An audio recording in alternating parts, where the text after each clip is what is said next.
Hello, good morning. It is 10 o'clock. You're watching Sky News live from Windsor, where within the coming hours, Donald Trump will arrive for the first day of his second historic state visit. The American president touched down last night, ready for the VIP treatment as the royal family prepares to welcome him here. The highly significant visit will also seal the deal on more than £30 billion of US investment in the UK as Mr. Trump looks forward to his big moment with the King. He's been a friend of mine for a long time, and everybody respects him, and they love him.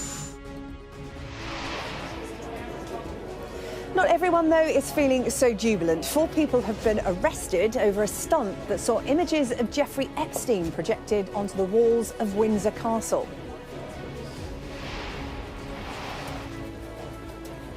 This morning, though, the stage is set for what is expected to be a momentous day of pomp, pageantry and protest.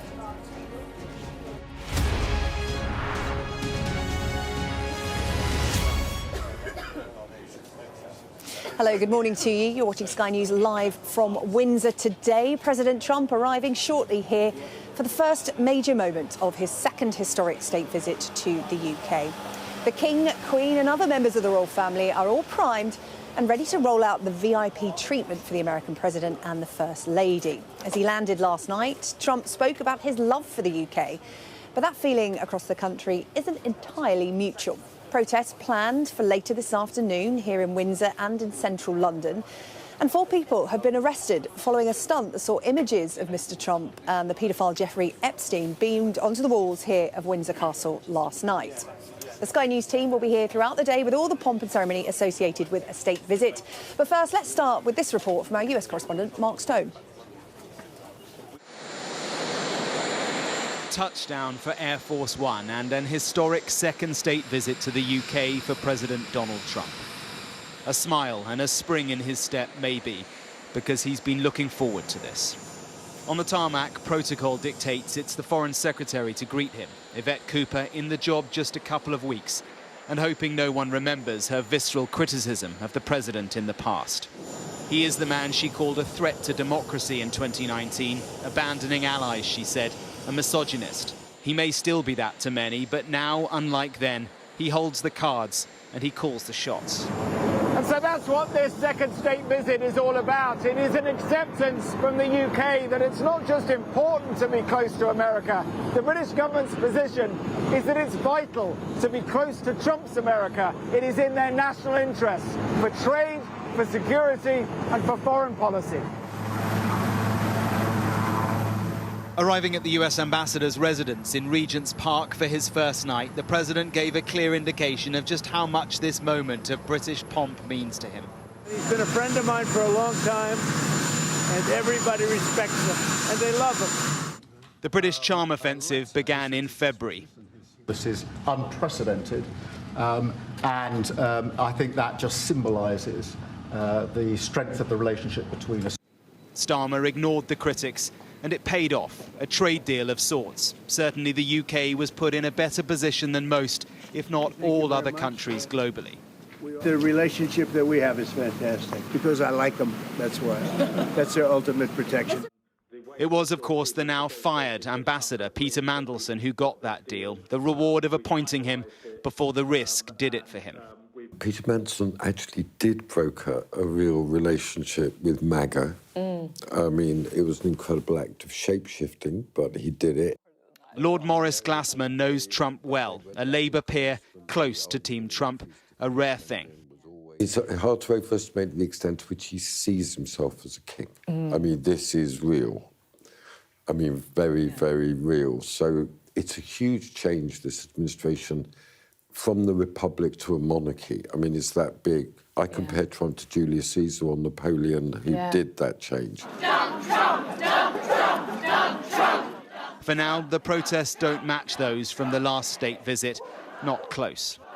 He's a friend of a paedophile. He's a convicted felon. I don't think a man like that should be in this country with all this pomp and ceremony laid on for him. That paedophile is Jeffrey Epstein, and he is the jeopardy here, projected by protesters onto the walls of Windsor Castle. more than awkward, but then it is striking, extraordinary even, that all three central characters over the next 2 days are associated with Epstein. Trump's friendship is historic, but he can't shake it.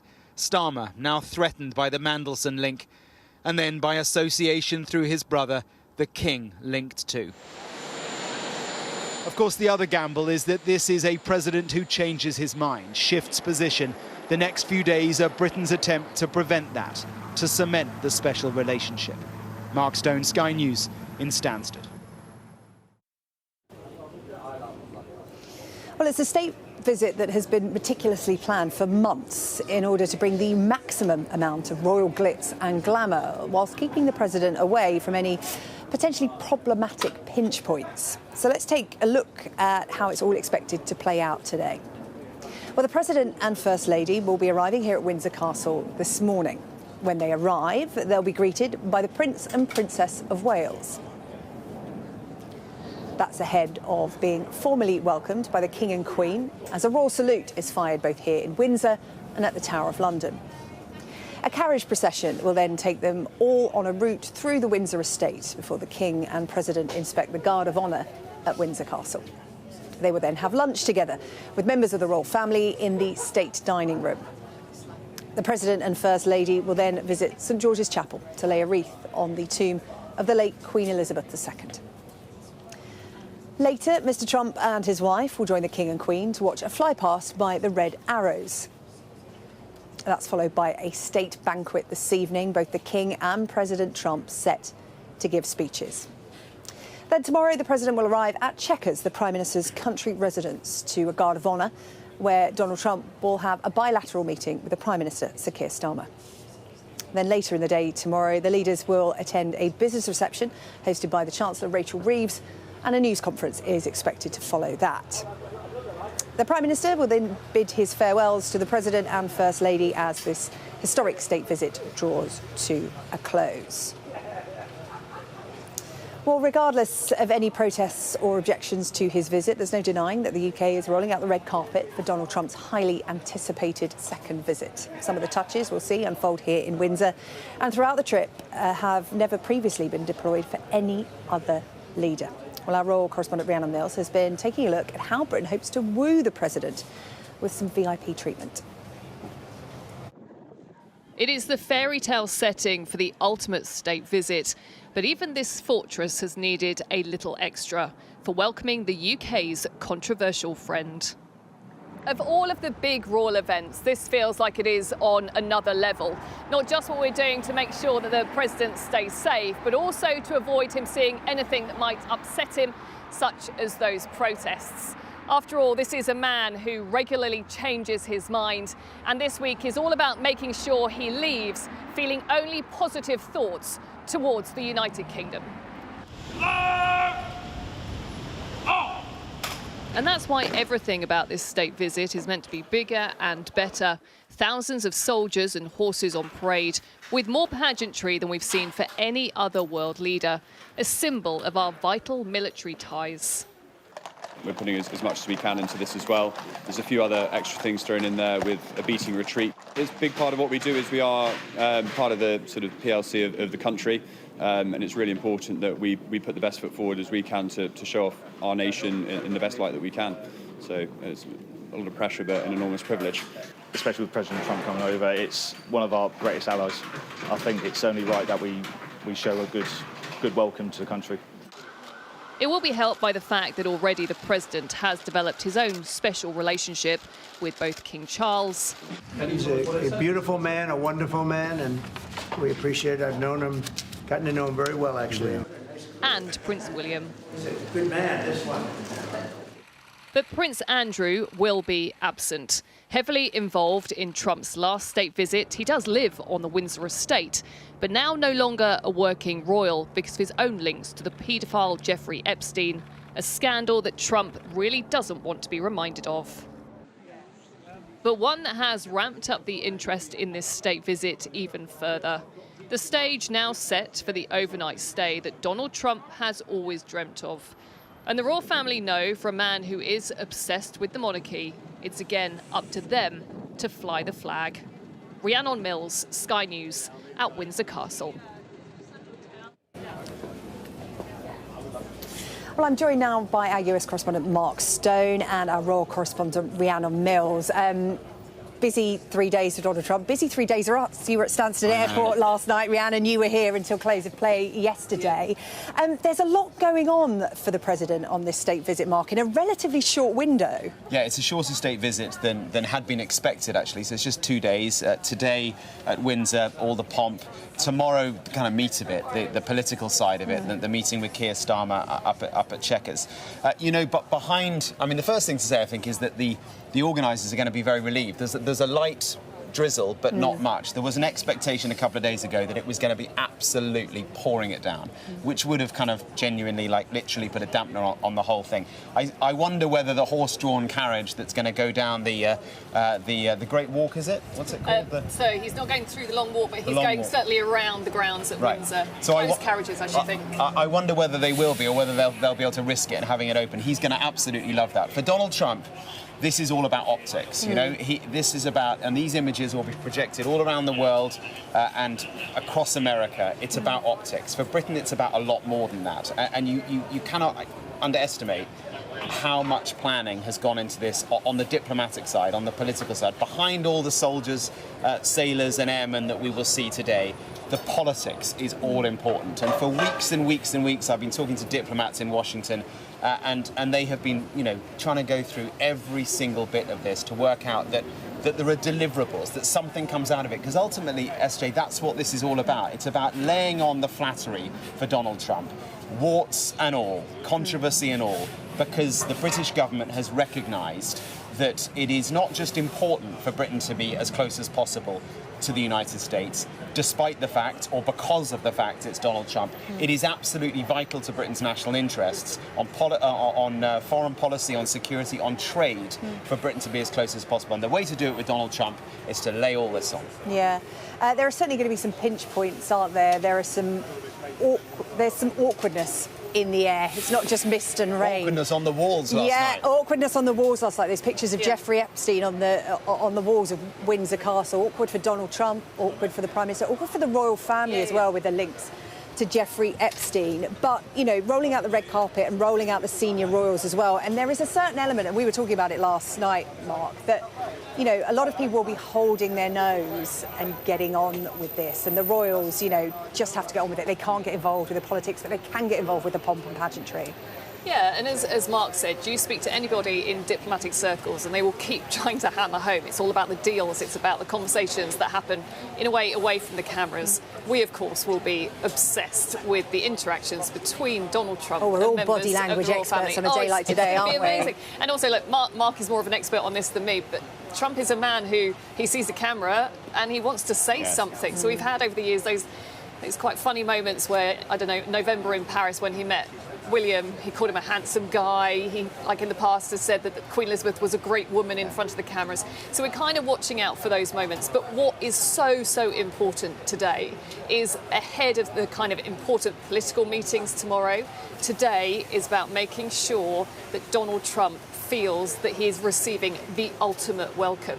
And no one is being shy about this. They are saying this is going to be the biggest military ceremonial welcome we have seen in living memory for a state visit. Now that is quite something to say. So the fly past that we'll see, this huge guard of honour that we're going to get, the fact that a US military band is also going to be involved in proceedings. It's all about underpinning those important kind of relationships and ties between the two countries. And in a way, it's the optics, it's the spectacle of it, which is saying to Donald Trump, you matter to us. You are our most important bilateral relationship. You can imagine the conversations, can't you, casually dropped in. Oh, this was bigger than when Macron was here. He's already said that. And he's already said they're doing it at Windsor. That makes it extra special. He's talked about being friends with King Charles. Others have said to me, the King doesn't necessarily know that much about him. But King Charles and the rest of the royal family, they know. They are our diplomats in chief. And they will do everything to make the president feel welcome. But all of this for a president who is, the most consequential president in living memory, the most disruptive president in living memory. He's upended the world order. He's done all this proudly, incidentally. He would say all this. This isn't a critical statement necessarily, because he is proudly disruptive. But there's no question that he is, he has scared the hell out of Europe. He has, suggested at points that he might leave NATO. He has been warming himself to Vladimir Putin. He's kind of appeared to abandon Ukraine.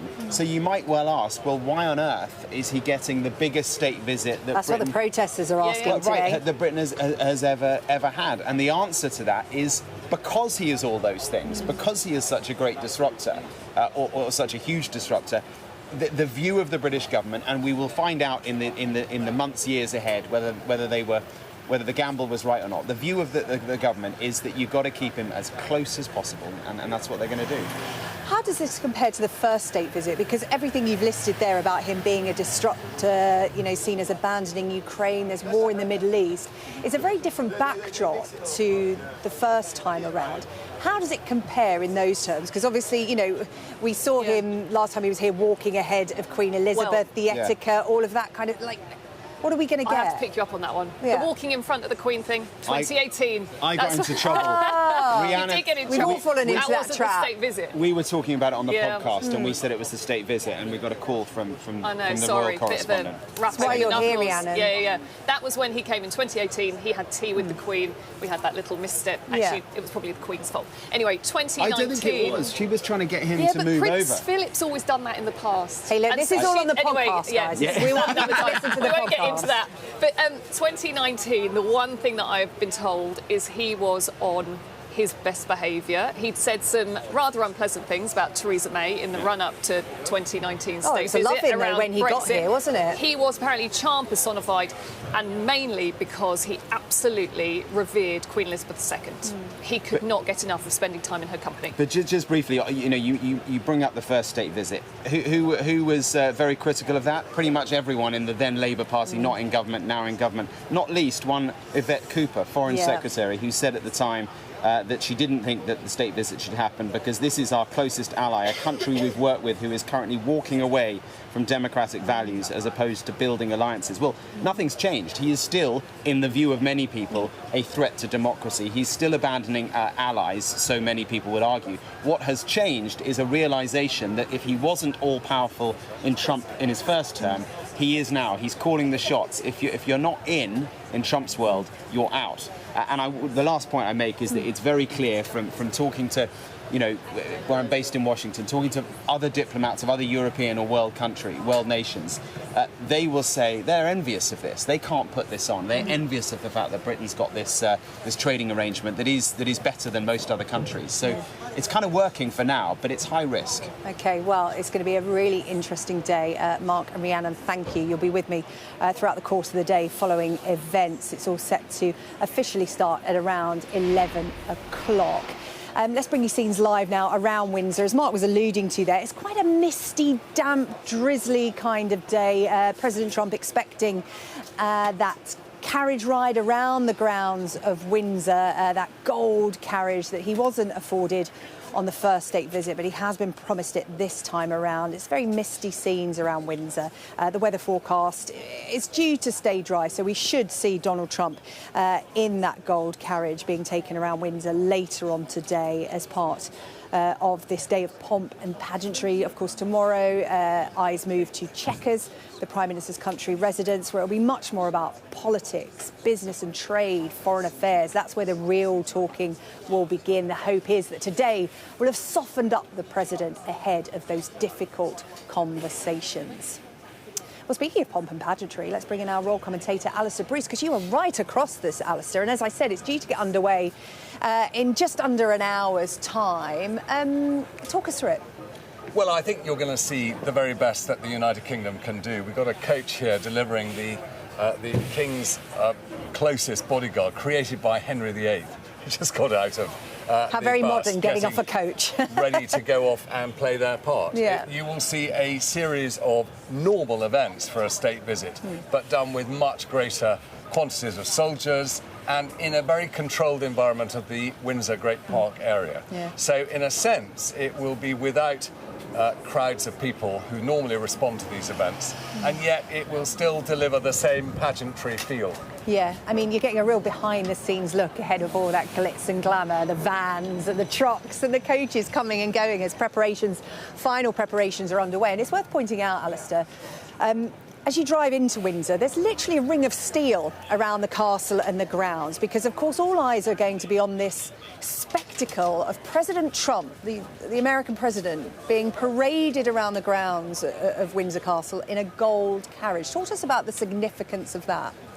Well, it is the traditional way of receiving a head of state, which is for the king to meet them and then take them into the palace where they will stay, in this case, Windsor Castle.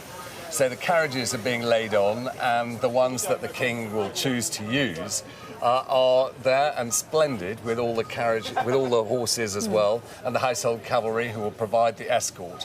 And that will bring the president to Windsor Castle. Now, Windsor is a spectacular place. It's designed for great ceremonial occasions, and it gives a real sense of spirit and history. And when you think back to Henry VIII, that he received the Emperor Charles V in a state visit in 1522, that's over half a millennia ago here in this castle. And you've got the President of the United States coming for the highest accolade that the United Kingdom can give. The King, on instruction and encouragement and advice from his government, is going to be doing this, and therefore I think for the pragmatic reasons that state visits were always put together, this second state visit being accorded on this occasion.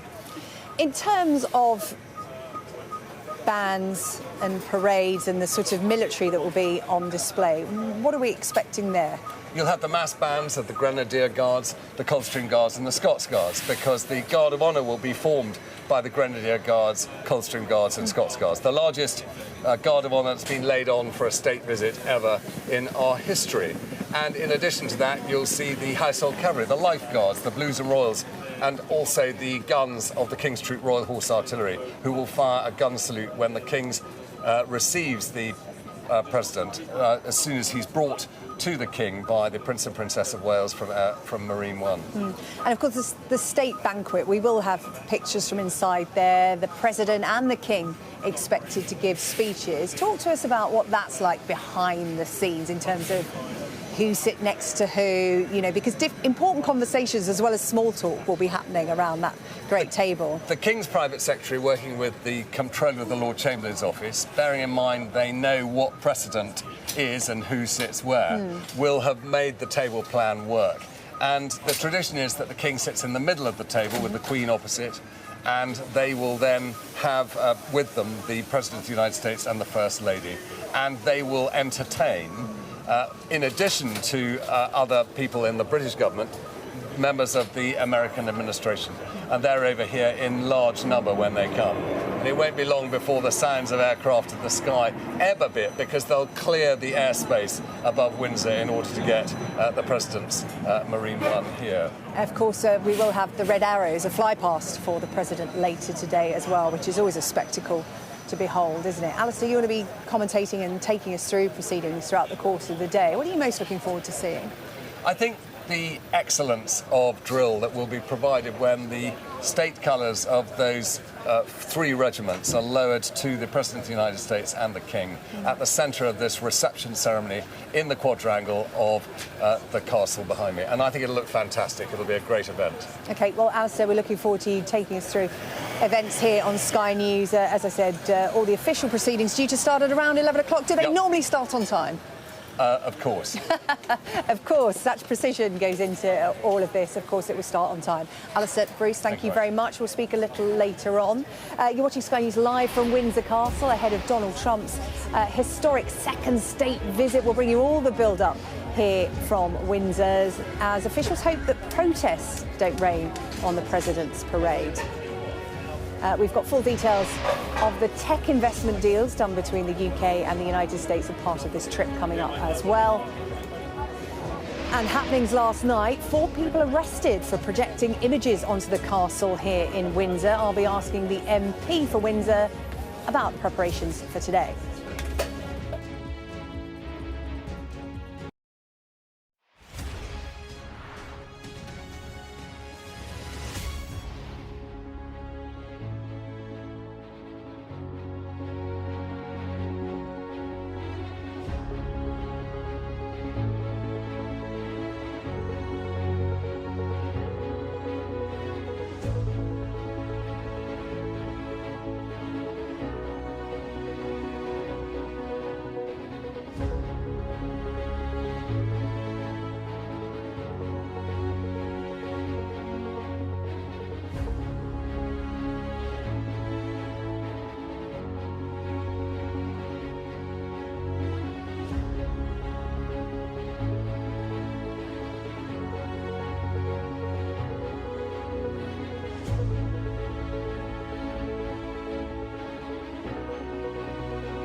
And welcome back to Windsor, where we are counting down to the arrival of President Trump and his big moment here with the King, Queen and other senior members of the royal family.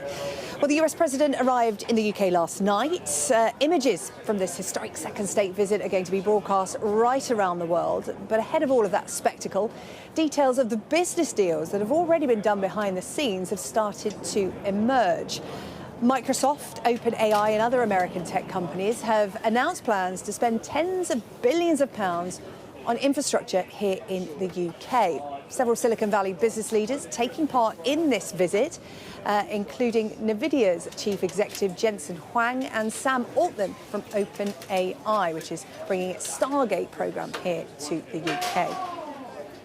Well, the tech giants are dedicating more than £30 billion, that's $42.3 billion, to artificial intelligence systems, quantum computing initiatives and other tech projects.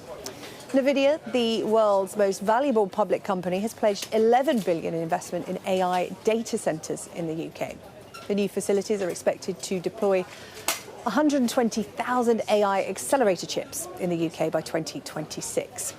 Earlier this week, Alphabet, which is Google's parent company, also said that it would be spending £5 billion over 2 years here in the UK, including opening a data centre in Hertfordshire. Our business and economics correspondent Gurpreet Narwan can explain. The government is making a big deal of this. Some were describing it as an AI invasion. You know, this was the big hitters of the US tech scene all arriving in the UK, the likes of OpenAI, NVIDIA, Microsoft, Google, all of them pledging billions of pounds to expand the AI industry in the UK. And that includes investment in research, in engineering, but also the big one in data centres. And that's sort of the digital infrastructure that you need to meet the processing demands of AI. Think of it as if you're developing a new car that also needs new roads to go along with it. And Britain, while we have an enormous amount of talent and cutting-edge innovation here in the country, and that's something many of the tech leaders yesterday pointed to, we don't have that digital infrastructure at the scale that we need it to be at in order to power this so-called AI revolution. And this deal is helping to address some of those challenges. And alongside it, we also got a slew of nuclear deals as well. And that's all because building these data centres also requires a huge amount of demand on energy. It's expected that the energy demands of these data centres could increase fourfold over the coming years. And loads of concerns about Britain's creaking electricity grid, whether we can meet those demands, but also really high energy costs.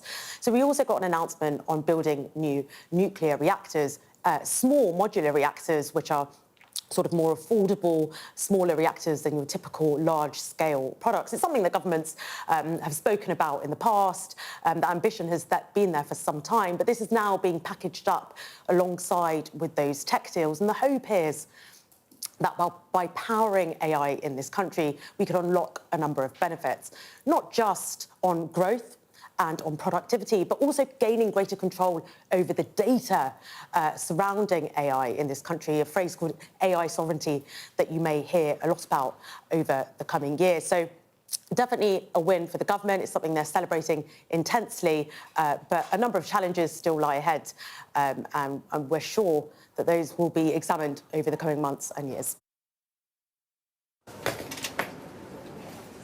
Gurpreet Narwan there. Stay with us on Sky News. Coming up, I'll be asking the MP for Windsor what impact a big event like this is having on his constituency. Stay with us here on Sky News.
Welcome back to Windsor. Here on Sky News in the coming hours, we will be following Donald Trump arriving at the castle. All the pomp and pageantry on display for him.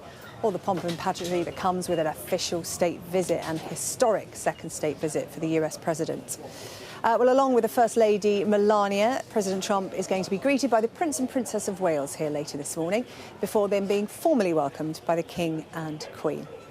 The US leader and his wife arriving on Air Force One last night at Stansted Airport. They were welcomed by Henry Hood, the Lord-in-Waiting, on behalf of the King, and other officials that included the new Foreign Secretary, Yvette Cooper. The couple then leaving the... this is President Trump speaking to reporters before he left the US to arrive here in the UK. Well, my relationship is very good with the UK, and Charles, as you know, who's now king, is my friend. And it's the first time this has ever happened where somebody was honored twice, so it's a great honor. And this one's at Windsor. They've never used Windsor Castle for this before. They used Buckingham Palace. And I don't want to say one's better than the other, but they say Windsor Castle is the ultimate, right? So it's going to be nice. But basically, I'm there also on trade. They want to see if they can refine the trade deal a little bit. We made a deal, and it's a great deal. And I'm into helping them. Our country is doing very well. We've never done this well. We're having trillions of dollars coming because of the tariffs. They'd like to see if they could get a little bit better deal, so we'll talk to them. But primarily it's to be with Prince Charles and Camilla. They're friends of mine for a long time, long before he was king. And it's an honor to have him as king. And, you know, I think he represents the country so well. I've watched. He's such an elegant gentleman, and he represents the country so well. Well, the timing of this trip comes as the Prime Minister, Sir Keir Starmer, faces huge pressure over his handling of Peter Mandelson ties to the paedophile Jeffrey Epstein. And it is a topic that is impacting the US President himself because of long-running questions about his association with Epstein. Last night, as the President arrived here in the UK, protesters projected these images onto Windsor Castle.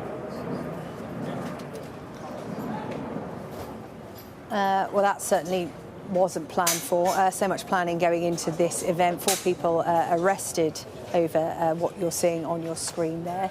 I'm joined now by the Tory MP for Windsor, Jack Rankin. Hello. Hello, Jane. Thank you. Good to have you come down and speak to us because this, well, Windsor's used to big events like this, right? This is commonplace for you. But in terms of President Trump being in town, I was reading earlier on about Windsor's reaction to it. Some people are selling Donald Trump merchandise, others don't want him here, but you've been nicknamed Trumpton for the purposes of this week. How are you feeling ahead of the visit? Well, look, Mr. Trump is somewhat of a Marmite figure, and I think it's fair to say if Windsor was a US state, we might not necessarily cast our electoral college votes Very for Mr. Trump. Of you, okay, yeah. But he is here as the President of the United States of America, and we respect that institution, and we're also very proud of our royal connection here, and he is here as His Majesty's guest, and I think that is the way the town will approach this coming weeks, regardless of their views. Yeah, talk to me about the vibe, because I arrived here earlier this morning and walking through, people going about their day, opening up the shops, doing the school run. There's not that many people on the streets. There's a handful of protesters, but presumably coming from outside Windsor, maybe some from inside. What's the general vibe about what's happening? Well, we're used to it, as you say, in some sense. You know, we had the royal weddings not too long ago. We had President Macron here only a couple of months ago. You've got to remember the Royal House is named after this town. It's not the other way around. So we're very proud of that. And it is disruptive at the minute, but it's a bit like if you live in, maybe I might say, Twickenham on a wet Saturday in February. There's some disruption involved with being there.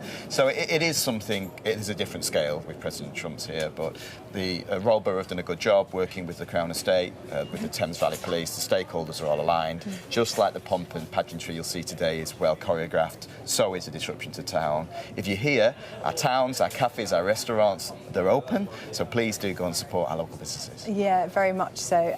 In terms of the Red Arrows, you and I, just before we started our conversation, we're having a little look up at the sky. It's a bit grey because the red arrows, I suppose the people at Windsor, they won't see a lot of the visit. They'll be watching it on their devices, you know, like most people at home, because of the ring of steel, the security, unprecedented security operation around Donald Trump. But the red arrows was the bit that everyone could get involved in. And, you know, is there any question over whether that will go ahead or not? We're a tad disappointed that we're not having maybe the same stuff we might usually see in the public side of things. Get to see the gold carriage and all of that, like for security reasons. But we were looking forward to the fly past.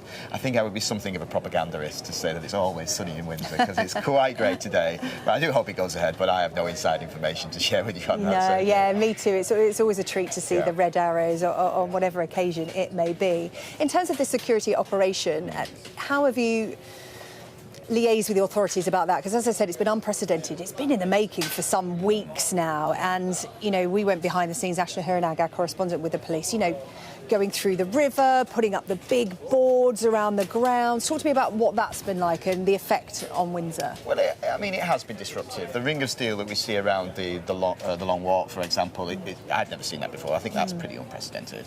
Well, I think we understand what we presented with here, especially with what happened in the United States. You know, last week, we know that security is the overwhelming priority. What we ask for, obviously, is to be well informed and kept up to date, and I think the Royal Borough have done a very good job of that. And also, all the pedestrianised areas, all our streets, you know, in Windsor and in Eton, just drift across the bridge, are open. So if people are here, you know, we are open up for business. Yeah, as I said, it was quite easy for me to get into Windsor today, because sometimes with these big events, roads are closed off and there's a lot of traffic, but it was actually relatively easy to get into Windsor today. In terms of the protests, what would you say to people heading into Windsor to make their voices heard? Because, of course, President Trump, as you said yourself, Marmite, those who don't like him really don't like him, and they want to let him know.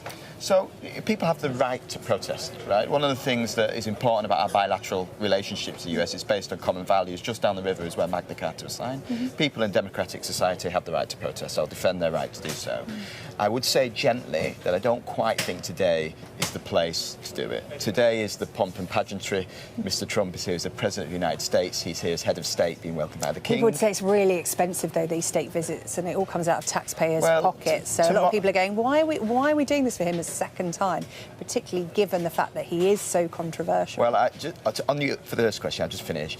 I think the time to do that is tomorrow, when he's here in a bit more political agenda. In terms of the cost, I would say, look, President Trump's enthusiasm for the royal family is palpable. So if we can use our soft power, unlike any other nation on earth, to influence his behaviour, which is obviously the intention of any state visit like this, but I think it's particularly true with Mr. Trump because of his enthusiasm and, frankly, the power he holds. If we can influence his behaviour in a way that we think is in our national interest, say that's Ukraine, for example, say that's on tariffs, then I think that might be money well spent. Yeah. Do you think it will work? Because, you know, to be honest about it, everyone said it in the build-up to this, the UK is trying to soften him up ahead of some serious, perhaps difficult political conversations tomorrow. Today is all the build-up to that. Do you think it's really going to work?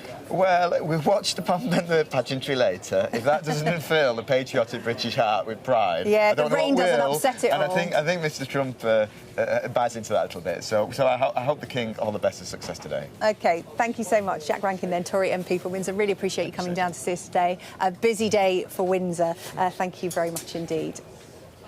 We are watching Sky News. Coming up after the break, President Trump's visit bringing big pressure for the Prime Minister, Sir Keir Starmer. I'm going to speak to a former Downing Street press secretary about what lies ahead.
I'm David Blevins, and I'm Sky's senior Ireland correspondent. I've spent 30 years reporting the journey from conflict to peace. The end of the political stalemate, the start of a new chapter for Northern Ireland. Catholics and Protestants now facing the same threat. If we both contract COVID-19, religion's nothing. Sky News, the full story first.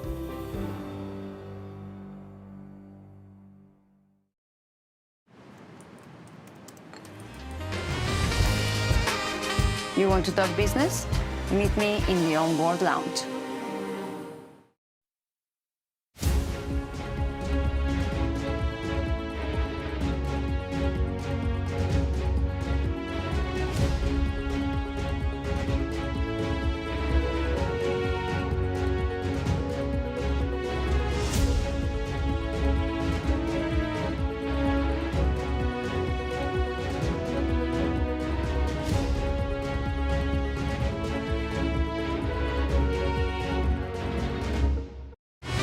Fly Emirates, fly better.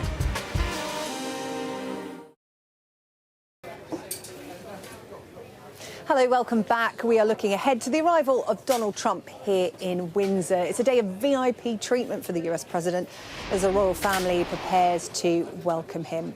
These are the scenes live in Windsor today. The mist clearing slightly. You can barely see the castle around half an hour or so ago. It's been a drizzly, damp start to the day, but everyone that's been working so hard behind the scenes to prepare for this historic second state visit will be hoping that the weather stays dry because, of course, Donald Trump being greeted here by the Prince and Princess of Wales and the King, and then hoping to go on that gold carriage ride around the grounds of Windsor Castle. Plenty happening throughout the day with regards to pomp and pageantry. You can watch it all unfold here on Sky News, of course.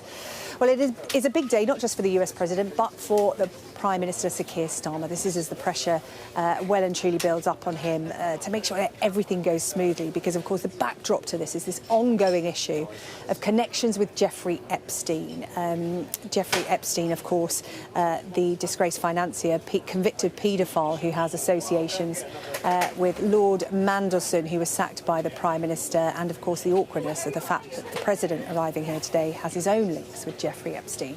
Let's bring in Paul Harrison, a former Downing Street press secretary, to talk us through this awkwardness. I don't know how else to put it, Paul. It's hanging over this visit. It's unspoken. And when I say unspoken, the pictures were actually put on the wall of Windsor Castle. No words needed. How will the Prime Minister be feeling with that as a backdrop? I mean, awkward is the way to put it, I think. I'm not sure there is another way. And I think ultimately when a state visit of this magnitude rolls into town, they're obviously not all created equal, but the US president is about as significant as it comes. When these things roll into town, you start to get on a roller coaster that you prepared for months. And really, no one in number 10 will relax until Air Force One is in the air going back to Washington in a couple of days' time. Paul, what will have been happening in the Downing Street press office when they saw the pictures on Sky News of the projections on Windsor Castle? I mean, they'll be hoping, I suppose, that they're taken with as much equanimity as a volatile US president can manage. But really, it's a hugely embarrassing thing to have happened. It's nothing that anyone in this administration would have wanted to happen. And, you know, the fact that some arrests, I think, have been made have probably tells you the story. Will these kind of things be brought up in conversations between the Prime Minister and the President? Because they'll certainly be brought up at a news conference that's scheduled tomorrow afternoon after they have these bilateral discussions at Chequers. Will the Prime Minister address these images with the President, address the fact that there are protesters here in Windsor and central London today? Possibly, and they have a good working relationship, the two principals here. In some ways, what's happening on this state visit will be very similar to what happened on the one that I worked on briefly in 2019 when Theresa May was PM, and that's that the itinerary is partly designed to ensure that the president doesn't get much of a sense of some of the protests. So by starting at Winfield House and then moving to Windsor, you're going by helicopter, not road. And it means that some of the protests in central London, the president won't see directly. But it is possible that Keir Starmer will bring it up in order to brush it off, I suppose, yes. Yeah, it's sometimes better to address these things than ignore them. And of course, we know that President Trump likes to watch news channels in his downtime, so we may well see a bit of it here on Sky News during his visit. In terms of how you prepare for President Trump, there will be a lot of cameras around, and President Trump likes to approach a camera unplanned and talk to correspondents, reporters following this visit. Off-the-cuff comments, I think maybe we call them. How does Downing Street prepare for that? Because Donald Trump and what he says is unpredictable. Totally. And there's only so much you can do to prepare. That sense of powerlessness is sometimes a bit rare in politics, but it very much applies here. There is one maybe advantage in this being a historic second state visit. A US president has never been granted more than one. Effectively, a new Labour team have had a dress rehearsal that happened to a previous administration before. So I don't think that they'll be caught unawares by the president's willingness and desire to engage with the media. I think that will be part and parcel of the dealings that they've already had with him. But they'll just have to accept that despite the fact there are months of planning and diplomatic engagement that go into these kind of events, they are kind of in the lap of the gods for the next couple of days. And really that knowledge doesn't help very much, but it is worth, they'll have it in their minds that there's not a great deal they can do to stop a hot mic moment or an unplanned bit of coverage that the president decides that he wants. As journalists, we're all alive to that, because anything can happen and often does wherever Donald Trump goes. And I would imagine, press teams and communication secretaries on tenterhooks for the entire 3 days of this visit until Air Force One is en route back to the US. Our US correspondent, Mark Stone, brought up what I think is a valid point. Of course, Labour in opposition not so long ago, particularly when that first state visit happened, and the new Foreign Secretary, Yvette Cooper, had some choice words about Donald Trump elected as US president. Of course, it's easy to say your personal opinions when you're in opposition, less so when you are in government. But she talked about the fact that, he was a threat to democracy, yet she had to turn up on the tarmac at Stansted Airport last night to greet him in her capacity as Foreign Secretary. Talk me through the conversations that we'll be having behind the scenes about managing that, because President Trump, I'm sure, will be aware of what has been said in the past. I mean, it's one of the points of danger, I suppose, for this Labour administration over the next couple of days, that there are very few senior members of the cabinet who haven't said slightly colourful things, shall we say, about Donald Trump from the last time that he was president, when they were in opposition. They will hope that none of those chickens will come home to roost, and a lot of people will be asked by you and by others in places like this whether they're prepared to rescind or repeat those comments. And obviously, they're not going to repeat anything embarrassing, but it is just another one of the things that could make the next few days such compelling watching. The fact that a reasonable amount of political capital will have to be spent by people in the cabinet in order to get back to normal levels of dealing with this president, having been uncomplimentary about him in the past. Yeah, there are so many pinch points, aren't there? So many sort of potential bumps in the road on this state visit on that front. And in terms of, we've spoken about it here on Sky News, how, the protesters are here and they don't want Donald Trump here. And so many people involved in diplomacy are saying, look, essentially you just have to get on with it. You have to separate your personal views from professional, if you like. And diplomacy is all about, and politics is all about dealing with people you don't agree with or like half the time, but you've got to do what's in the country's interest. But just how difficult is that for politicians in terms of dealing with somebody that, personally they may not agree with in the strongest possible sense, but they have to put on that front, they have to get on with it. That's their job. How difficult is that? It can be difficult, and sometimes it involves swallowing your pride, and sometimes it involves biting your tongue, and there are lots of other metaphors I'm sure you could deploy. But ultimately, there is a bigger picture here. So for Keir Starmer, he's under a lot of political pressure at the moment. His administration hasn't maybe made the start that they might have hoped a year or so in.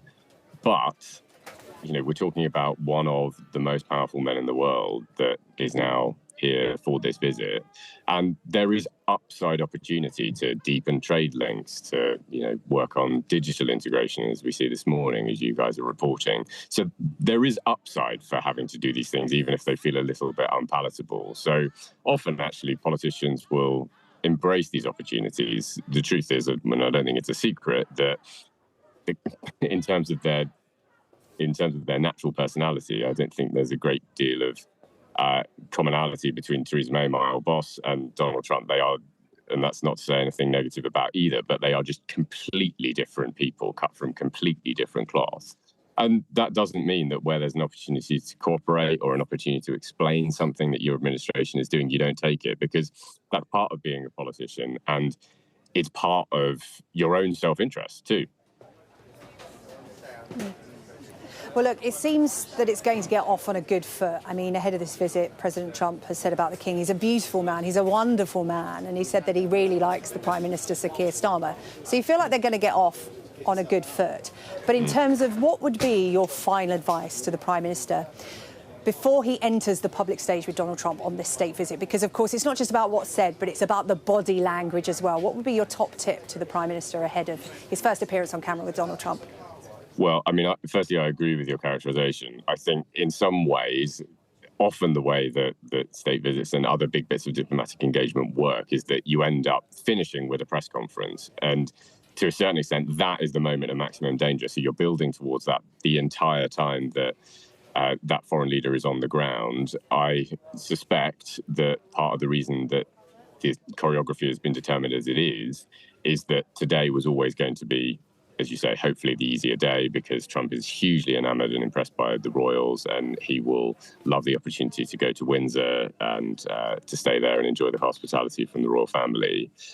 Ultimately, I think being really clear on what your key messages are as PM, what are the things that you want to focus on in that press conference, just to try and make a political appeal about what you need out of the next few days, is something that will probably resonate with the president more so than other approaches. But in media terms, and of course for you guys and all of your viewers, everything builds to tomorrow and that press conference. And that is the thing that the PM's team will be nervous about. That is the thing that I'm sure the PM will be nervous about. It's to an extent, I'm not sure there'll be very many it's nice this evening. Paul, really good to talk to you and get your expertise. Paul Harrison there, former press secretary for Theresa May. I think what we learned there is no one can relax ahead of this state visit that's due.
Hello, good morning. It is 11 o'clock. You're watching Sky News live from Windsor, where today Donald Trump will arrive for the first day of his second historic state visit.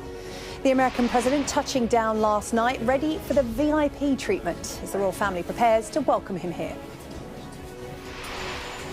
This highly significant visit will also seal the deal on more than £30 billion of US investment in the UK, as Mr. Trump looks forward to his big moment with the King. He's been a friend of mine for a long time, and everybody respects him, and they love him. Not everyone feeling so jubilant, though. 4 people arrested over this stunt that saw images of Jeffrey Epstein projected onto the walls here at Windsor Castle. Well, this morning it is foggy. However, the stage is set for whatever the weather and what is expected to be a momentous day of pomp, pageantry and protest.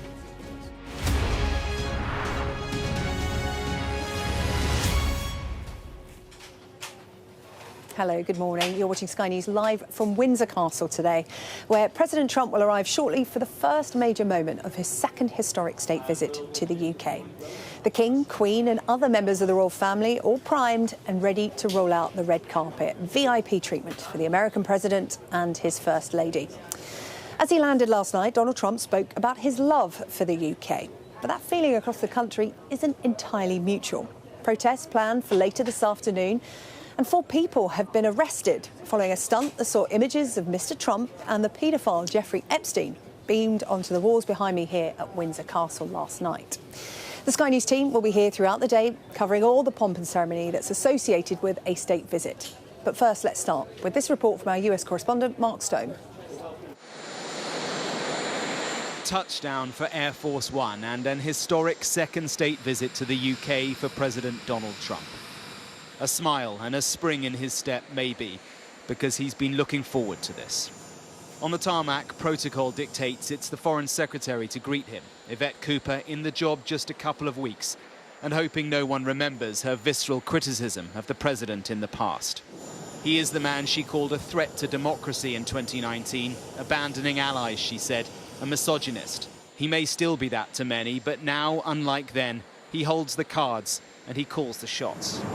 And so that's what this second state visit is all about. It is an acceptance from the UK that it's not just important to be close to America. The British government's position is that it's vital to be close to Trump's America. It is in their national interest for trade, for security and for foreign policy.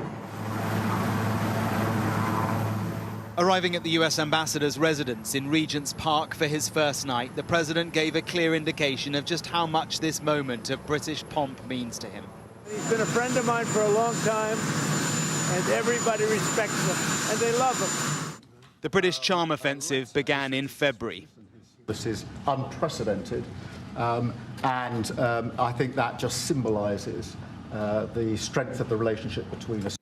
Starmer ignored the critics, and it paid off, a trade deal of sorts. Certainly the UK was put in a better position than most, if not all other countries globally. The relationship that we have is fantastic, because I like them, that's why. That's their ultimate protection. It was, of course, the now fired ambassador, Peter Mandelson, who got that deal, the reward of appointing him before the risk did it for him. Peter Mandelson actually did broker a real relationship with MAGA. I mean, it was an incredible act of shape-shifting, but he did it. Trump well, a Labour peer close to Team Trump, a rare thing. It's hard to overestimate the extent to which he sees himself as a king. I mean, this is real. I mean, very, very real. So it's a huge change, this administration, from the republic to a monarchy. I mean, it's that big. I compare Trump to Julius Caesar or Napoleon, who did that change. Dump Trump, dump Trump, dump Trump. For now, the protests don't match those from the last state visit. Not close. He's a friend of a paedophile. He's a convicted felon. I don't think a man like that should be in this country with all this pomp and ceremony laid on for him. That paedophile is Jeffrey Epstein, and he is the jeopardy here, projected by protesters onto the walls of Windsor Castle. More than awkward, but then it is striking, extraordinary even, that all 3 central characters over the next 2 days are associated with Epstein. Trump's friendship is historic, but he can't shake it. Starmer now threatened by the Mandelson link, and then by association through his brother, the king, linked to. Of course, the other gamble is that this is a president who changes his mind, shifts position. The next few days are Britain's attempt to prevent that, to cement the special relationship. Mark Stone, Sky News in Stansted. Well, it's a state visit that has been meticulously planned for months in order to bring the maximum amount of royal glitz and glamour whilst keeping the president away from any potentially problematic pinch points. So let's take a look at how it's all expected to play out throughout the course of the day. Well, the President and the First Lady are going to arrive here at Windsor Castle this morning. When they get here, they'll be greeted by the Prince and Princess of Wales. That's ahead of being formally welcomed by the King and Queen as a royal salute is fired both here in Windsor and at the Tower of London.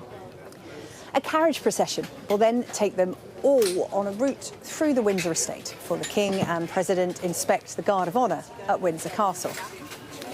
They'll have lunch together with members of the royal family in the state dining room. The President and First Lady will then visit St George's Chapel to lay a wreath on the tomb of the late Queen Elizabeth II. Later, Mr Trump and his wife will join the King and Queen to watch a flypast by the Red Arrows. A state banquet then follows this evening with both the King and President Trump set to give speeches. Then tomorrow, the President will arrive at Chequers, the Prime Minister's country residence, to a Guard of Honour. Donald Trump will then have a bilateral meeting with the Prime Minister, Sir Keir Starmer. Later tomorrow, the leaders will attend a business reception hosted by the Chancellor Rachel Reeves, and a news conference is then expected to follow.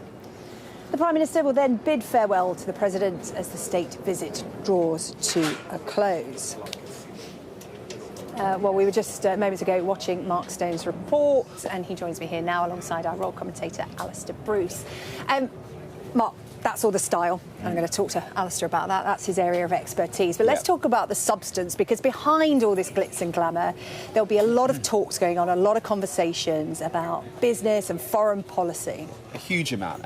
And I think, you know, behind the pomp that we'll see today, that might be forgotten. Certainly, I think the protesters who clearly are deeply anxious, uneasy about just what a spectacle this will be, with let's be honest, a disruptive, a very sort of difficult president. He has been a president that most countries around the world have found it very difficult to align with.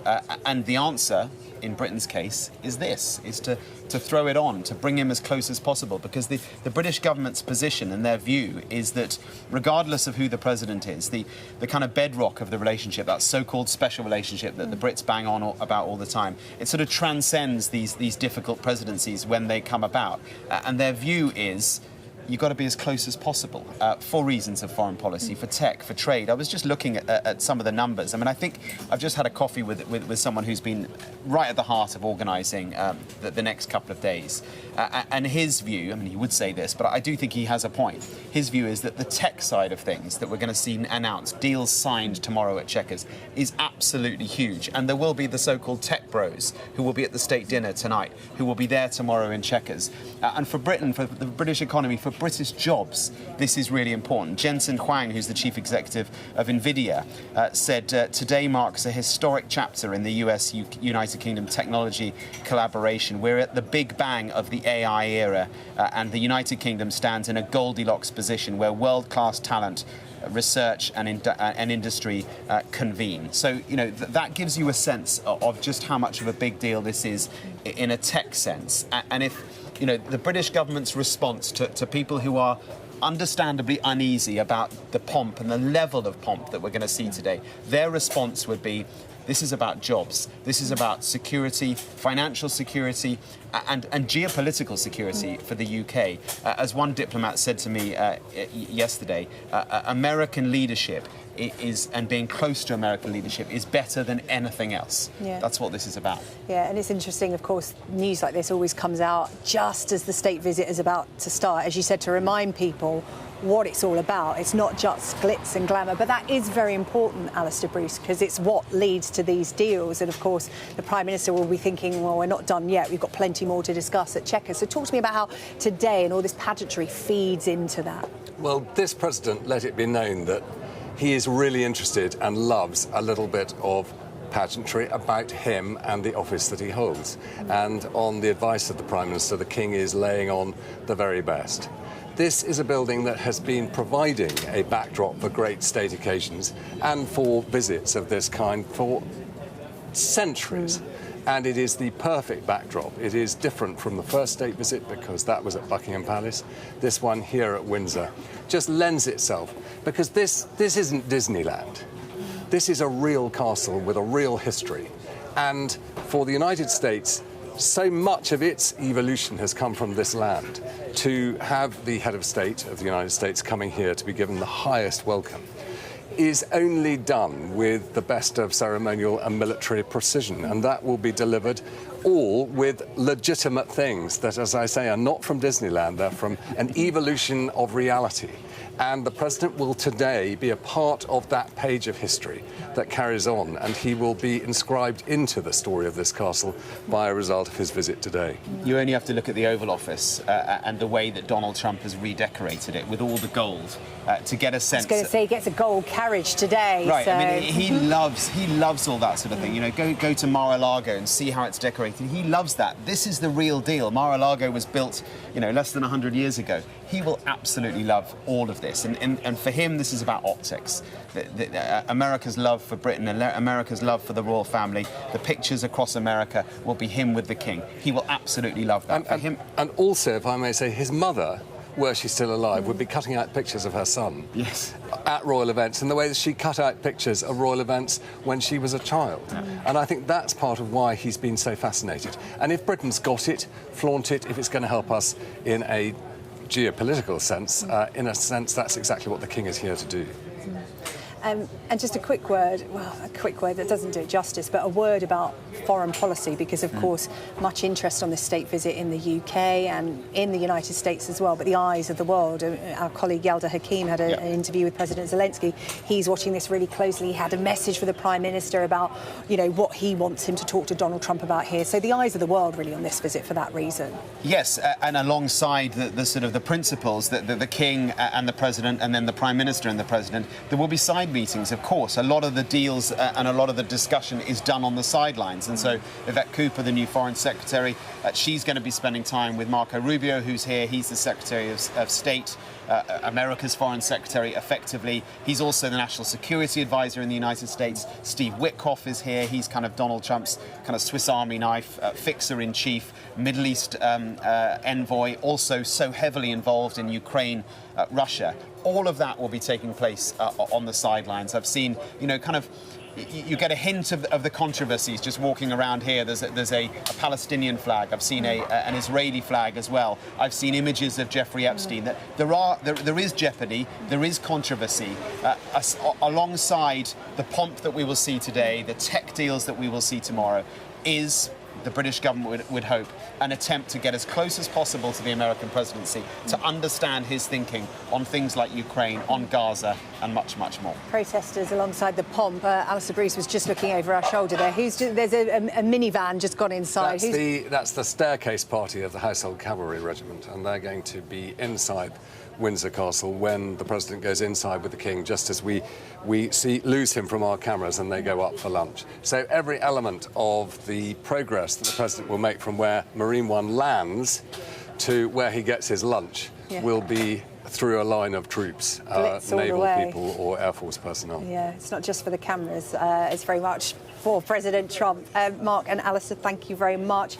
They will be with us here on Sky News as part of the team following today's visit to Windsor by President Trump and the First Lady. As we've been hearing throughout the course of the morning, regardless of any protests or objections to Donald Trump's visit this week, there is no denying that the UK is rolling out the red carpet for this visit. Some of the touches we'll see unfold here in Windsor and throughout the trip had never previously been deployed for any other leader.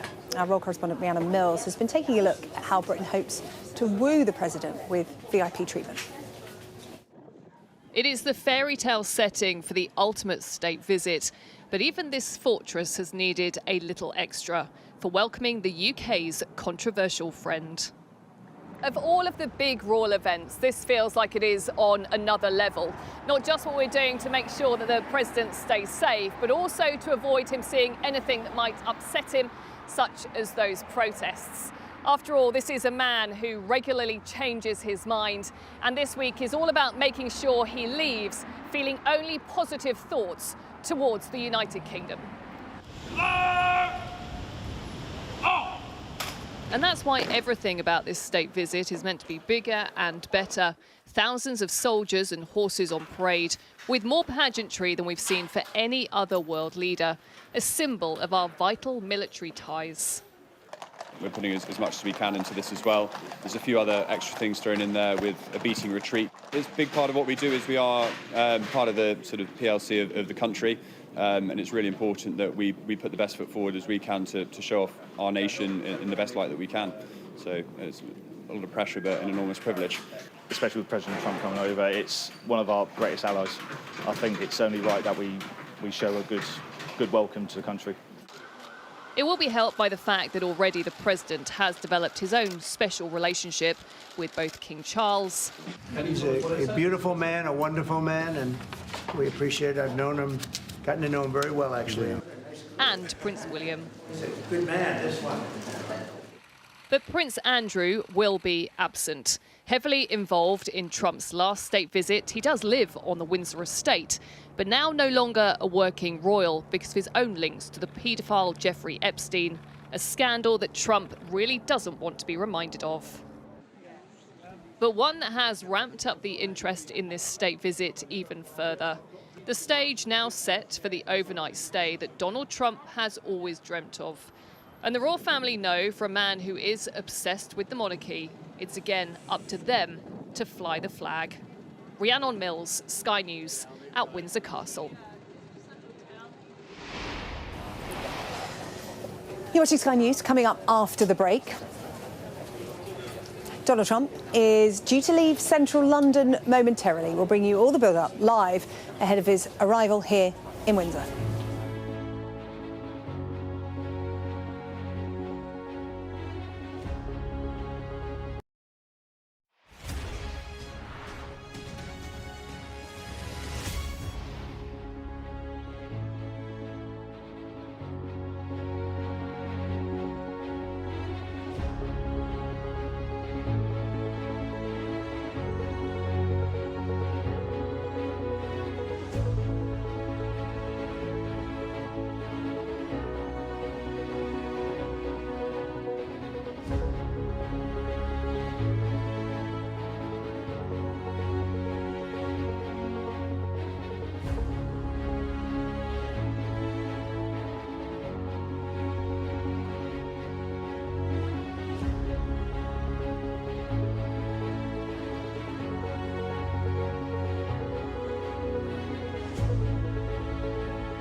Hello, welcome back to Windsor, where Donald Trump will shortly be welcomed with all the pomp and pageantry that comes with an official state visit.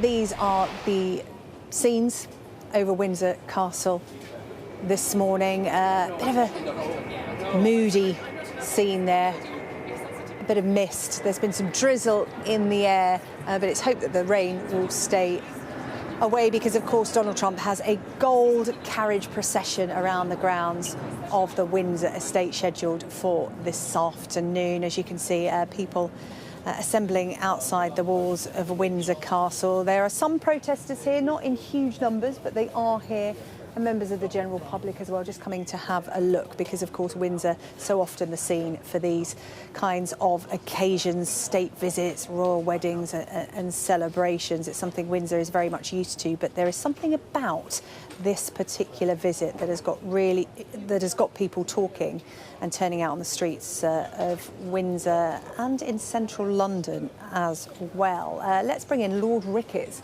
former permanent Undersecretary at the Foreign and Commonwealth Office, to look ahead to the official start of this visit. It's around an hour or so away. President Trump due to leave central London and travel here to Windsor. Your thoughts about this historic state visit that's been afforded to the President, Lord Ricketts?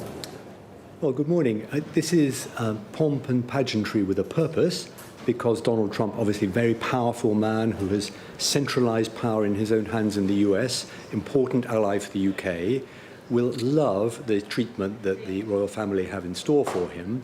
But I think the issue for the government is then going to be converting that into practical outcomes that are of benefit to British security and British economy. And that's more a job for tomorrow.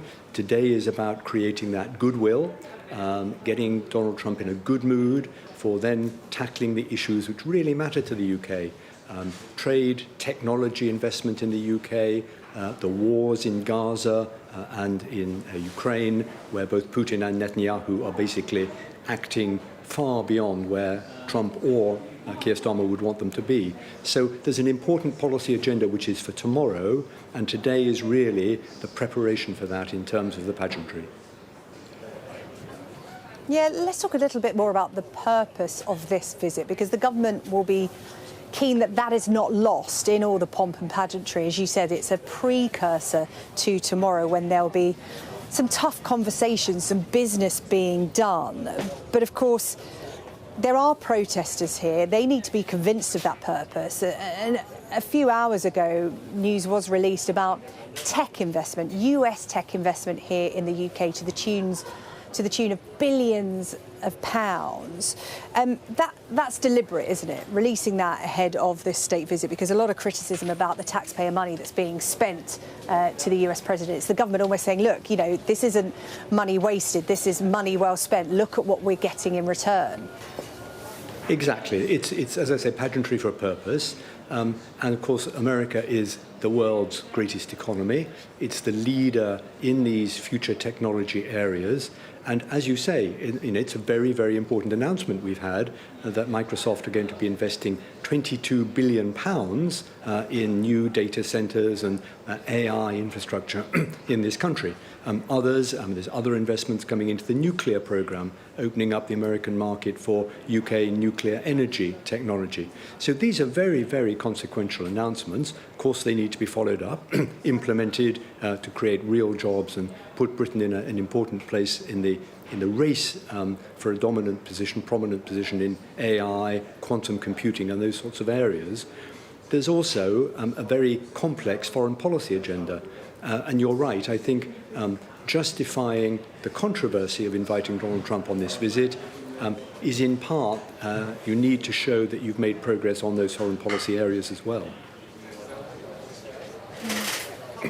In the build-up to deciding that there would be this historic second state visit, it was offered to Donald Trump very early on in his presidency. We all remember the scenes of Sir Keir Starmer in the Oval Office handing over the letter from the King.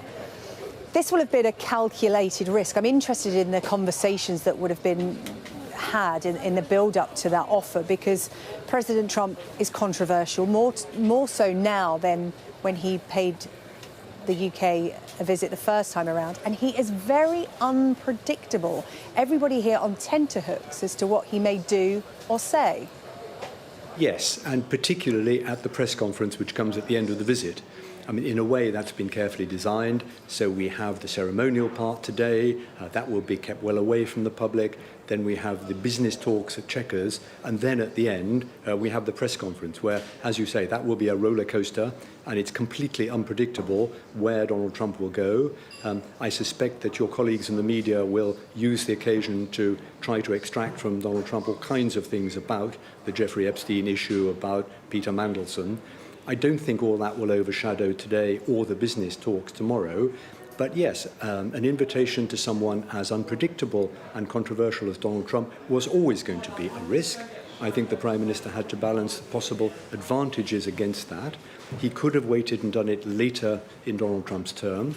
He decided to do it early, I think partly because he wants to build on the fact that Donald Trump does like the UK, is impressed by the British monarchy, has the background in Scotland, and wants to translate that into real benefits for the UK in terms of our economy and also in the foreign policy area.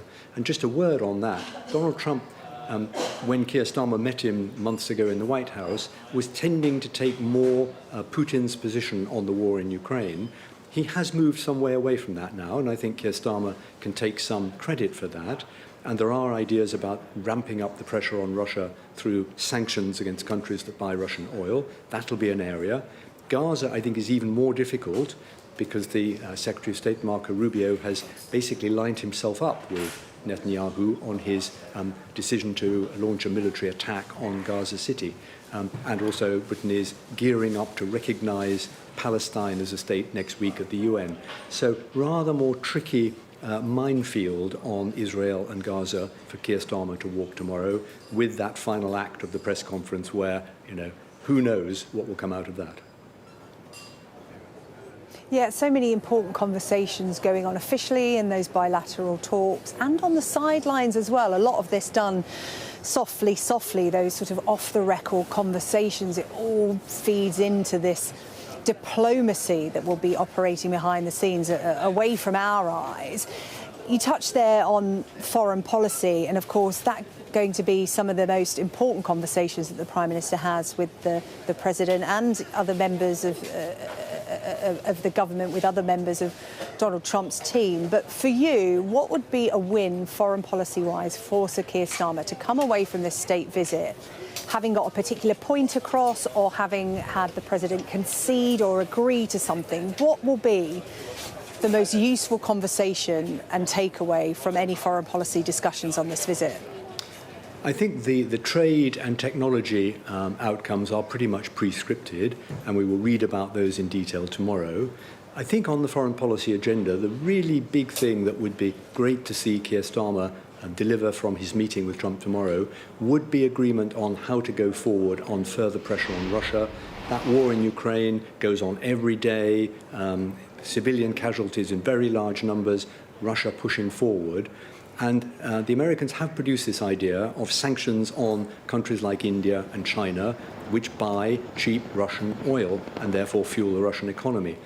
I think there are doubts about that in London because they fear it could push up the price of oil for European countries, particularly those who are still dependent to some extent on Russia. But I think British ingenuity, working with that American idea, could produce something which really does ramp up the pressure on President Putin. And if he can get Donald Trump signed up to that publicly, that would be a really good outcome. So that's the number one on the foreign policy side, I think.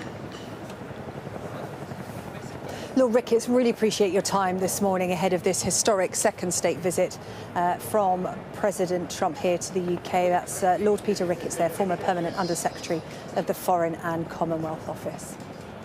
Well, this the scene above the skies of central London. We are expecting protests to take place there as well as here in Windsor, and of course the President departing shortly from central London to make his way here to Windsor Castle. They are expected, the President and the First Lady, before midday to be received by the Prince and Princess of Wales ahead of a formal reception from the King. So President Trump, as you can see, activity above the skies in central London indicates that the President will be leaving central London shortly to head here to Windsor Castle. We'll keep you right up to date with his short journey here on Sky News, and of course all the pomp and pageantry that will be happening throughout the day, but quite the sight there above the BT Tower in London. You're watching Sky News after the break. We'll have more build-up live from Windsor. Stay tuned.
Sorry, that was me.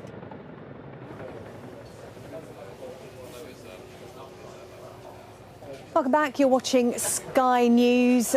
These are live scenes in central London. The skies above central London here, as you can see, a bit drizzly and a bit misty. But we are expecting Marine One, President Trump's helicopter, to take off from the ambassador's residence there in central London to bring him here to Windsor Castle. The President and First Lady due to arrive here just before midday for the start of all that pomp and pageantry we've been talking about throughout the course of the morning. It is going to be quite a sight to behold. Under grey skies, though, it seems. Standing by to take us through proceedings today, our royal commentator, Alistair Bruce. Alistair, grey and drizzly, but the glitz and glamour will continue.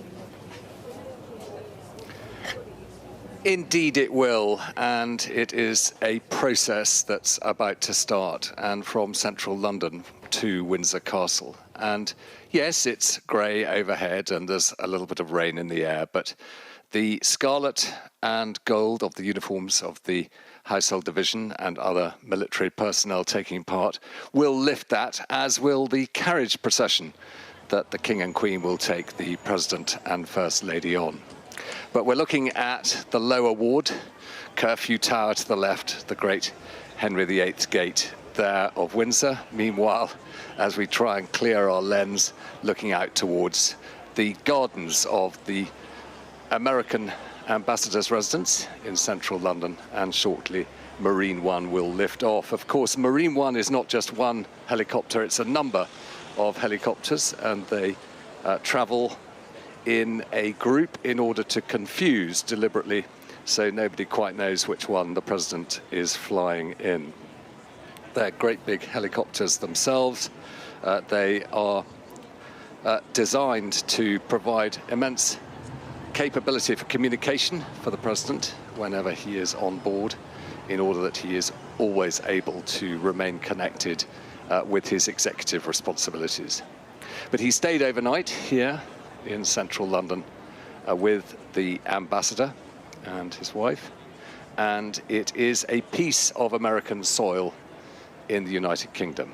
And although technically the visit began last night, the formality of the state visit only begins when we see the President meet the King later on at Windsor. And we know that the King will be moving into position at about 10 to 11. And so we know that it's fairly soon that those helicopters will lift out of central London to make their way to Windsor. Yes, you're looking at scenes above Regent's Park in central London.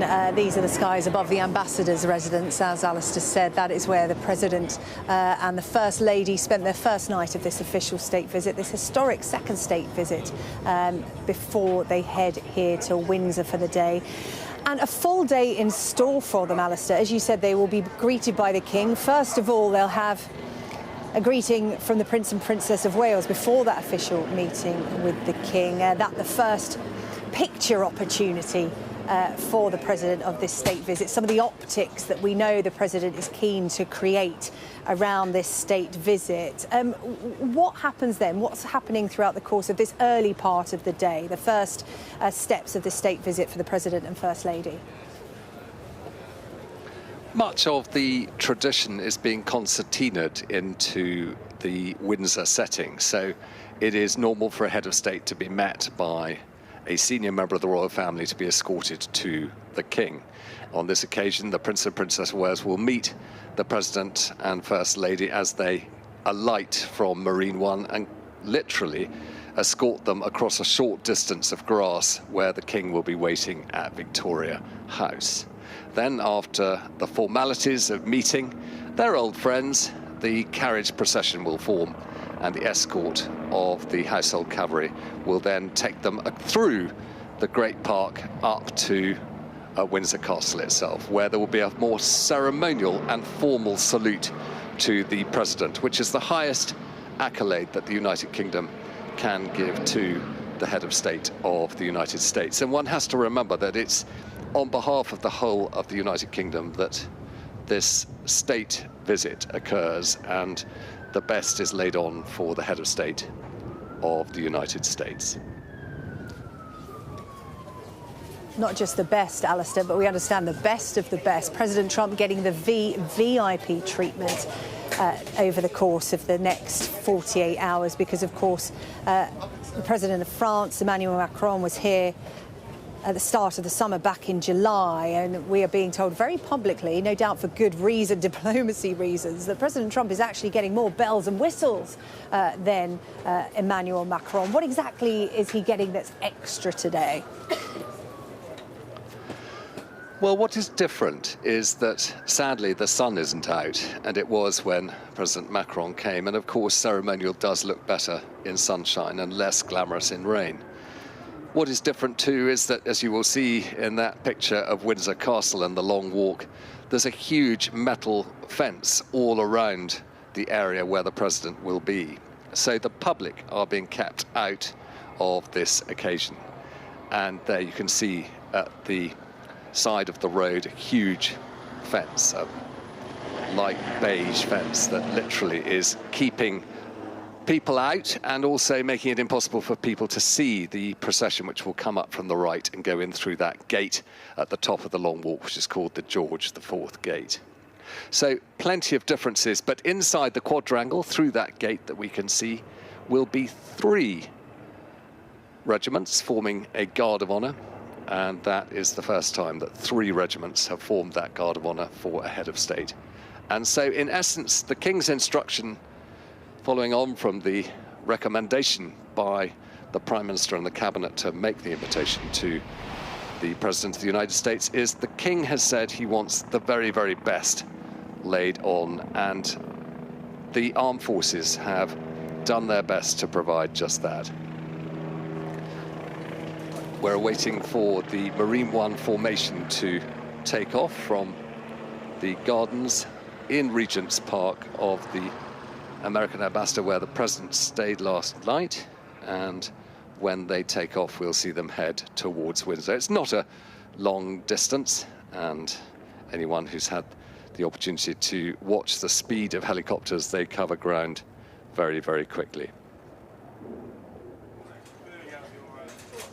Alistair, so much of today happening in full view of the cameras for public display. This is a real show of the best of Britain, if you like, all for President Trump. But there will be private moments, dinners and conversations, but also a poignant visit to St George's Chapel here in Windsor. Yes, after all the ceremonial of the reception, there will be a lunch in the state dining room, which is to the right of the castle as we look, overlooking the east lawn. And then to St George's Chapel afterwards, which is to the left of the round tower where the state royal standard is flying at the moment. And there in the George VI Chapel lie the late Queen Elizabeth II, Prince Philip, Duke of Edinburgh, and the former King George VI and Queen Elizabeth. And to that small chapel, which is at the side of St George's Chapel, the President and First Lady will be taken for a private moment. And we understand that a small wreath will be left by the President. And I expect with all the memories he has of his own mother's affection for the royal family when she was brought up. She used to have scrapbooks, like many did in those days, of the young princesses, Elizabeth and Margaret Rose. And the idea that the connection he had with Elizabeth II on his first state visit, and in the interim, she was gathered and a new monarch took the throne, and he will have a chance to make his compliments to the tomb of Elizabeth II. That is, as I say, in St George's Chapel, which you can see just across the walls there. And it is at the right-hand side of the chapel that the small George VI memorial crypt is. And there he will go. He won't be there for very long, then back for tea with the King and Queen before they go and change for the state banquet, which will take place in St George's Hall in Windsor Castle, which, as we look at the castle there and see George IV's gate at the end of the long walk, is to the right at the back of the castle overlooking Slough. And Alistair, it is expected that the King and the President will both give speeches, as is always the protocol at these state banquets.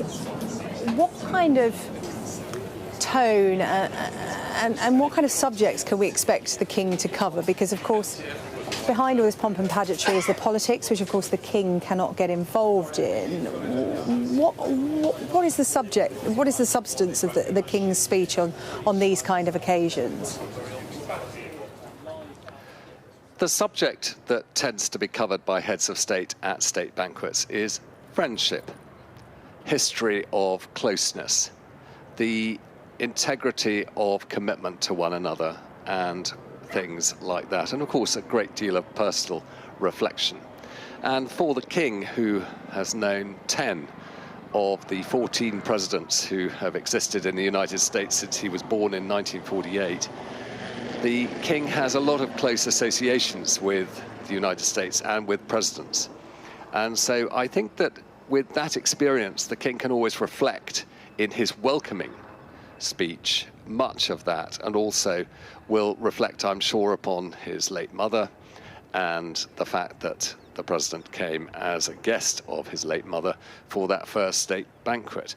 And then, after a short moment and a toast, the President will be invited to reply. And this all takes place before anybody eats anything. And that was a change that the late Queen made, because it was felt that television and radio wanted to cover these speeches, and when they were waiting until the end of dinner, no one quite knew when that moment would be. So after the procession in, they immediately have the speeches now, and it means that the formality of that part of the dinner is dealt with before the food comes in. We haven't yet been told what the food will be, but it'll be very interesting to see what has been laid on by the King and Queen for these guests on this state banquet. Yeah, it's always a nice bit of detail, isn't it, finding out what's on the menu at the state banquet. And then, of course, the eyes of the public, the cameras, leave the state visit until the next day. Of course, the third day of this state visit is the President heading to Chequers, to the Prime Minister's country residence. But once those cameras leave that state banquet, Alistair, perhaps you can give us a bit of insight as to what happens, because, of course, the President and the First Lady will spend the night at Windsor Castle. Yes, they'll be in one of the principal sets of rooms which will be along the front we're looking at. They'll probably enjoy a view out from the castle towards where our camera position is. There are a set of suites of rooms, and I don't know which ones the King and Queen will have allocated to their principal guests, but those suites of rooms tend to contain one double bedroom and a spare single room, so that if the gentleman comes to bed slightly later than his wife, he can always sleep in a separate place without disturbing her. That's an old tradition.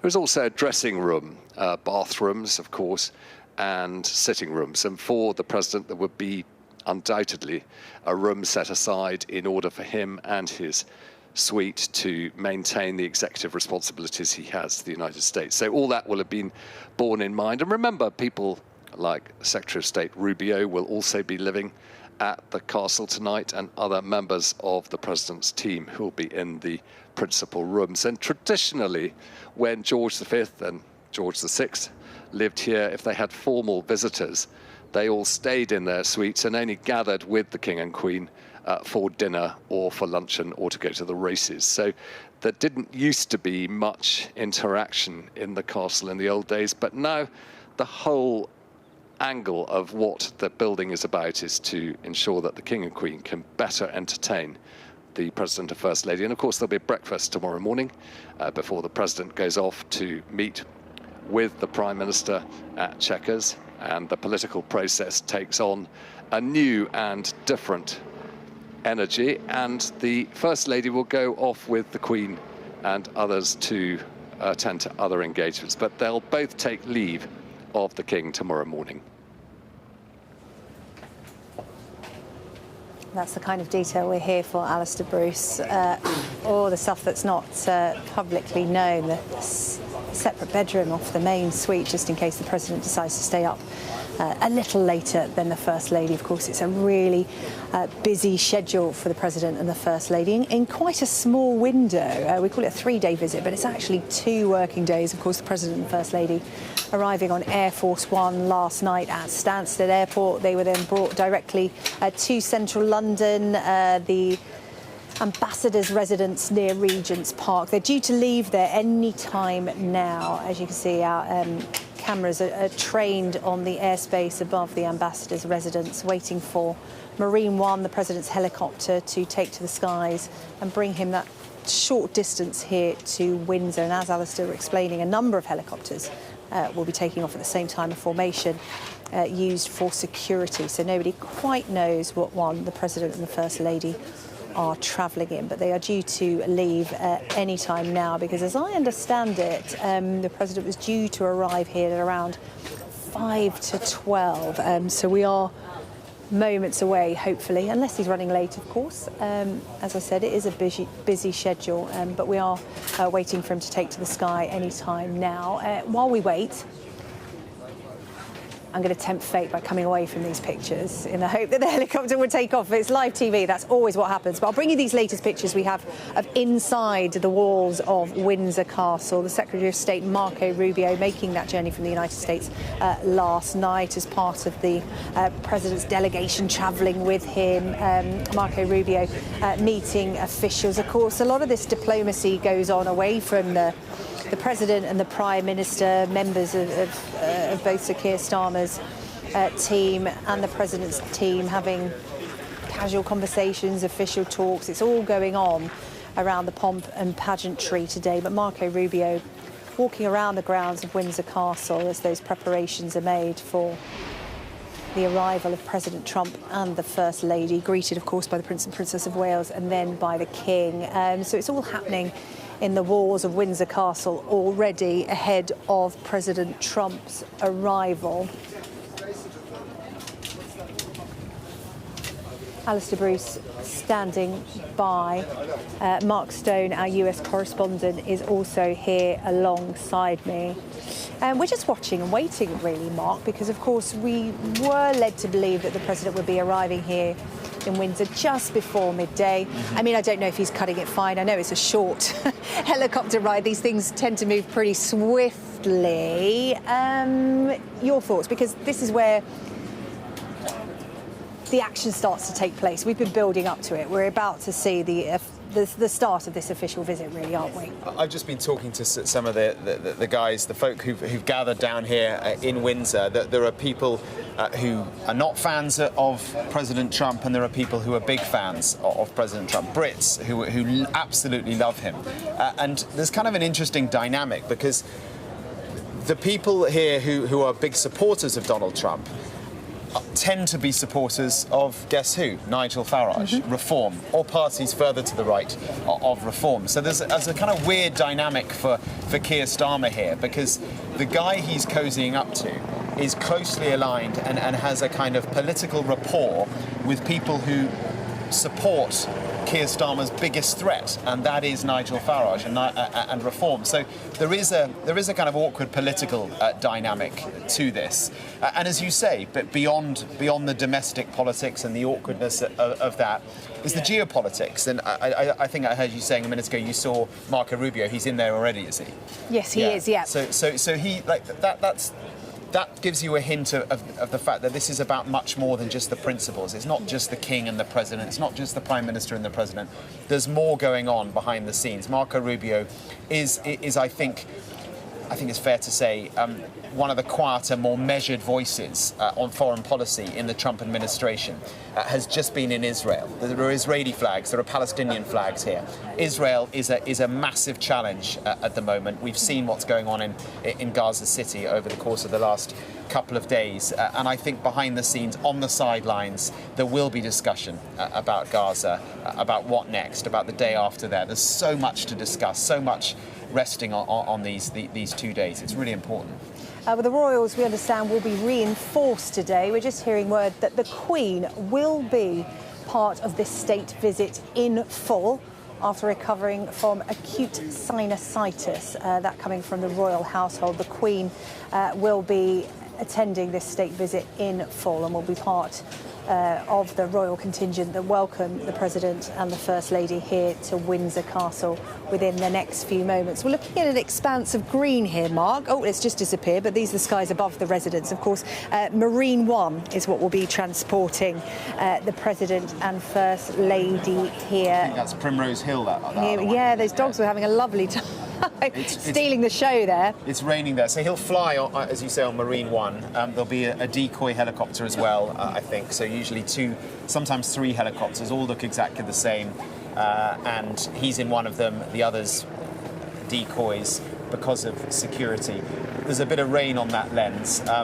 Weather does impact the flight of the helicopter. Maybe it has delayed it slightly.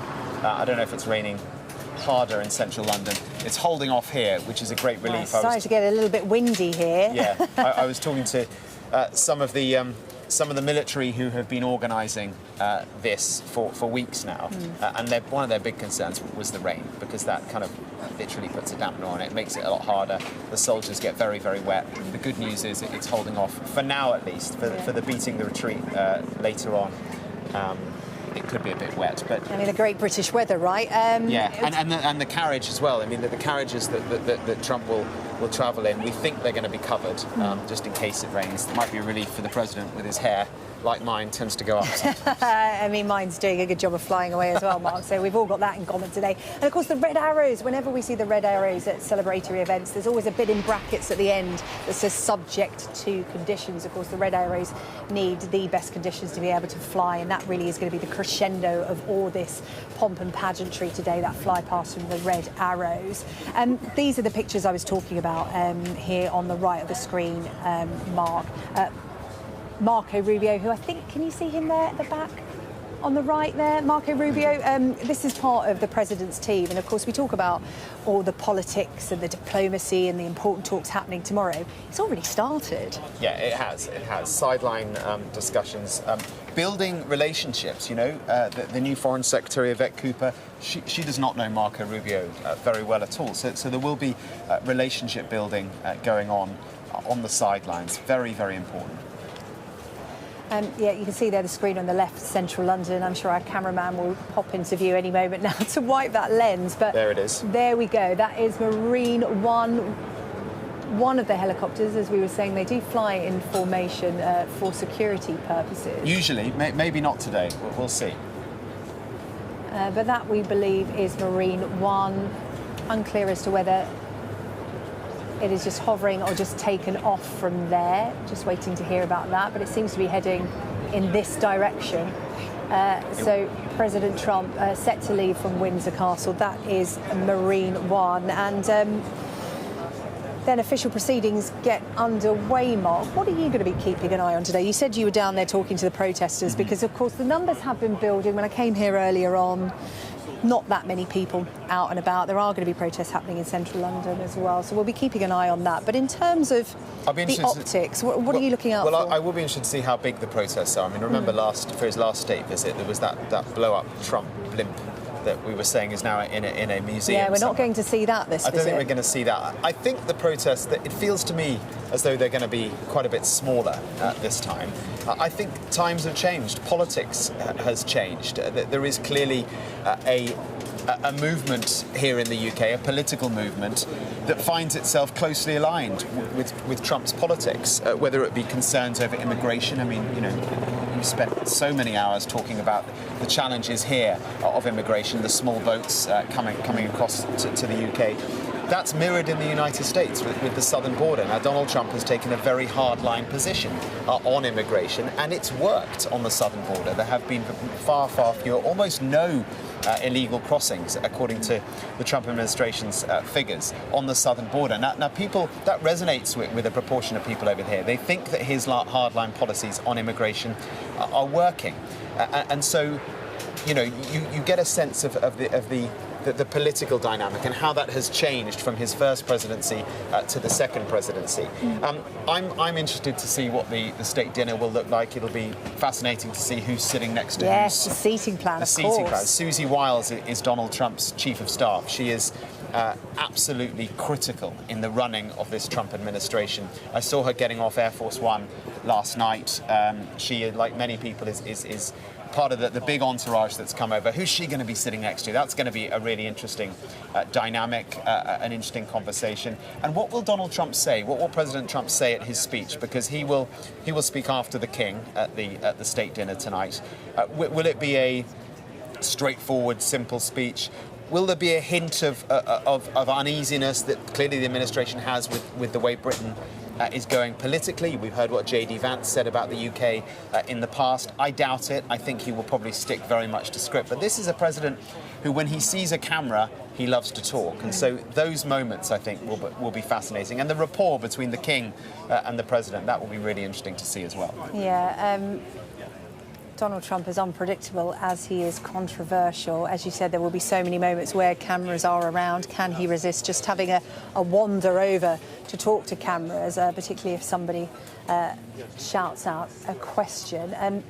Terrible weather in central London. I hope it doesn't come this way. Well, they are on their way, hopefully not bringing the rain with them. The US President Donald Trump and his First Lady en route here to Windsor Castle. Can't hear Marine One just yet, Mark, but they should be landing shortly, greeted by the Prince and Princess of Wales and the King. And the breaking news within the last few minutes, we understand that the Queen will be taking part in this state visit in full. She has been unwell, suffering from acute sinusitis, but the royal household telling us that the Queen is fit and well and ready to receive Donald Trump. The scene here on Sky News now. We're just looking at this scene of the helicopter. Well, skies waiting for the helicopter to appear, basically, Mark. This is our job now, isn't it? Just we're on helicopter watch, Marine One watch, to see the President and the First Lady disembark. And this is going to be the first photo opportunity, if you like, of Donald Trump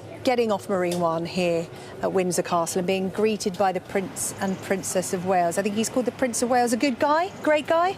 Yeah, all sorts of... All of those platitudes. All of those. He likes him. Yeah, he does. I think he called him a handsome guy. Oh, that's it. That's it. Yeah, they met in Paris on the sidelines of I think it was the reopening of Notre Dame, and there was a meeting on the sidelines. That too was using the royals in order to get as close as possible to the president. And it goes back to what we've been saying over the course of the day, that the British government's position is that Trump in this second term has demonstrated that, for now at least, I mean, longer term we can argue about how relevant America will become, because he is becoming this America first president, and suggestions that he's kind of, abandoning allies. But for now, he is all-powerful, and the sort of messaging from the White House is if you're not close, then you're out. And so the sort of judgment from the British government is that you have to be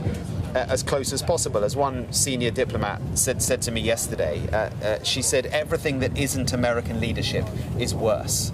And I think that phrase really gets to the heart of what this is all about, getting as close as possible to America, because it matters for Britain strategically, it matters for geopolitics, it matters for jobs, literally. And I think a lot of what we'll be discussing over the course of the next couple of days is about tech, big tech announcements, and investment into the UK, thousands of jobs being created. So says the press release. Let's see what it actually looks like, and let's see what America is getting in return for that, because that's the big unanswered question. America and American tech, and we'll see the tech bros here at the dinner tonight, minus Elon Musk, incidentally. They are ploughing money into the UK, but what is America getting in return for that? That is the big unanswered question. The digital services tax that brings in a huge amount of money for the UK coffers, $900 million pounds a year for the Treasury as part from the digital services tax. Will the UK decide to scrap that? The Americans don't like that, and if they do scrap that, how much is that going to impact the British purse? So these are unanswered questions at the moment. But there you go. The Marine One and the decoy helicopter probably almost here now in Windsor. Yeah, they are on their way. There's 3 of them. We did wonder how many helicopters there would be. There are 3 Marine Ones.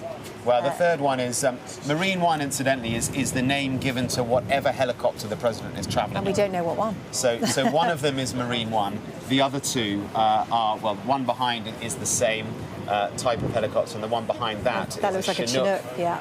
I think from the U.S. Army, actually. I saw that on the tarmac at Stansted yesterday. The U.S. military, incidentally, clearly the U.S. has a big footprint here in the UK, RAF Lakenheath and others, and the U.S. military will be playing quite a big part in the events of today. I was talking to Lord Ricketts earlier on, Mark, and he was talking about the pomp and pageantry having a purpose. It has to be pomp and pageantry with a purpose. And as you said, it's no coincidence that those deals between tech companies and the UK, their investment here in the UK, coming right before we see Donald Trump set foot in Windsor.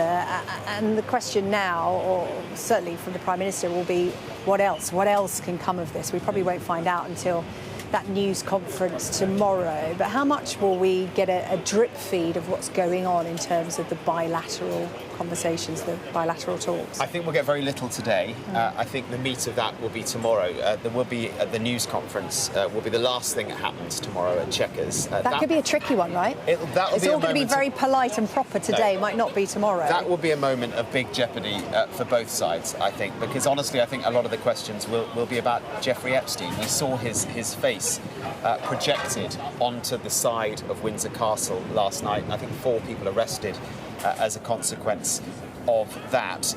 There's a kind of strange. What do you call it? I mean, the fact that it's just awkward. It is awkward, and the 3 principles here, like the ghost of Jeffrey Epstein lives on. The 3 principles here: the president, the king, and the prime minister, either directly or by association, have a link with Jeffrey Epstein. That is extraordinary. We know the president has a historic friendship with Jeffrey Epstein. He says that they fell out massively in about 2003, and he hasn't spoken to him since. Of course, Jeffrey Epstein now dead. The Prime Minister by association through all the scandal with Peter Mandelson, the former ambassador in Washington, and then of course the King by association through his own brother Prince Andrew. So that is a really awkward side note.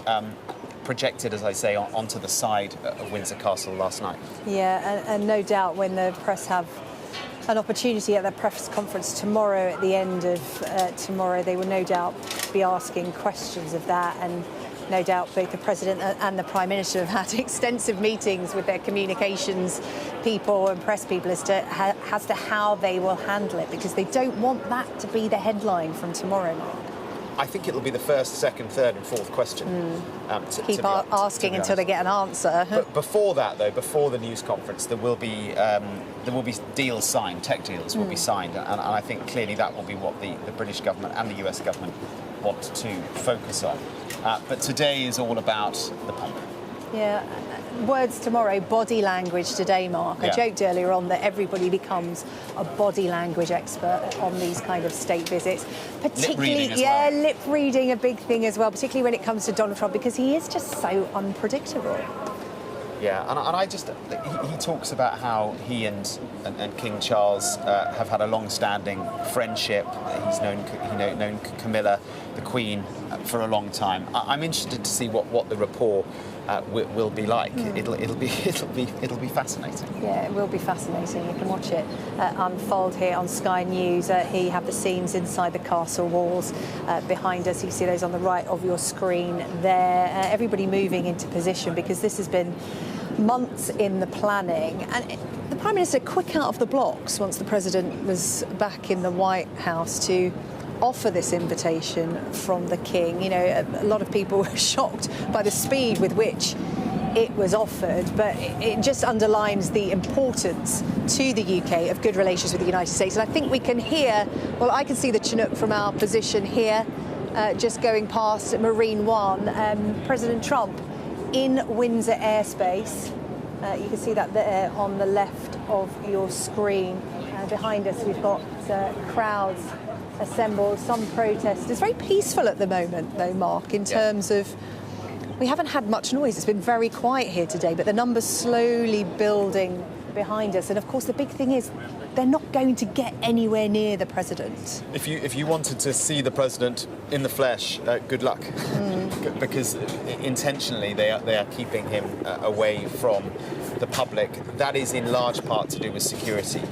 It was only less than a week ago, the assassination of Charlie Kirk in the United States. The President, there have been 2 assassination attempts on his life. The security is absolutely huge. The US Secret Service, they kind of take over, work alongside the UK security services, the police, MI5, all the rest of it. They all work together, but the US Secret Service have been here for some time, trying to just sweep everything. Over the past couple of days, I've seen the police going in and out of all the buildings here in Windsor, checking again. At Stansted last night, we were checked more thoroughly than I've ever seen. Our car was literally, they were looking in every part of our car. The security is absolutely huge, but it is useful for the organisers, I think, that because Buckingham Palace is being renovated and therefore all of this can't take place there, it's happening in Windsor. Windsor is an easier place to be able to secure than central London is, and so the protests that we saw for the last state visit, they are not nearly as big. Now, is that because Donald Trump is more popular in the UK this time around, or less unpopular, or is it because the protesters are not able to get close? We'll see how it progresses over the course of the day. We are just moments away from the President and First Lady touching down at Windsor Castle. We just heard them above the skies here, and on the right of the screen there you could just see all of the readiness. In fact, I think that is the King, perhaps we can see. That is the King we can see looking through the door there, anticipating, as we are, President Trump's arrival here at Windsor. The King officially standing by, keeping an eye on the sky above the castle as President Trump and the First Lady prepare to land. Of course, it will be a little while before he gets to the King's door, as it were. He's got to meet the Prince and Princess of Wales first. I'll bring in Alistair Bruce, who is going to talk us through all of the ceremonial proceedings this afternoon. Alistair, we're just moments away. We are, and the President is about to land down at Victoria House, where the King, watching from the main door with his equerry and the equerry of the Queen beside the picture as they look out, waiting for that landing. It's quite complicated when helicopters come in. There's the King's Private Secretary, Sir Clive Alderton, walking across the picture. He has been in close communication with the President's team in putting together this state visit. But the problem with helicopters landing in this fairly close environment at Windsor Castle is that the horses need to be kept at a distance before they're brought forward with the carriages for obvious reasons. The sound and the destabilization caused by the downdraft of these enormous helicopters has its effect. And gathered outside Victoria House, the master of the horse, other members of the President's team, and across the park and the long walk past the Copper Horse come the 2 helicopters. There have been 4 in the overall group, successfully making it fairly unclear to all of us which one is Marine One at this time, bringing the President to start his state visit formally in the United Kingdom. But for the pilots, they have their plan and they will settle down in the walled garden outside Victoria House. And once they've powered down, the Prince and Princess of Wales will go over and welcome the President and the First Lady.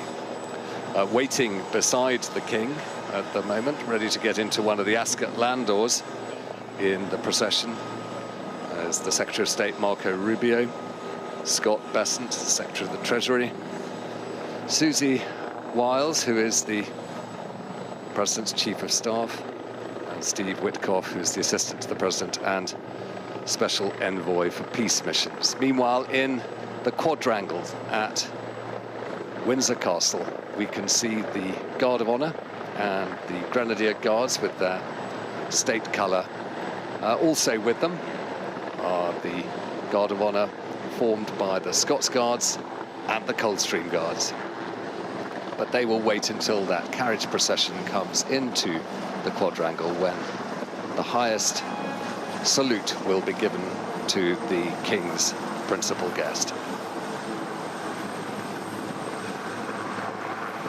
On the side of the helicopters are the symbols of the President, the seal, and the Marines who staff the aircraft always wear their formal blues and maintain the highest level of ceremonial turnout for the United States.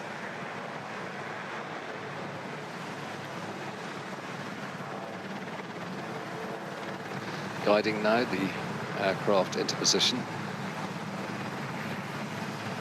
A garden that has been here since the time of the Georgian kings, and which once provided all the food for the monarchs of those days, and now perfect location for the arrival of these helicopters, safe and contained with Victoria House at the side. And for anybody in uniform with these helicopters coming in, there's quite a lot of draft around and people have to hang on to their hats. And there are some ceremonial uniforms present here today as the second of the Marine helicopters comes down, and we are yet to know which one contains the President and the First Lady.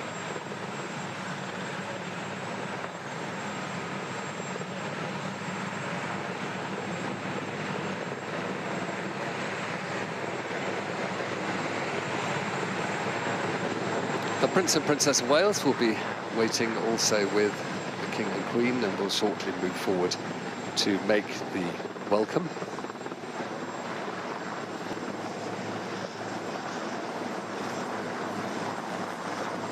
And you can just see the roof there of Victoria House, and going into the garden, the second of those helicopters.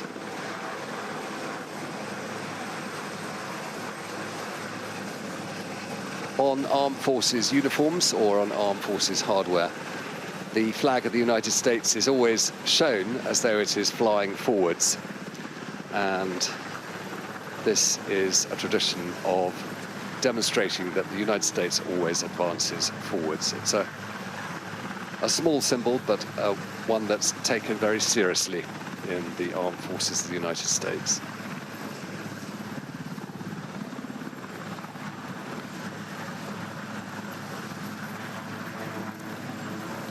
Well, I'm going to make a guess that this is Marine One because it's closer to Victoria House. And now the powering down will begin. It takes a short time for these helicopters to be brought from full power to still.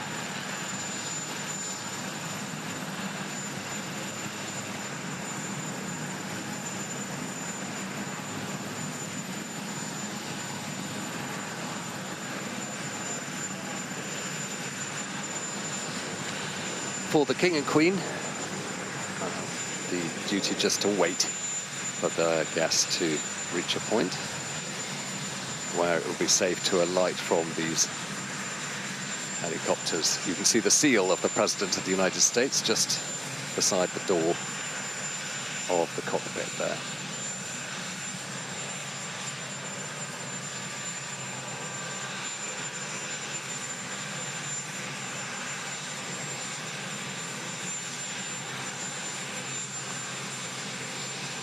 And in full dress and immaculate as always, the United States Marine Corps take their position in order to enable the President of the United States to alight at the start of his state visit.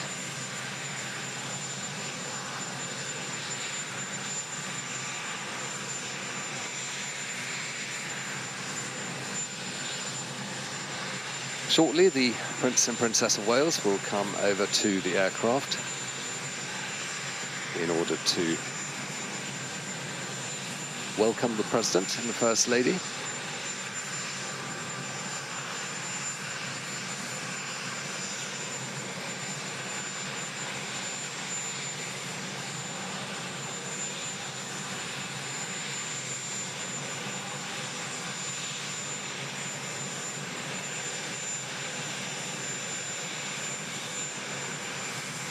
The President always salutes in reply to the salute he's given as he's welcomed formally to the United Kingdom by the Prince and Princess of Wales.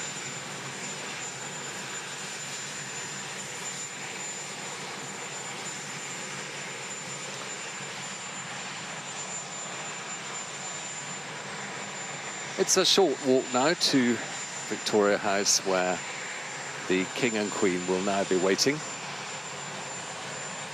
with Colonel Ed Launders, who's the new Comptroller of the Lord Chamberlain's office, who has organised the ceremonial for this event.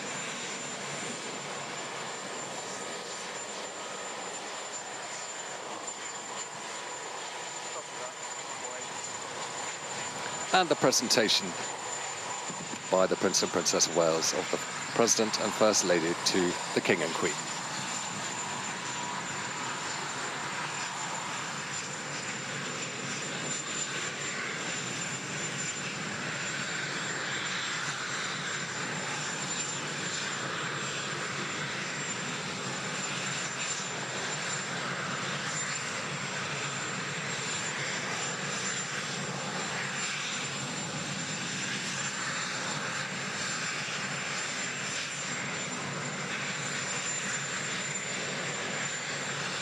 And with the formalities over, the King identifies where the President will come and stand, introducing his private secretary, Sir Clive Alderson.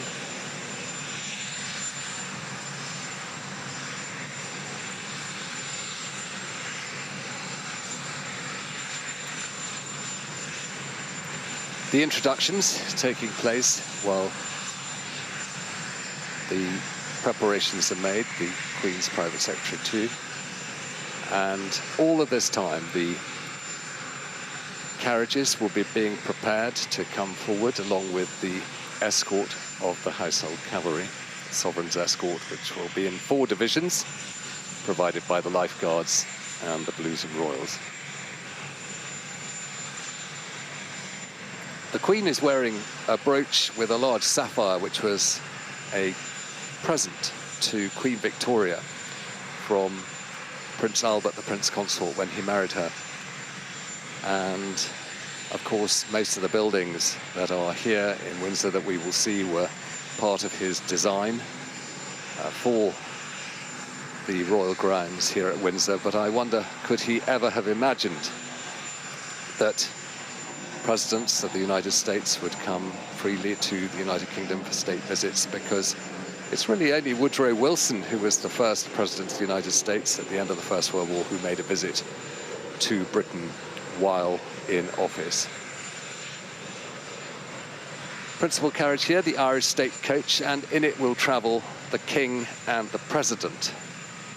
And in the second carriage, the Scottish state coach, and that will travel the Queen with the First Lady. And in two further state landau, you'll have a semi-state landau, you'll have the Prince and Princess of Wales with the Ambassador of the United States and the Ambassador's spouse, the Honourable Warren Stevens and Mrs. Stevens.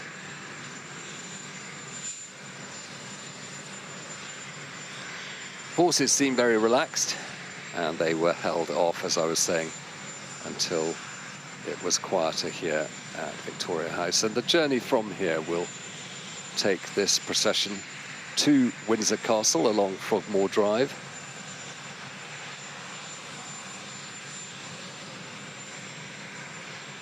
The footmen take positions at the back of the carriage. The second footman will climb up once the door is shut, and you'll see the blockman on the left who's got the blocks underneath the wheels of the carriage, holding it steady. He's just released the blocks. And when the Crown Equerry is ready, Colonel Toby Brown will give a signal and the procession can begin. So this is what President Trump, it was made clear, a state visit for the second time to the ancient nation from which so much of the history that is marked and carried on in the United States began, and the ceremonial which is at the heart of the traditions the United Kingdom laid on in the best possible terms.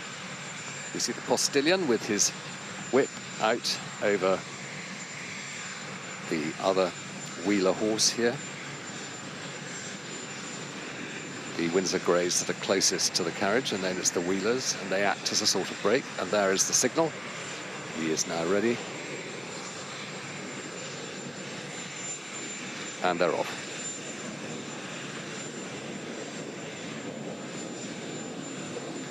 Chance for the King and the President to talk not only about the events that will come over the coming day and a bit, but also it's a friendship that has grown, and there in the Scottish state coach, the Queen and the First Lady. And the outriders that always travel ahead of carriages to check that there are no obstacles in the way of the carriage. They were there to always check that no trees had fallen. Now, obviously, more ceremonial, as we will shortly see two divisions of the Sovereign's escort take position ahead of these carriages, and two further divisions take place at the rear.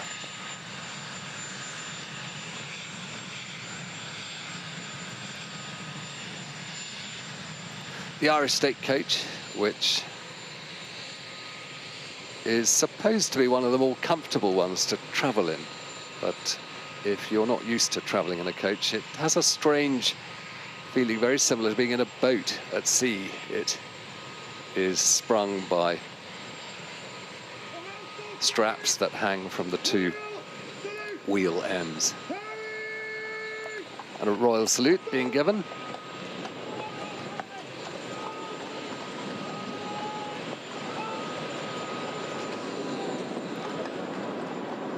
And coming out now past California Gate, interestingly named for the President of the United States, and close to the California store of the royal household.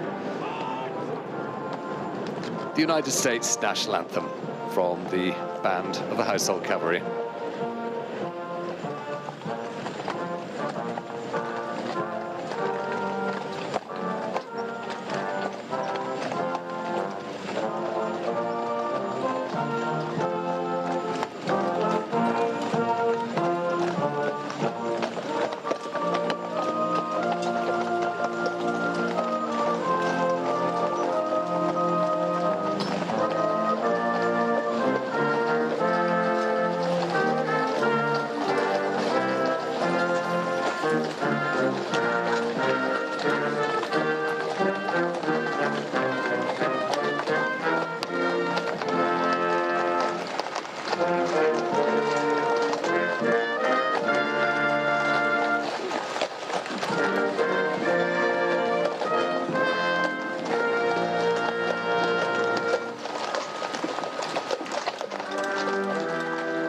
And the national anthem of the United Kingdom will follow as the procession passes through the half companies provided by the Royal Navy and the Royal Marines.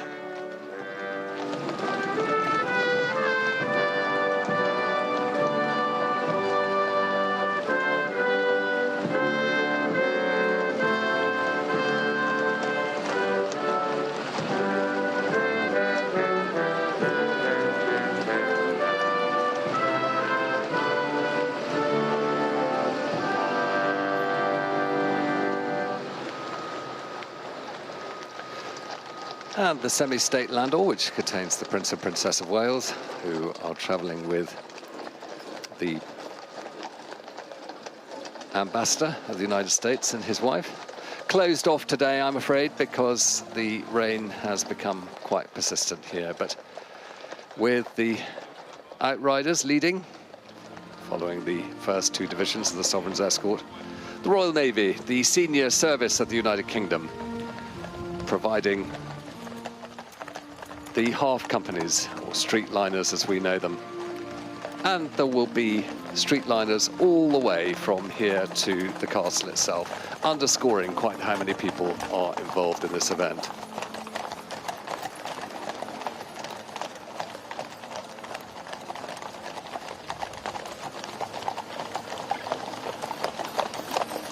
They're making their way now towards Frogmore House, which is where Queen Victoria's mother, the Duchess of Kent, used to live, and it's where most of the members of the royal family are laid to rest in the garden there, including the Duchess of Kent, who was buried there only yesterday in the royal cemetery just beside the house. And as the procession moves by Frogmore House, we have the Royal Air Force, the King's Colour Squadron of the Royal Air Force, providing the streetliners.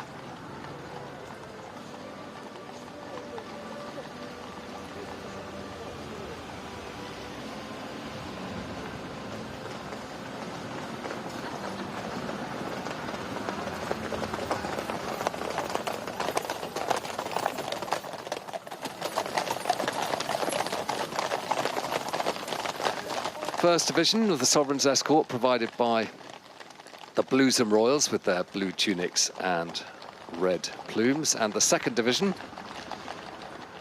the officer's charger, more excited perhaps than him, and coming between a trot and a canter there, and then the packet of royal carriages. Those chimneys to the right there are buildings associated with Frogmore House.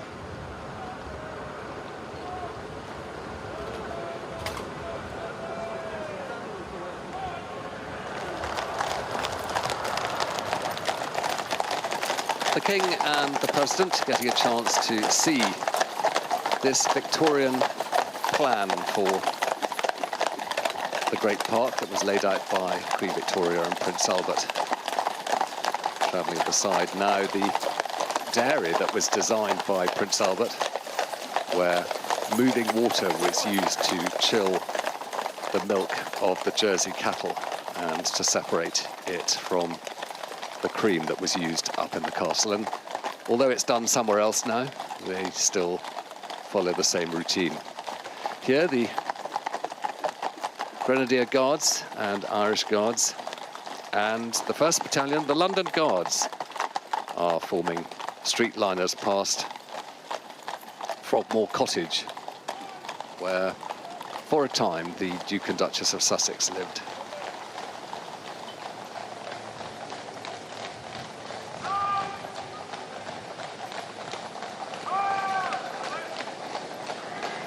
You can see the white plume here of the guardsman in the Grenadier Guards, just hidden in the side of his bearskin on the left-hand side.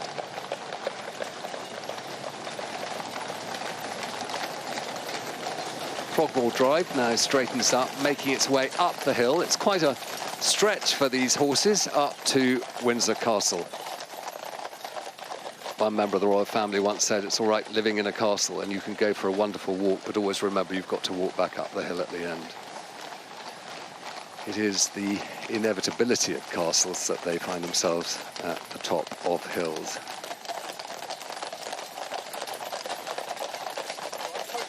So the two divisions, the Sovereign's Escort leading now the King's Carriage as he brings President Trump, and for the president who cared so much about being received in the traditional British way, because all of this has provenance. None of this is Disneyland or something created in the imagination of a writer. It is lodged in the provenance of a nation whose history has presented each and every part of this ceremonial with purpose and meaning as part of its tradition.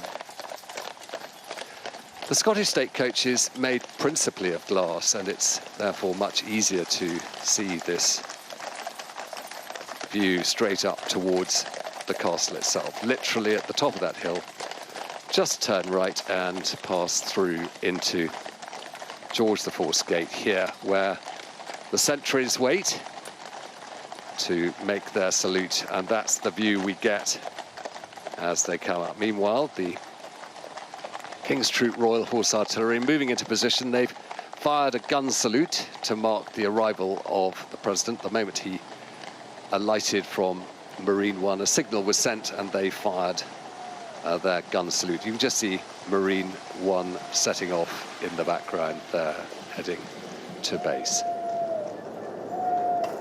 They're brought to attention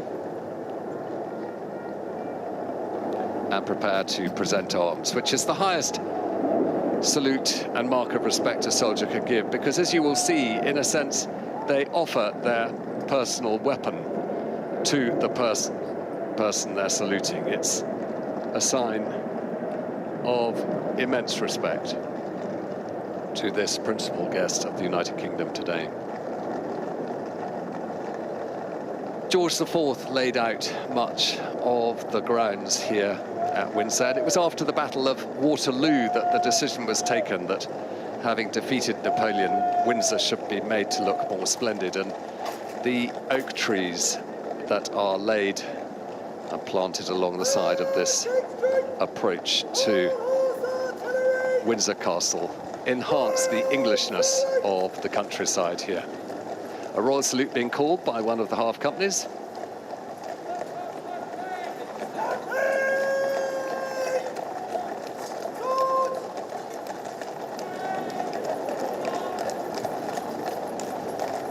King's Troop carrying swords, and here the Sovereign's Escort will peel away, leaving the route into George IV's gate clear for the King's Carriage. Meanwhile, inside, the adjutant in brigade waiting, Major James Kelly of the Scots Guards, will be ready to give his signal to the commander of the Guard of Honour today, who is Lieutenant Colonel Storm Green, who will give the command to present arms, and the national anthems of the United States and the United Kingdom will be played while the carriages make their way around the quadrangle. So here, as the Sovereign's Escort's first two divisions have peeled to one side, and there is the King's Troop. The King passes between them.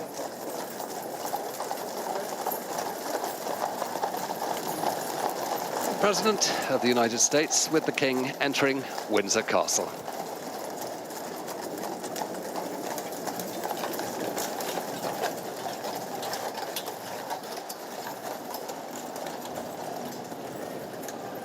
And the signal now given for the royal salute. And the two national anthems will be played, coming to a halt as the King's carriage arrives at the dais.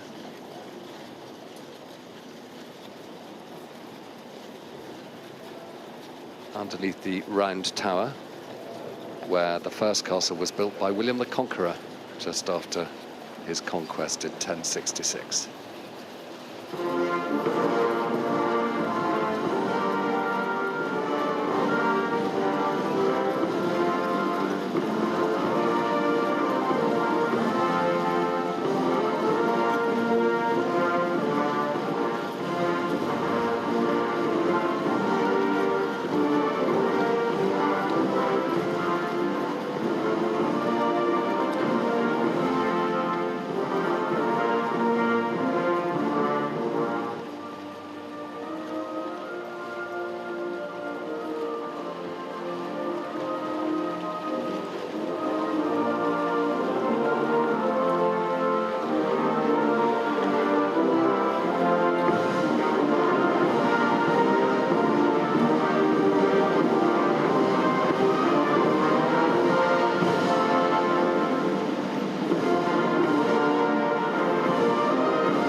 And precisely at the end of the playing of the two national anthems, the King and the President arrive to alight from the carriage, and slope arms is given to the Guard of Honour.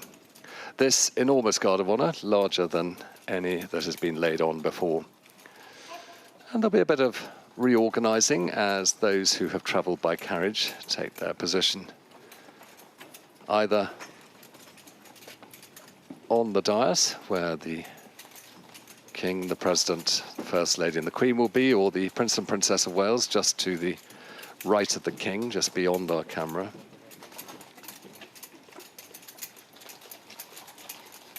And the guests from the United States taking position at the Equerries' door over there, where they can see, and a signal given by the Crown Equerry, Colonel Toby Brown, for the carriages to move off.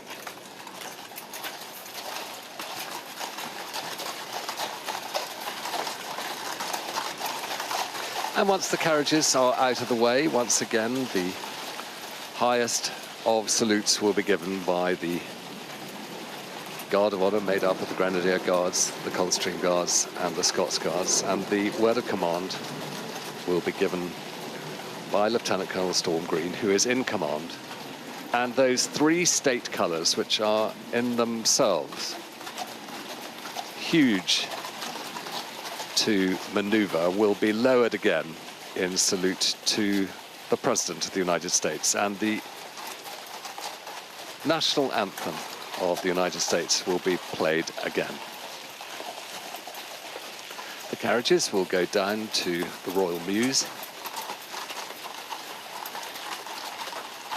And you can see the red plumes there of the Coldstream Guards. Here comes the Royal Salute.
And the commander of the Guard of Honour will slope arms.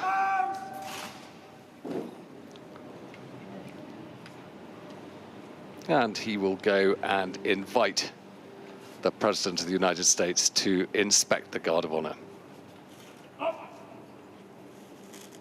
Shoulder! Arms!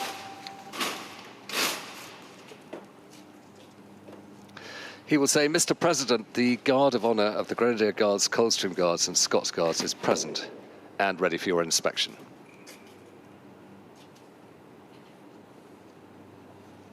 Mr. President, the Guard of Honour of the Grenadier Guards, the Coldstream Guards and the Scots Guards are present and awaiting your inspection.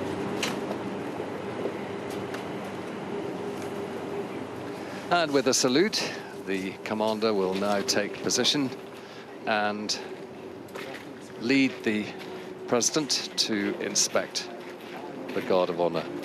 It's a chance for the President to look straight into the eyes of the soldiers of the three regiments who represent today all the armed forces and who also represent one of the principal allied nations to the United States.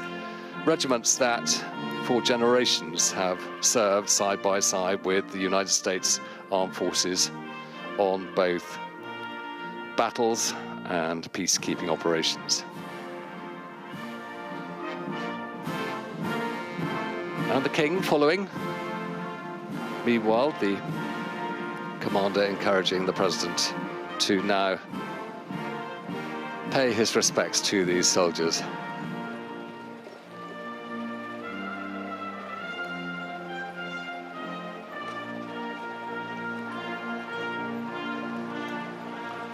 And the King encouraging him to proceed along the line past the state standards that the King gives his respects to.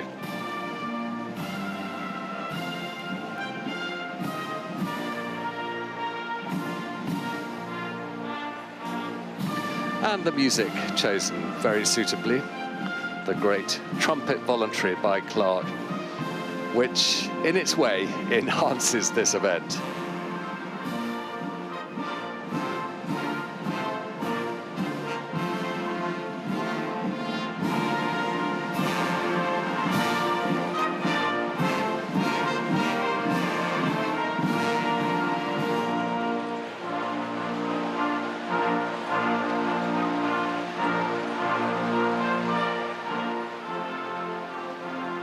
And the rear rank, chance for, again, the President to look at the Coldstream Guards, who always form the left of the line, or the right as he was looking at it, and then the Scots Guards in the middle, and then finally the Grenadiers towards our camera.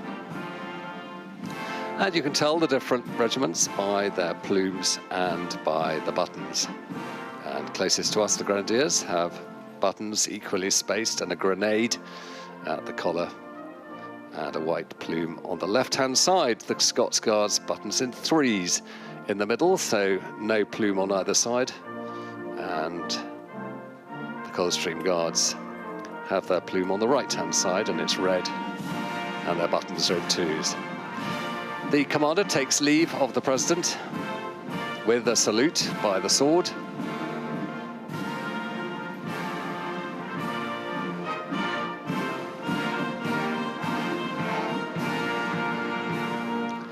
And the President expressing his gratitude. The King pointing out others who have been playing their part, and then returning to the dais where the Queen and the First Lady are waiting.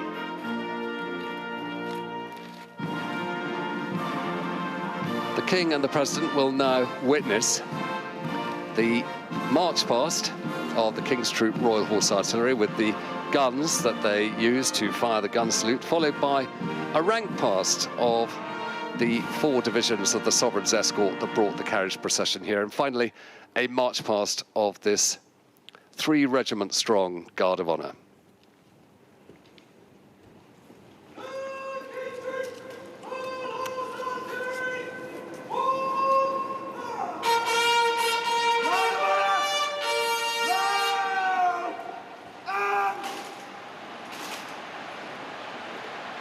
And the music for this will be the Royal Artillery's Slow March. And a present arms from the Guard of Honour to the Sovereign Standards and to the guns that will march past now in front of the King and the President. Guns that were used in battles like the First World War, 13-pounders that fired the gun salute today, and not only fired salutes for major occasions like this, but also have from time to time carried the coffins of members of the royal family at their funerals.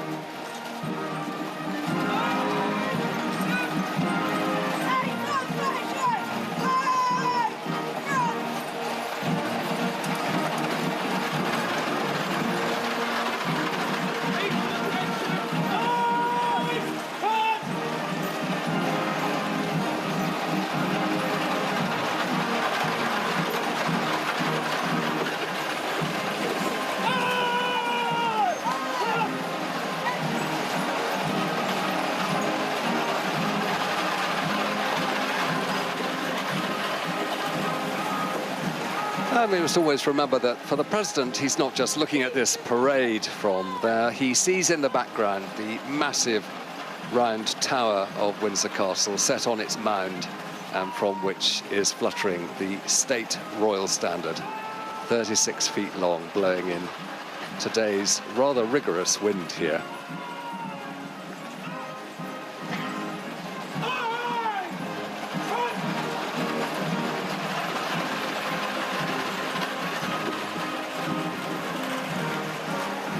The sound of the guns and their limbers and the caparisоning of the horses is a memory that will stick with the President, I think, in this very confined and extraordinarily beautiful quadrangle. The music now changes to the Lifeguards' Slow March.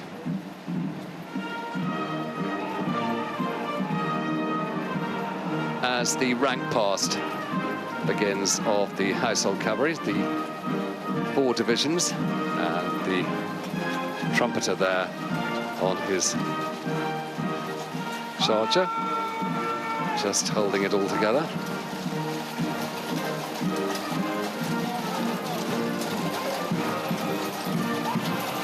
The Lifeguards with their red tunics and white plumes.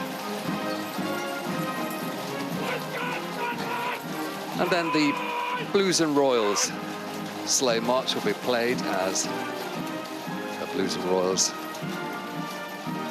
give their salute to the President.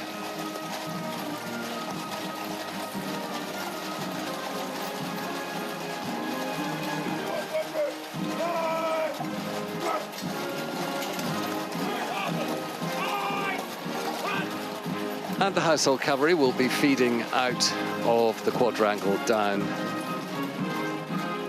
towards Frogmore again through the George IV gate.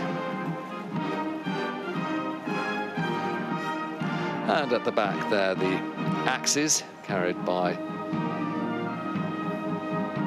the soldiers responsible in battle for dealing with wounded horses and removing their hoof in order that the soldier could draw a fresh horse for battle. And now the Guard of Honour, the 3-regiment-strong Guard of Honour, brought to attention and prepared for their march off. They'll form 3 ranks. Guard of Honour will move to the left in 3. 4 3s! Left!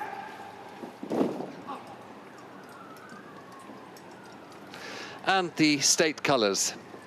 The Scots Guard state colour was presented to the regiment by Queen Victoria quite near here in 1899. And the one carried by the Coldstream Guards was presented to them by King William IV some decades before.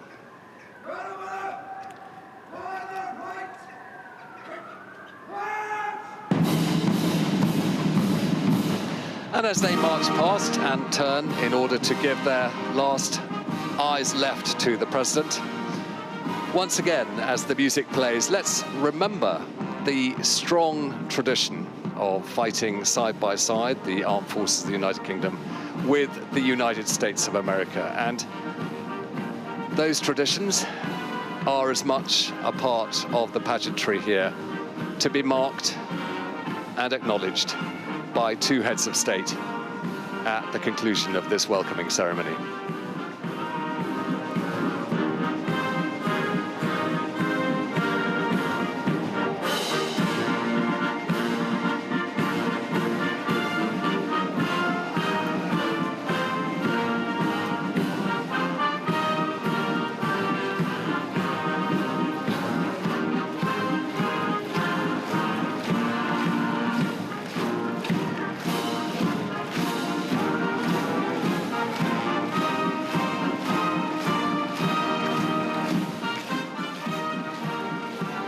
The state colour of the Scots Guards passing by the King and the President, and the music when the Guards are on parade.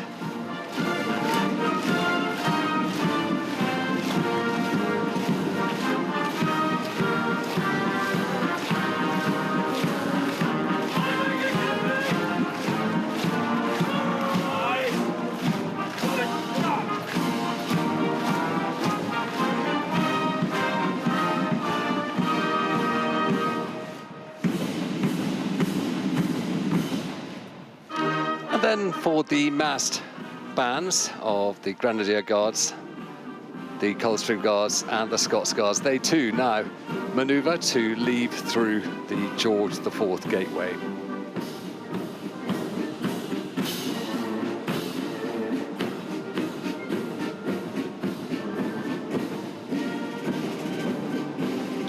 And shortly they're going to carry on their music with the Stars and Stripes Forever, the Bond of Friendship, underscoring what's going on here, the Liberty Bell and Semper Fidelis.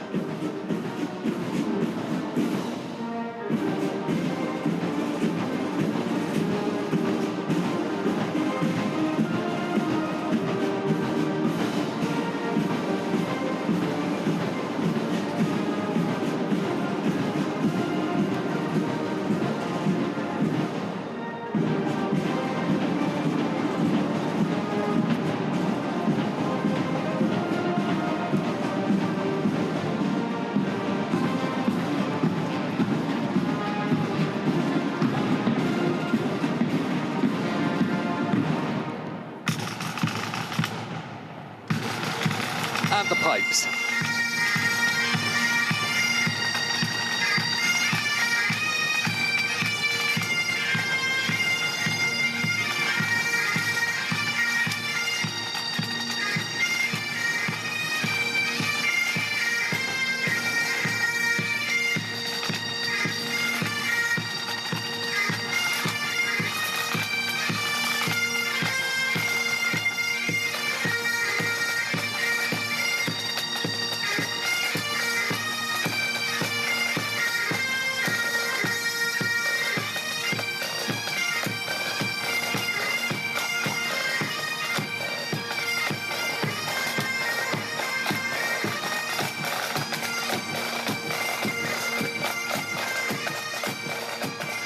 And with Scotland the Brave and Helan Laddie, what better to conclude this musical welcome to the King and the President who has so many associations through his mother with Scotland, and it is to Scotland that he often visits and his involvements there.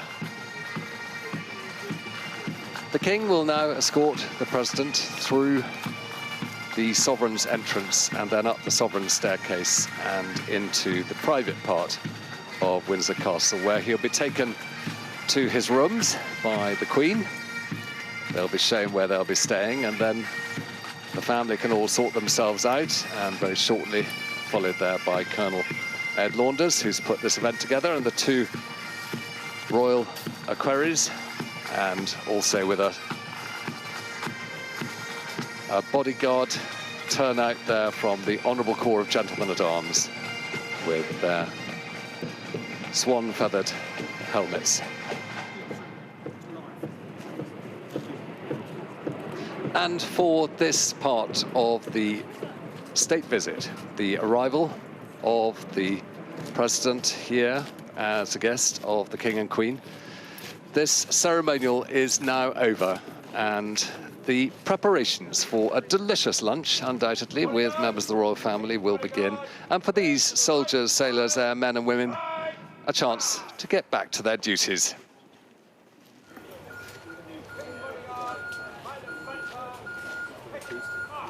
So the second state visit for US President Donald Trump is officially underway. Alistair Bruce taking us through proceedings there. As he said, the President and the King now inside Windsor Castle, along with other senior royals and the First Lady. A chance to settle in after that ceremonial start to proceedings. And Alistair, to the untrained eye, that all seemed to go rather well. It did, and I'll just point out that we're just seeing the Major General commanding the Household Division there, and our good friend Colonel Guy Stone, who is the brother of Mark Stone, who has been with you quite a lot today in our coverage of this state visit. I think it's a perfect start for the intentions here, which is to make sure that the ground is set for significantly powerful people in both the United Kingdom government and the United States government and executive to play their part in moving forward with the discussion of diplomacy. But there could be no more private, more spectacular, more historic a location for the President to have been brought to by carriage in ceremony than here at Windsor. And it's up above there in those rooms above this gate that at the moment the King and Queen will be showing the President and First Lady where their rooms are going to be as the reign of Charles III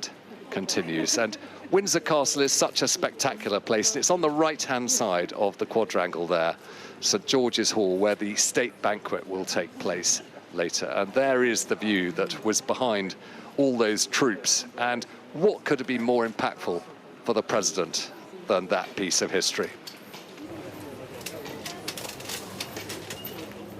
Alistair, for the moment, thank you. Well, our US correspondent Mark Stone is here with me in Windsor alongside our international affairs editor Dominic Waghorn. A little mention for the Stone family there from Alistair Bruce, your brother taking part in proceedings today. Yeah.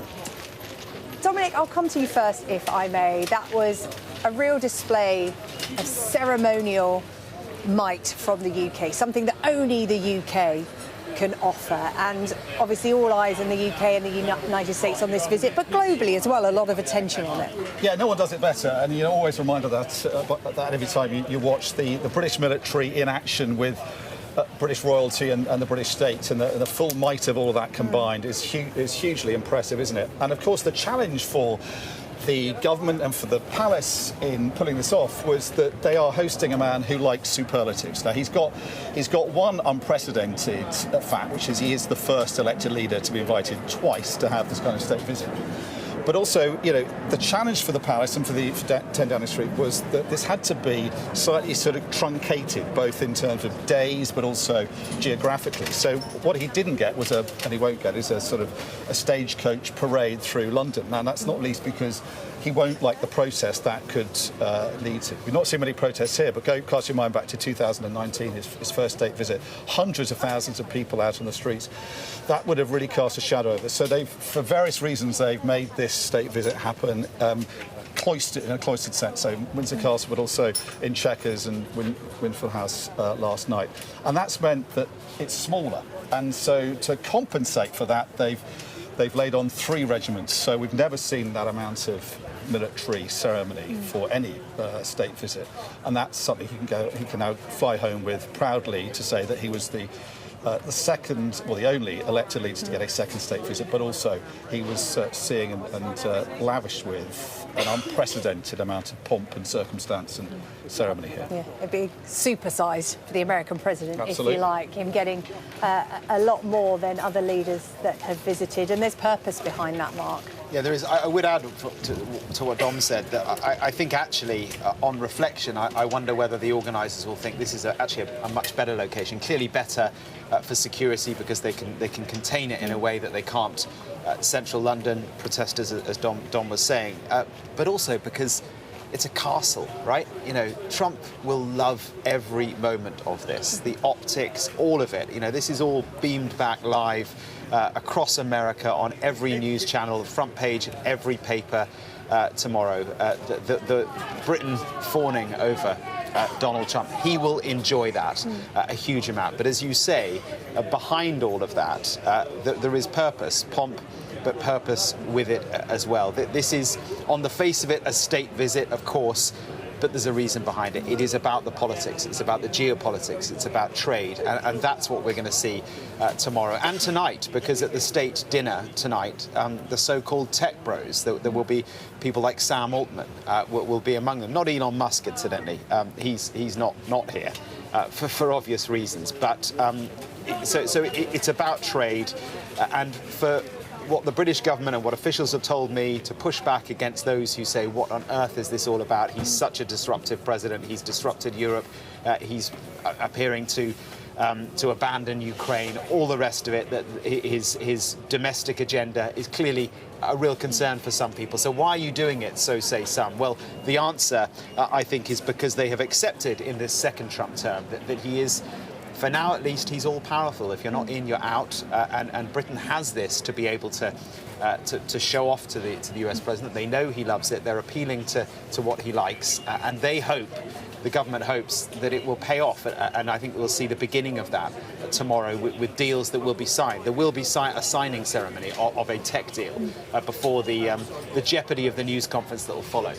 Yeah, we will be hearing from the president later today, of course. He's due to give a speech at the state banquet tonight. The King as well making a speech, such as the protocol for these state visits. And while we wait to hear the words, let's talk about body language in terms of what you both made of it. There was a moment there where the president was inspecting the Guard of Honour and had to have a gentle chivvy along from the King, who put the hand on the small of the president's back to sort of move him along the line. As Dominic was saying, you know, there's a lot crammed into a small window here for this state visit, but perhaps a sign that the president was sort of overawed by the occasion. The inspecting of the Guard didn't quite know what to do, the protocol. And, you know, as we've both all reflected today, the president loves this. And I just wonder, Dominic, if the sense of occasion got to him slightly. Well, there. It's interesting, isn't it? Because I think, you know, we're used to seeing this man who has a commanding presence wherever he is. You know, he is the alpha male in whatever room or arena or whatever sort of forum he's at.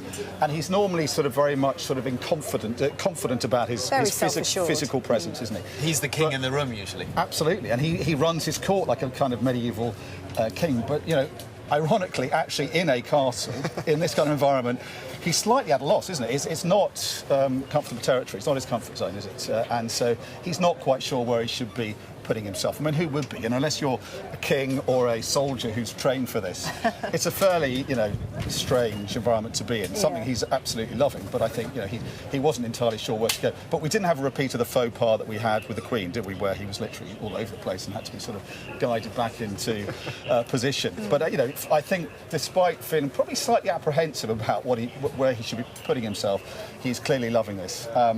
In other sort of observations, he seems to have a new suit, doesn't he? He's sort of looks like he's found a new tailor. It's a slightly better fitting suit. I hadn't spotted that. I was looking at the First Lady's outfit. What do you think, Mark? that suit looks a little bit sort of closer sort of fitting than what we've seen before. Yeah, I think it did. I wouldn't be at all surprised that for this moment he wanted a new suit, you know? We saw his suit. I mean, this is not the area I was expecting you two to discuss, but I welcome it. I welcome it. We know our fashion 5 minutes.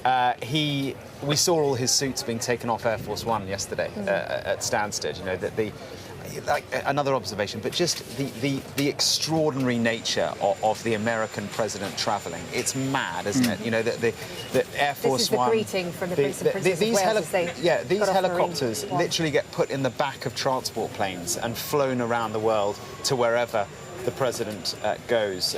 The Beast, I don't know if the Beast, his vehicle is here this time, because he's flying everywhere, even for these short distances. But the the movement of any American president it's awesome. It's a huge amount of hardware, isn't it? And as you say, these 2 helicopters are in the back of this, I think it's a C-1 transporter plane. Normally the Cadillacs go as well. And then it's the people that fly with them as well. It's like he travels like any American president since the Second World War has travelled like a kind of latter-day, modern-day emperor. What kind of numbers are we talking about in terms of the size of the entourage? I spoke to somebody yesterday who's sort of involved in the logistics side of it, and he said he thought around 500 people will be travelling with the president. Obviously, not all on board Air Force One, but and amongst that, you've got the press pool, you've got this very large business delegation as well, and that gives a sense of what's going on behind the scenes. All those people are there for a reason. These things are planned for months in advance, at least 6 months, and everybody who's invited will have a role, a purpose, a mission that the White House wants them to fulfil, but also that they'll be looking to fulfil for their own personal purposes and business purposes. So, while we're seeing these pictures behind the scenes, there are all these relations being nurtured and cultivated. For some, the first time they'll have met each other, Marco Rubio and Yvette Cooper, possibly Britain's new Foreign Secretary. So there's a huge amount of networking going on in the background. It is like a sort of modern-day imperial retinue travelling around the world. Just looking at the Prince of Wales, Prince William, with the president there. The last time they met, I think, was in Paris, the reopening of Notre Dame Cathedral. And back then, Trump, true to form, he said that Prince William looked really nice, very handsome, and said some people look better in person, I think implying that the prince's looks exceeded his expectations. So I think you call that a backhanded compliment. I don't know. But that meeting in Paris was engineered by the British government using the royals to further the diplomatic relationship, and that's what this is all about as well. This idea that I guess everything that isn't American leadership is worse, and that Britain needs to be close to America, and so they are using the royal family, using this state visit to further the diplomacy. Let's be honest, what is a very difficult time. I mean, there's no political alignment between Keir Starmer and President Trump, between those two administrations. There's none. But there's a recognition that with this president, you have to stay as close as you possibly can. And, I talk, and I'm sure you do as well, Dom, to diplomats from other countries who are up front. They say, look, you guys have played it very well with the whole trade relationship. You've done better than we've managed to. Of course, Britain's not part of the European Union, which gives us this sort of freedom to be able to do that. But they're envious of this sort of thing. They're envious of Britain's ability to be able to lay all this on. And Britain will hope, the government will hope, it will pay dividends down the line. Dominic, I was speaking to one of the organisers of the protests against Trump's visit on my programme last night on Sky News, and he very much had the view that, the UK yet again is bending over backwards to the United States at this point in time, given what's going on in the world with Ukraine, the Middle East, the United States, encroachment on a conversation about freedom of speech in this country, so many different topics. Now should be the time for the UK to stand up to America. And, their extreme example was not giving him a state visit, not affording him that. But, not having those conversations, I think the counter-argument is more harmful to the UK. In terms of how this is being viewed in the world, are the UK being seen as a soft touch by offering this so readily? Before the president was even out the starting blocks, really. Absolutely, whether it's outside of Britain or not, or within, I think, this is a very live debate that has vexed minds at the highest levels of government, and we've seen how Sir Keir Starmer has come down on that debate. But on the one hand, you have those saying, we would be mad not to do this. This is a president who loves royalty. He loves Britain. He's an Anglophile. For him, this kind of stuff is catnip. Let's play our best hand. If you've got that kind of asset, if you've got that kind of card you can play, you'd be mad not to play it. Others would say, well, Sir Keir Starmer played it too early.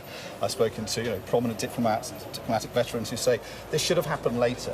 It's something that could have been dangled for Donald Trump to play towards, and then he could have been rewarded for the right kind of preferential treatment giving to Britain.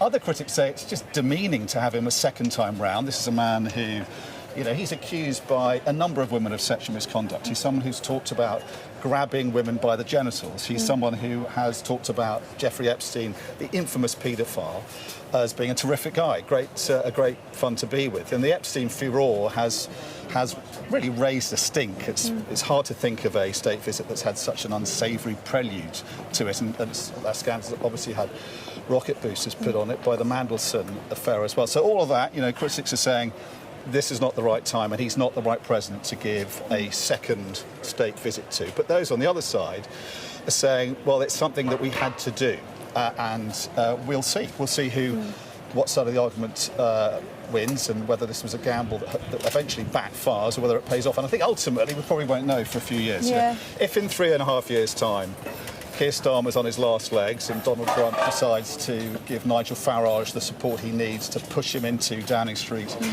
then you know, this will have proven to have been a rather naive gamble. If, on the other hand, we get preferential treatment in trade deals, you know, it may have paid off. But I think one thing we have to say with this president is he's unpredictable.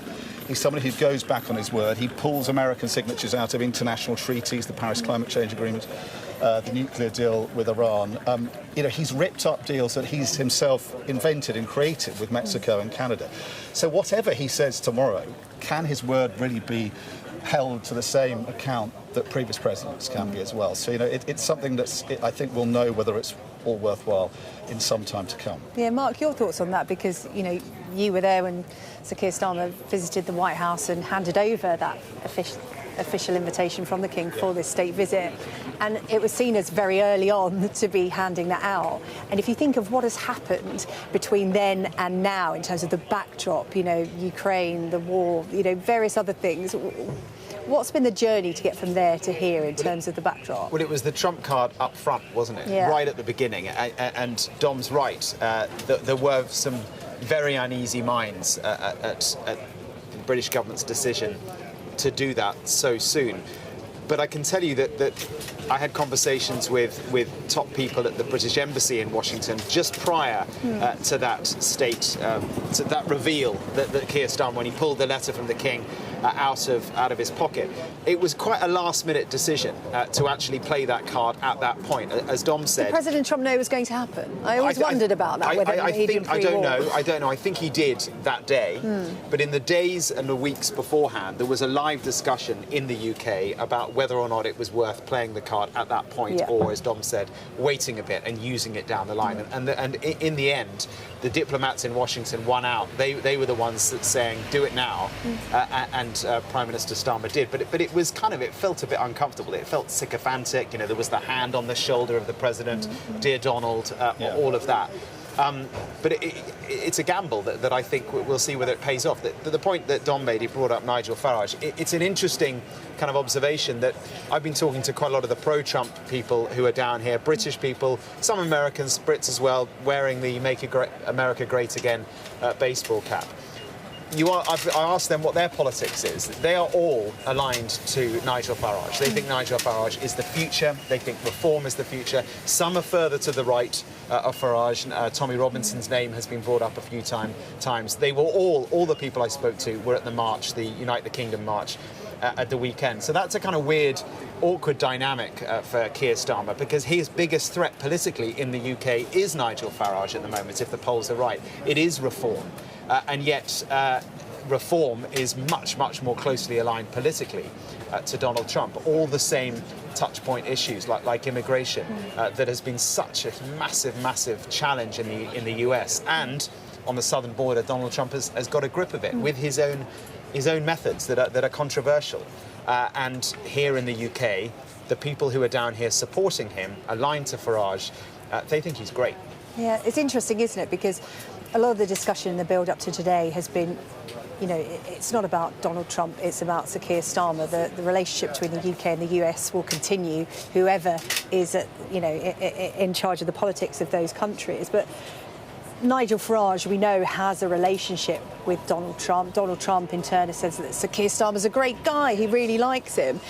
And Nigel Farage not really been part of the conversation in the build-up, essentially, to this state visit in terms of, is Donald Trump going to make any time for him when he's in the United Kingdom? I've not heard words to that effect, where you think that would be part of the conversation. Yeah, I very much doubt that they will meet. They've kept the schedule tight for him. It's too short a schedule, isn't it? Yeah, I just don't think that would happen. What I do think is possible, probable, is that people within Donald Trump's administration who are also here, they may well meet their political allies on this side of the Atlantic. I think that's perfectly possible, because remember, this is about much more than just the principles. Alongside the president in there is Susie Wiles, his chief of staff, the first woman to hold that position. Massively, massively powerful. She's been with him for many, many years. She's a Floridian.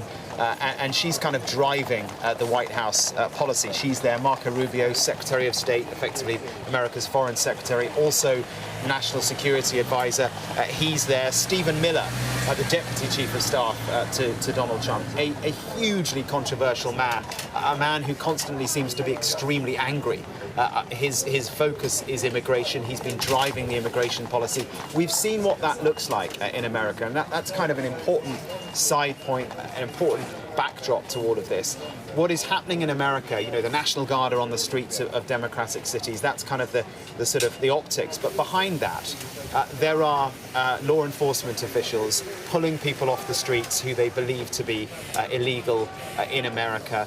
There is accusations of racial profiling. This sort of thing happening in America is astonishing, and I think that's certainly something to remember as we see the pomp here. And all of that's sort of very much at odds with Keir Starmer's political viewpoint, of course. Yeah, totally. You know, an administration that's pulling people off the streets, arresting people for what they say, masked men on the streets of, you know, American cities, just arresting people without any apparent due process. You know, for a human rights lawyer, that's hard to watch. And you know, he's not the only one who will, to some extent, be holding his nose throughout these. This 3-day visit, but doing so lying back, thinking of Britain's interests, I think, and believing they're doing all this for a better cause. Just to go back to Nigel Farage, I don't think he's going to begrudge the fact that the president's come here and not seen him. He has a lot of face time with him. But I think it's an important point to make, Mark, saying that it's not just people here who are kindred spirits with President Trump who will see Keir Starmer as a kind of soft, liberal socialist that for them is their kind of political anathema. Most of the MAGA base back in America see Keir Starmer as kind of the worst of that European liberal socialism, and therefore I think the fear for the Starmer government is once the president's back in America, they then start putting him away from the British government and back towards his more kindred spirits, people like Nigel Farage. But that's exactly why this is happening, because clearly Keir Starmer, he recognises what Dom has just said, and he knows that Donald Trump is fickle and could end up aligning himself with the sort of MAGA base view that Keir Starmer is a sort of wokey liberal, and so they're leaning into him and, you know, trying to draw him in with all the sort of stuff that we're seeing today.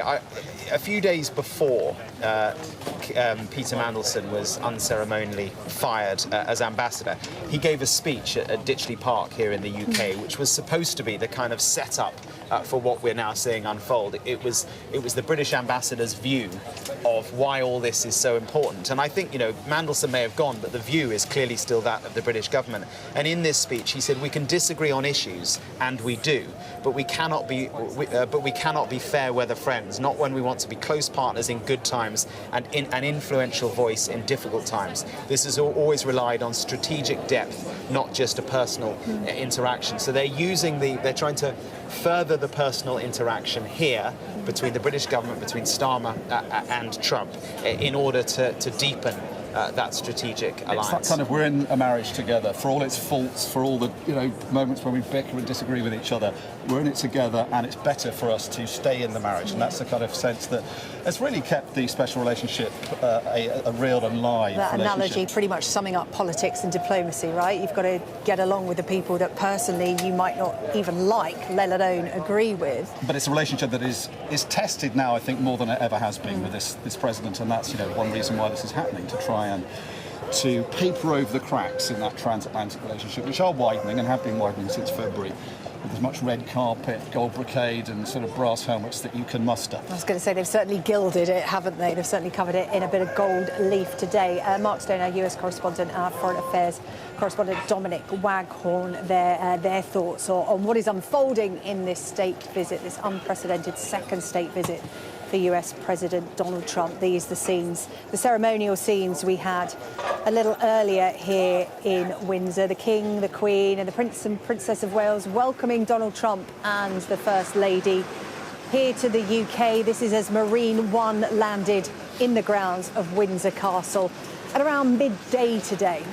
The American lady and the First Lady treated to a personal, family-centred greeting outside Windsor Castle, outside Victoria House, which is a property nestled in the Royal Kitchen Gardens at Frogmore here on the Windsor estate. The Trumps arriving from central London. They had been staying at the Ambassador's residence in Regent's Park. They arrived on board Marine One, the presidential helicopter.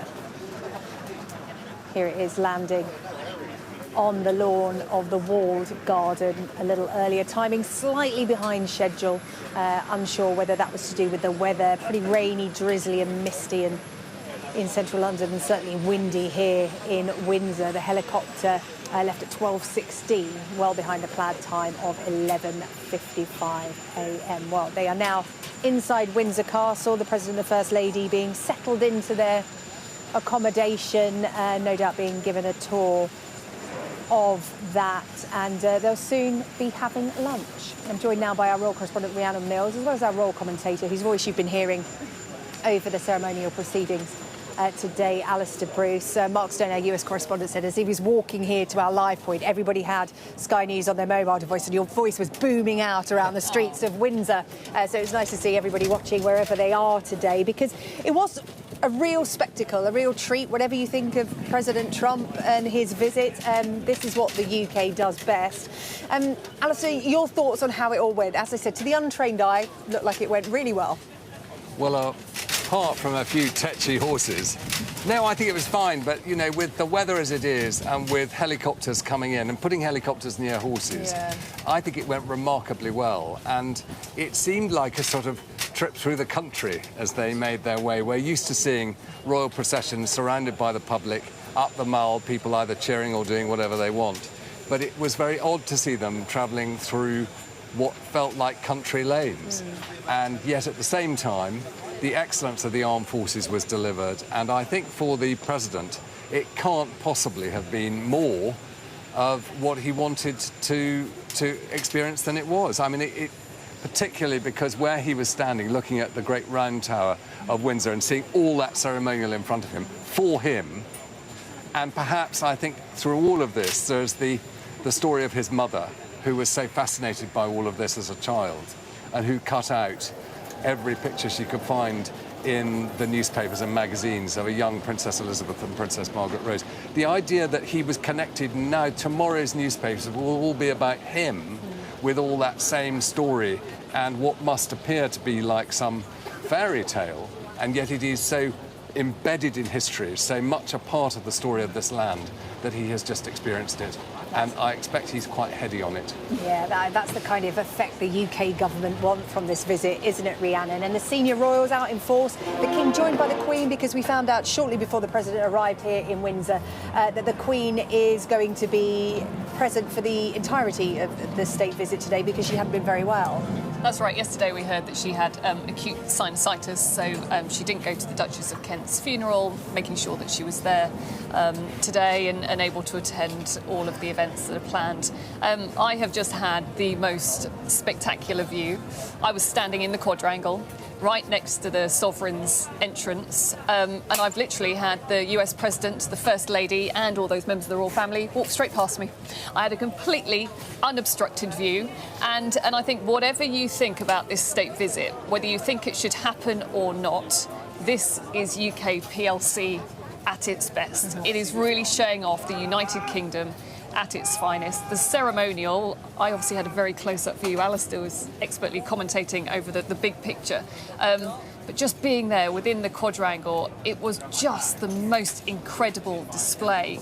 And Donald Trump, I could see up close his face. He just has the utmost respect and admiration for the royal family as a family, but also the monarchy as an institution, but also this military ceremonial.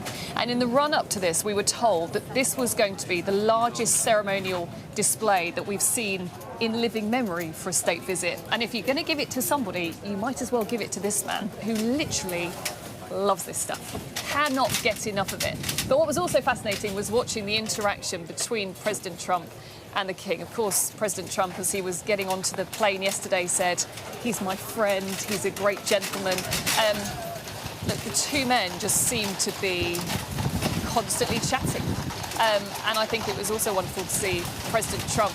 He was effusive in his thanks to the soldiers who were taking part as well. You could see him stopping and saying, thank you, thank you. There was a moment where he had to be moved along by the King. And I just think he has just thoroughly enjoyed what is, just the start. Alistair has a lot more commentating to do this afternoon because there's going to be a lot more of this as the day goes on. What I'd like to add, and you will have experienced this, Rhiannon, for the President to be in that quadrangle with all that ceremonial taking place, it's the sound. Yeah. It's the sound of the guns coming past, of the cavalry going past, of the musicians and of the soldiers and the words of command. And if it's all about you, and you know that in the evolution of a nation that has over 1,000 years of history in its monarchy, so easily and readily reachable, and yet today it's about him, that must have had an effect on him, I think. Did you feel the sound? Yeah, and I think it's because you are there surrounded by the walls of the castle, and it just has a different feel to this display at Buckingham Palace.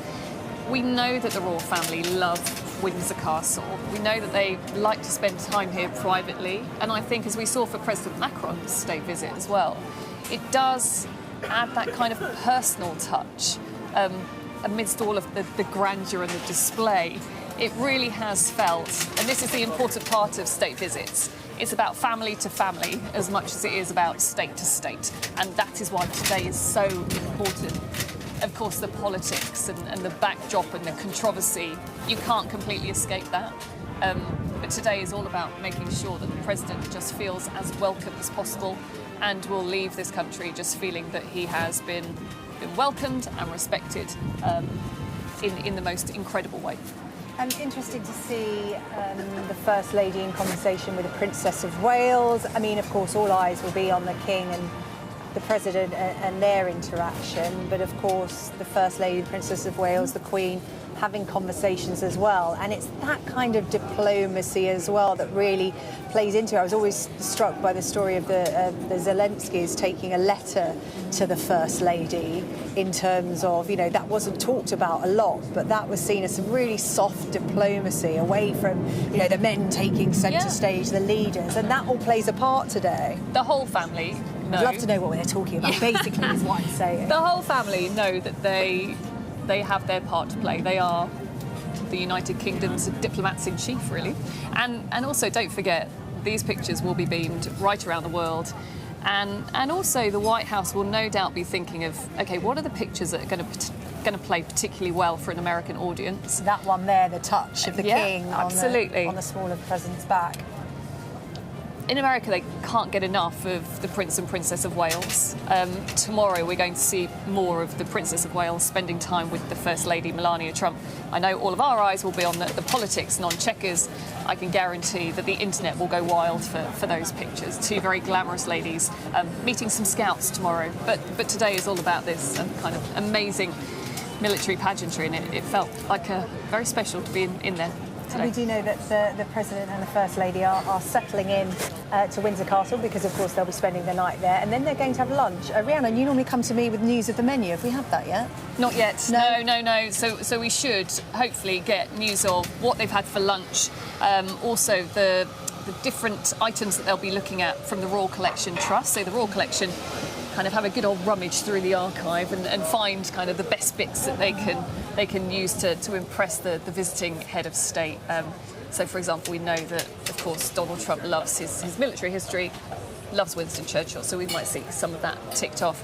And then what's interesting about this state visit is that the President and First Lady they're literally spending the whole afternoon here at Windsor Castle. It really does feel like the royal family are playing host. So as well as looking at the royal collection, they're then going to go to St George's Chapel for a special tour, a performance from a choir. They'll pay their respects to Queen Elizabeth II.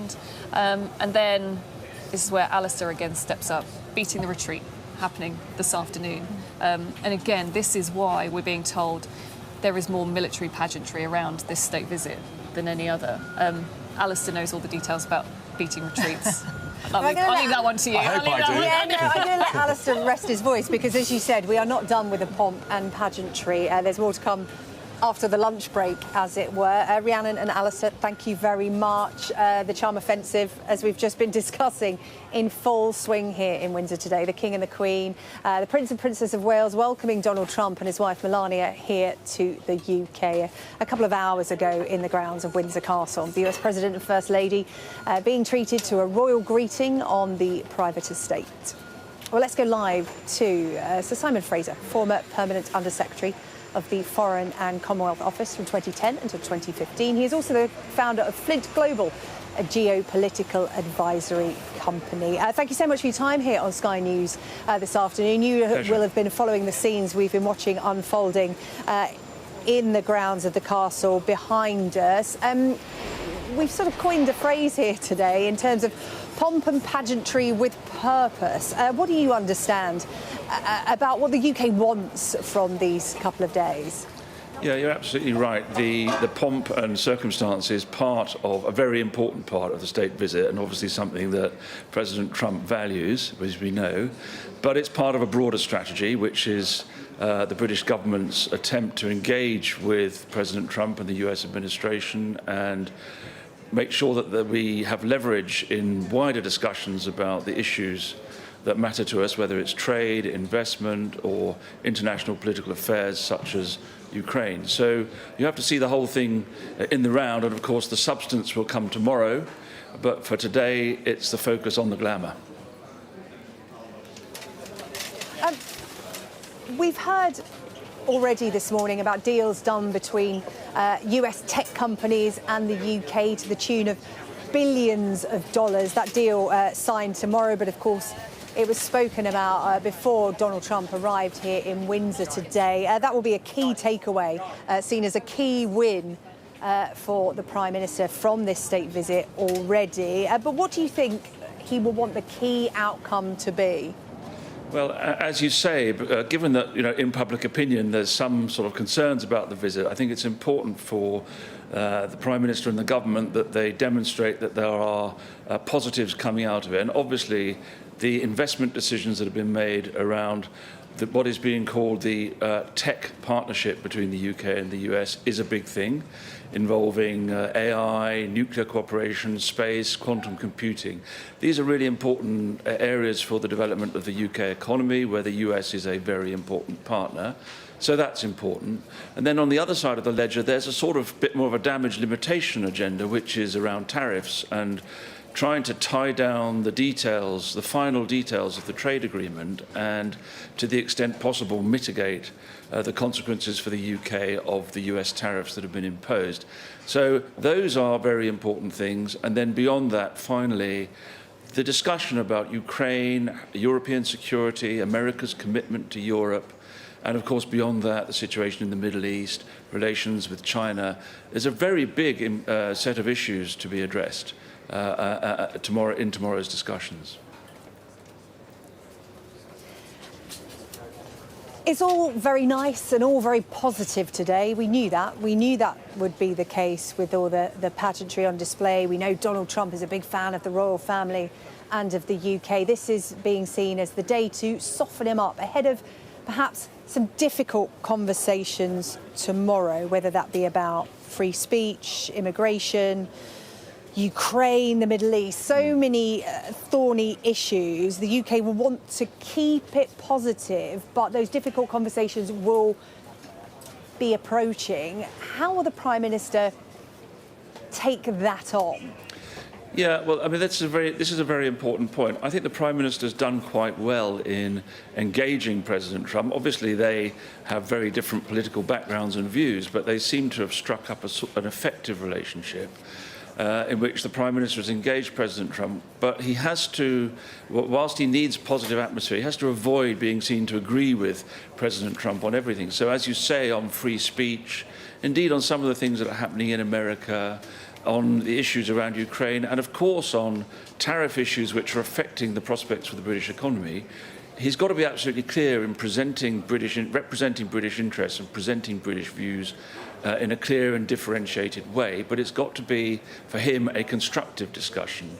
He needs a win out of this visit, given his own political circumstances at home. So it's a balancing act for him that he's got to achieve tomorrow.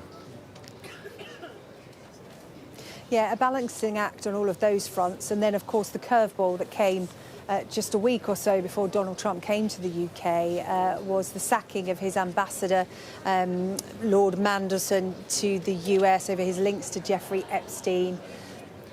Of course, the president himself has links to Jeffrey Epstein, and there is a news conference scheduled tomorrow after those bilateral talks. I would imagine quite a few of the questions are going to be about Jeffrey Epstein. How should that be navigated? Well, there is going to be a press conference tomorrow, and clearly I would expect journalists to ask that question. After all, whatever may be said, we have free speech in this country and a free press. So those questions will be asked. I think that what's important for Keir Starmer is that he'll want to make sure that there is a focus on the positive content here. And try to make sure that the momentum of the visit doesn't get lost in that way. Clearly, it's a tricky issue.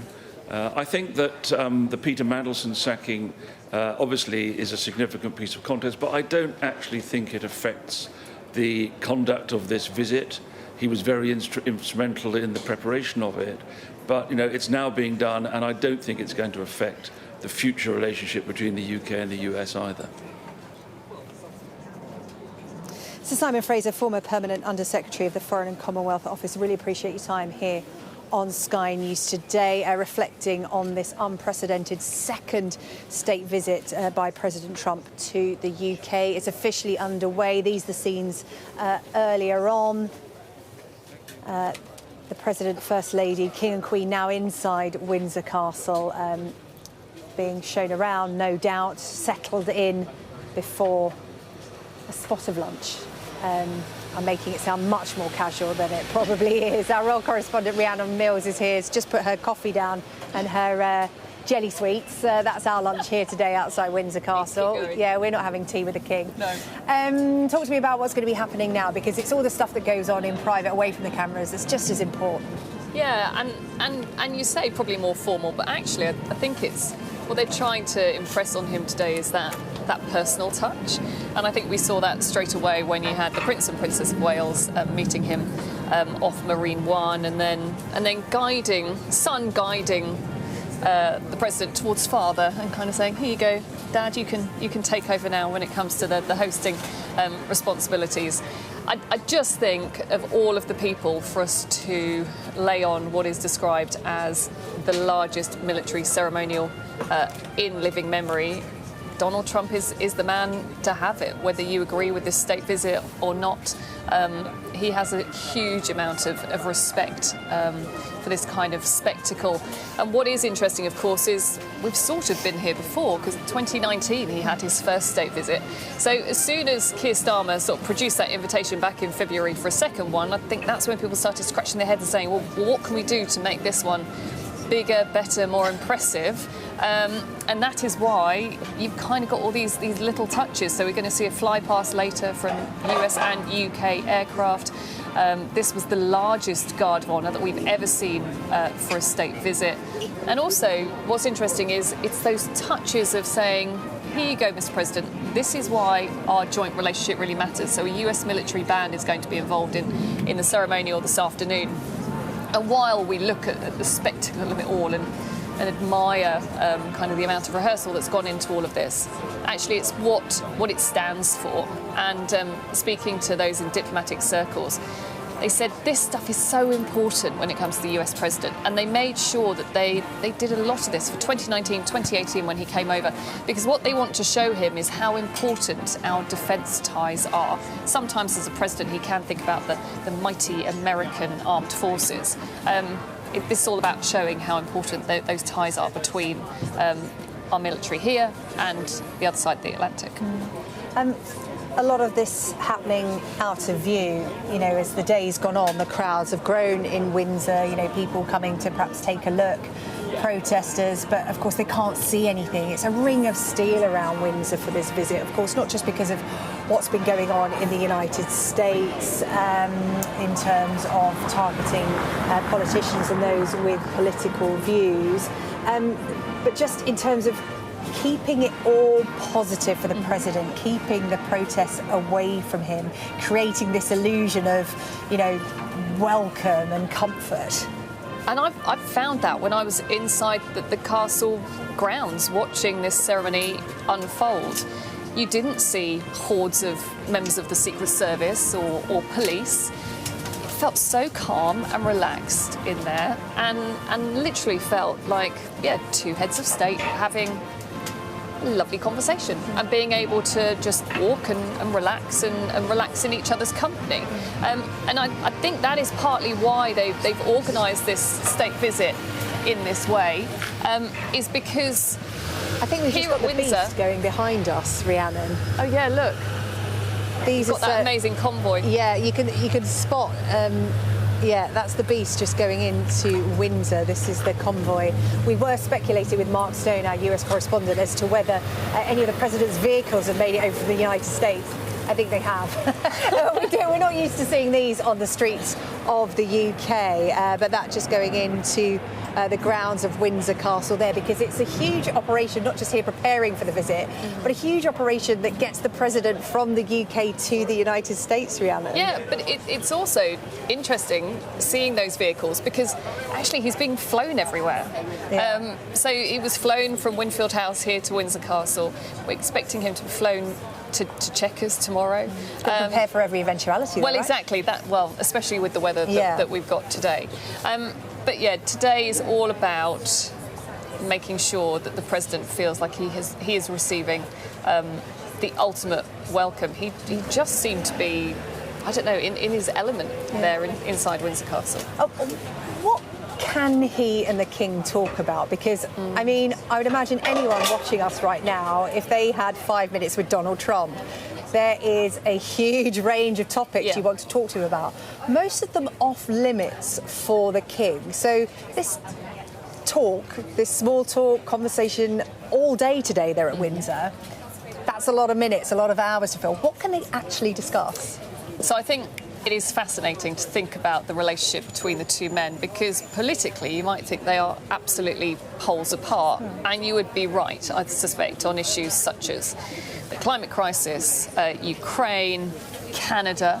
And actually what's been fascinating over the last 6 months is how close the King has been brought to those difficult diplomatic discussions around, for example, he had President Zelensky over here. We saw him go over to Canada to open Parliament over there, touching slightly on the fact that Donald Trump, of course, has been talking about turning Canada into the 51st state. So, look, there's potentially a clash between the two men. Donald Trump, though, as he was getting on the plane yesterday, talked about them being friends, talked about how wonderful King Charles is. He seems to be one man that the president has not had a go at in public. He just seems to have the ultimate respect for him. We know that the two men back in 2019, they had tea at Clarence House, but they also apparently spent an hour having a very amicable conversation, I was told, about climate change. And I think Donald Trump looks at the King in a different way, maybe, from how he looks at other prime ministers, other heads of state. He has this almost very reverential approach to our monarchy. And you will probably see that, well, we won't see it, but that, I suspect, will be the air of those conversations. Whether or not Downing Street will have had a little word in the ear of the King's private secretary and said, well, it might be nice if you could allude to this. Look, we don't get told that, but it's fascinating. It is indeed. OK, we're on the lunch break at the moment. Just quickly, what's coming up? Because we're not done in terms of the spectacle on display today. No, obviously we won't see it outside here, but you have, they're doing lunch, then they are going to look at some items from the Royal Collection, so they have a good old rummage around the archives and get things out that they think the President will be interested in and the First Lady. Then this is slightly different from what we'd usually see. They're having a guided tour of St George's Chapel. They'll have a performance from a choir, which will be quite a lovely moment. They're also privately going to pay their respects at the tomb of Queen Elizabeth II. After that, we're going to have more military ceremony, and this never normally happens. So on the East Lawn, they will witness the Beating the Retreat ceremony, joined by UK and US military families. So again, touching that point about our defence ties. And then, of course, it's kind of the glitz and the glamour to end the day, which will be the state banquet and speeches from the King and President Trump, where we may, of course, get more of kind of alluding to why this really matters, maybe some of those deals that are being done. But ultimately, it's that personal touch that's really important today. Plenty more to come. You can follow it all here on Sky News. Rhiannon, thank you. That's Rhiannon Mills, our royal correspondent. We're going to be live here in Windsor throughout the day. As Rhiannon said, plenty more to come, and you can follow it all with us. Donald Trump's second state visit here to the UK well underway. We'll have more coverage of this historic occasion after this short break.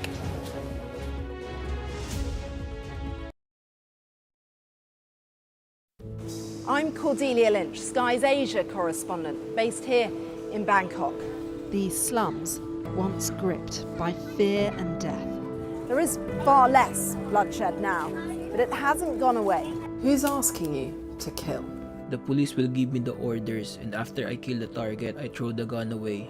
We try our best to uncover and unpick a fast-changing and deeply complex region. These large waterways provided an excellent source of body disposal. This is the Buriganga River, where victims who'd allegedly been shot dead were dumped. Sheikh Hasina, how confident are you that she will stand trial? She will stand trial, there's no doubt about that. We're going to take you to the very heart of a criminal network, going undercover inside Southeast Asia's scam centres for the very first time. We won't have any problems with police, it's okay. Just seen Imran Khan leave, and as we understand it, he's just been shot in the leg. They have decided that the only way they'll allow elections is if I'm inside jail or killed. Sky News get the full story first. Chinese vessels start encircling the boat we're on, blocking its path. The Chinese are now deploying water cannons, firing it directly towards our boat. We've discovered doctors across Delhi dishing out pills like this, claiming they will provide a lifelong cure for homosexuality. Rohingya people fleeing an escalating civil war. The situation here in Cox's is desperate. An already insecure place does feel a lot more precarious. There's always more to the news than a headline. We want to discover, to delve a little deeper, to find out what's really going on. Explanation, analysis, the people at the heart of every story. I'm Neil Patterson, and this is the Sky News Daily Podcast. So, by the end, we'll hopefully all understand what's going on in the world just that little better. Available wherever you get your podcasts.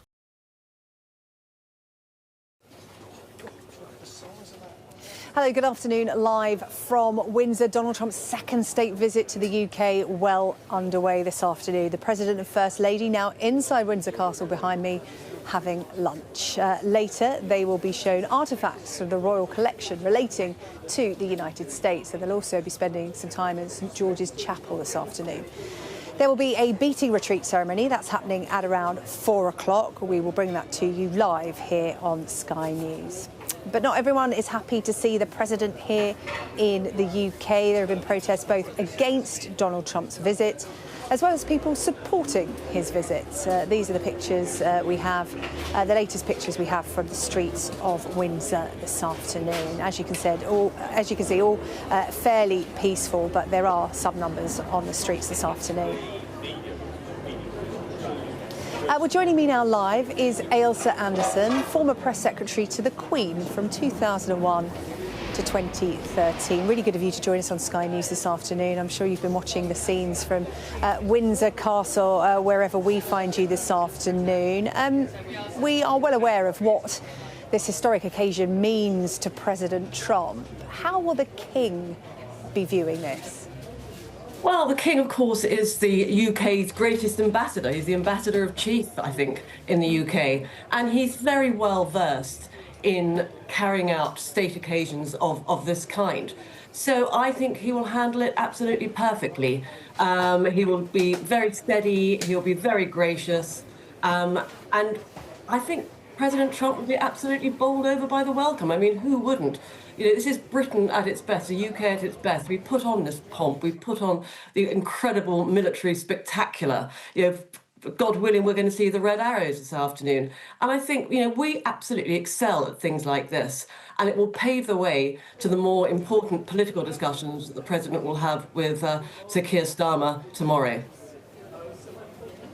Yeah, all of the soft diplomacy happening today, as you said, some difficult conversations, some more difficult conversations perhaps to be had at Chequers tomorrow. But in terms of how the royal family prepare for an occasion such as this, of course, you know, they will have conducted many state visits from leaders around the world. There is something particularly controversial about this one, given President Trump's standing in the world right now on so many different issues. What goes into briefing members of the royal family, like the Prince and Princess of Wales you see here ahead of a visit from President Trump? They will be extensively briefed by the Foreign Office, by the royal household, by the diplomats. And of course, they are undertaking this visit, this inward state visit, on behalf of the government, on the recommendation of the government. So it is not the King, you know, looking in his calendar, looking at the globe and thinking which president or head of state he wants to come. He's doing it on behalf of government. And rest assured, he will be briefed absolutely thoroughly. Yeah, a proper briefing, as I was reflecting with my colleague Rhiannon Mills, our royal correspondent. There are so many topics, there is so much that is off limits for the royal family to discuss with arguably the most powerful man in the world. How do they fill those minutes, that time? Because unusually, President Trump is here all day at Windsor Castle. There is quite a lot of, we could call it downtime, private time, tea, lunch and the like. You know, what do they talk about? Well, of course, they won't just be on their own as a foursome. So you reference the lunch, the private lunch. That private lunch won't just be the King, Queen and the President and Mrs. Trump. That will be senior officials in the household and also the accompanying suite with President Trump. So it'll be probably a lunch of about 40 people. You know, tea, there's no possibility of having other people in it. So it won't just be that very, very small VIP group of people. There will be others to keep the conversations flowing. President Trump has been very clear about his affection for the royal family, you know, his family's links and affection through the years with the royal family. Do you think the feelings are reciprocated? Because as he boarded Air Force One to come to the UK last night, he talked about the King as being a great man, a great friend. A great friend of mine for a long time, did he not say? I think you're quite right. As reported, when President Trump made his last state visit in 2019, he spent an hour with the King at Clarence House having tea, and the conversation was very convivial, very warm. You know, the King is an expert at saying a lot, but actually saying nothing. So I don't think, you know, he'll play his cards very closely to his chest. But what he will do, as I said earlier, you know, he is the best diplomat this country has. And what he'll want to do is communicate the right message for what's going to be as good for the country as possible. Ailsa Anderson, former press secretary to the Queen, really appreciate your time here on Sky News this afternoon as we cover this state visit from the US President to the UK. Our international affairs editor Dominic Waghorn is standing by. We've seen quite a lot already, Dominic. We were reflecting that a lot is happening in a very short window for President Trump here in the UK. There's a huge amount going on, isn't there, on the surface, and what we're seeing is the kind of the full power of the royal family, the pageantry, the full might of what the British state as a constitutional monarchy can muster, and it is truncated in terms of time. It's only 2 days. Sometimes state visits are longer than that, but also in a geographical sense it's in a much smaller space because I think the authorities decided it wasn't worth the risk of putting Donald Trump in a stagecoach and riding him through London. They had the excuse, of course, that Buckingham Palace is being renovated and therefore was not a viable venue. So conveniently it's had to be here. But, you know, looking at these pictures, what strikes you most, of course, is that we're just not seeing any people. You know, he went through the park, didn't he, with through that line of red tunics on either side, British soldiers in ceremonial dress lined there, but we saw no people waving flags because they've been kept out of it. So it feels a bit sterile, but it is certainly being well choreographed and organised so that there is no risk of protest to cloud the pomp and circumstance. Well, all seems to have gone according to plan so far, you know, to the untrained eye, all going very well. Alistair Bruce, our royal commentator, saying that the pomp and ceremony so far going off without hitch, bar some tetchy horses. But in terms of the pitfalls, because it's early days of this state visit, it's, you know, 3 days long officially. What are the pitfalls? Yeah, I think today nothing is left to chance, and if it's left in the hands of the palace and down the street the British military, then it's so well choreographed, you know, bar the American president walking the wrong way as he did with the Queen, remember, last time round. Nothing should go wrong. It's tomorrow where the jeopardy is, particularly the press conference. Is he going to, once he's sort of been able to bank the ceremony and the enjoyable bit of the visit, is he going to find it hard to resist having a poke at Starmer, who's not his political bedfellow at least? Is he going to say things that are going to raise eyebrows? And most importantly, is he going to give the kind of deals that the British government desperately wants, particularly on steel? Doesn't look like he is, actually. Or is he not going to? And is he going to go back saying, well, I've had a great time, but I've given nothing in return, which is what we often see with this transactional president? Dominic, much more to come from you throughout the afternoon, but briefly, before we take a break, foreign affairs, your remit, in terms of foreign policy, do you think we'll see anything significant from this visit? I think that what the government wants to do, and Yvette Cooper, the new Foreign Secretary, wants to do, is to really look the American president in the eye and say what is going on with Vladimir Putin in Ukraine, to get the measure of where he's going on with this, because he's going in this cycle of warning the Russians, threatening them with sanctions, and then going back to talking to Putin and doing nothing about it. And I think, you know, these are the moments, the time where you can reason with him as a person and get a sense exactly as to what his thinking is, and then you can try and tailor your foreign policy in the future to deal with that. OK, Dominic, thank you. As I said, much more from Dominic Waghorn and the rest of our Sky News team throughout the afternoon here live from Windsor. You're watching Sky News' continued coverage of this historic second state visit by the US President here to the UK. He is inside the castle, the pomp and pageantry beginning earlier on today. He is now inside having lunch with the King, Queen, the Prince and Princess of Wales and other members of his party. We will have much more throughout the afternoon here on Sky News. Stay with us.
2 o'clock, you're watching Sky News live from Windsor, where Donald Trump is spending the first day of his second historic state visit to the UK. The King, the Queen, the Prince and Princess of Wales welcoming the US leader and his wife Melania earlier as the royal VIP treatment got underway. Well, first, the President left the US ambassador's residence in central London. Cameras trained on the sky to catch the moment of him in flight on what is a cloudy and overcast day here in London.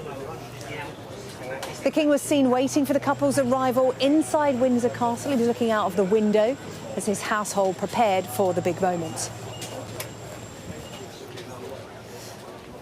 After the short trip from the capital out here to the castle, Marine One touched down. The presidential helicopter fitted with missile defence and radar jamming systems, landing on the lawn in the Berkshire grounds just before 12:15 this lunchtime. President Trump walking down the steps to shake hands with the Prince and Princess of Wales.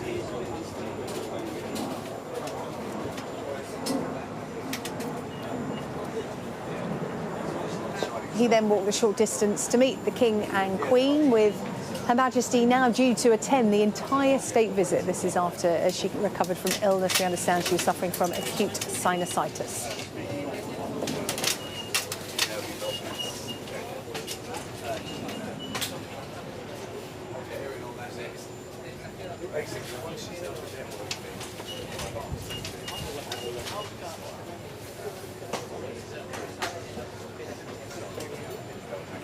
And next up, the much-anticipated carriage procession around the grounds of the Windsor estate, all kept behind that ring of steel that's been built up around the royal residence this week.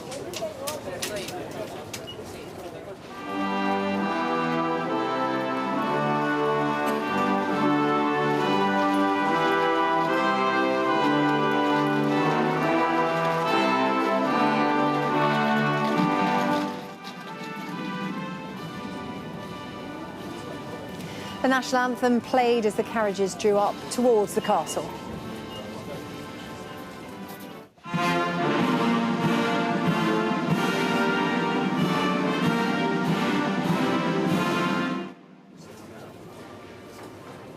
To the sound of the American national anthem, President Trump once again joined the King and Queen on stage. Then, at the invitation of King Charles, President Trump was offered the opportunity to inspect the Guard of Honour.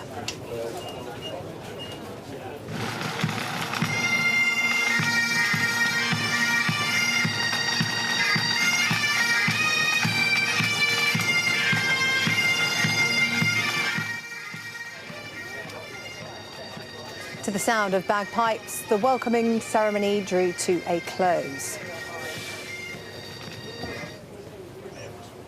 President Trump and the King then headed inside Windsor Castle ahead of a lunch together, which is being held right now in the state dining room.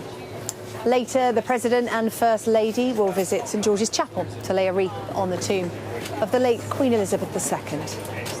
Then there will be a fly-past and, of course, the state banquet tonight.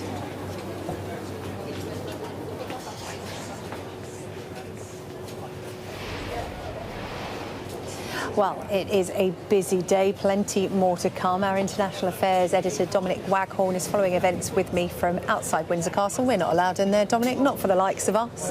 But in terms of what's been happening today, what's caught your eye? Yeah, we can only peer in, can't we, and guess at what's going on in there and enjoy the spectacle. But, you know, what we're seeing on the surface is the kind of swan, if you like. It's a sort of incredibly serene and well-produced kind of military spectacle that the palace and Windsor Castle and the government have laid on. But behind the surface and below the surface, if you like to carry on with the swan analogy, there's a huge amount of paddling going on because there's so many people who have come with Donald Trump, from diplomats to business leaders to journalists. And those who are allowed in, they are working that, making the most of that networking opportunity as much as they can, as always happens. I think, for viewers looking in, you see the spectacle, you see the president meeting whoever's hosting him, but you don't see the hundreds of other people travelling with him, as we were saying earlier.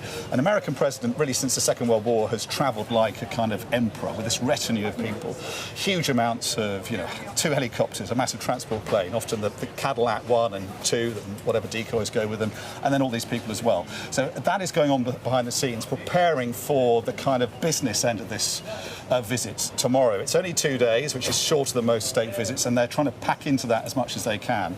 I think today they are preparing, to say, for the business end tomorrow, and crucial to that will be what comes out at the press conference, and whether we'll get any more news about the business deals being done, whether we're going to hear about any more preferential treatment that Donald Trump might be giving Britain in the wake of this. And that's part of the gamble. This is a gamble, giving Donald Trump the only second state visit that any elected leader has ever been given, despite all the qualms and reservations about him as a man, and also as a politician. And in return for that, the government is gambling that he will give us a sort of jump in the queue, if you like, especially in terms of trading terms, and giving us a preferential trading deal. The deal that the UK and the US have done so far is better than Europe got, but it's still giving us tariffs that are worse than they were before, and so much of the devil is in the detail. It hasn't really been fleshed out enough, and I think this is an opportunity to kind of try and nail down this rather mercurial president and say to him exactly what else you're going to give us as part of our special relationship. Yeah, today's seen as the style, tomorrow the substance, but the optics from today are perhaps just as important as what happens tomorrow. These images beamed around the world, and this is a controversial visit for so many reasons. Dominic, how will this be viewed around the world, these scenes?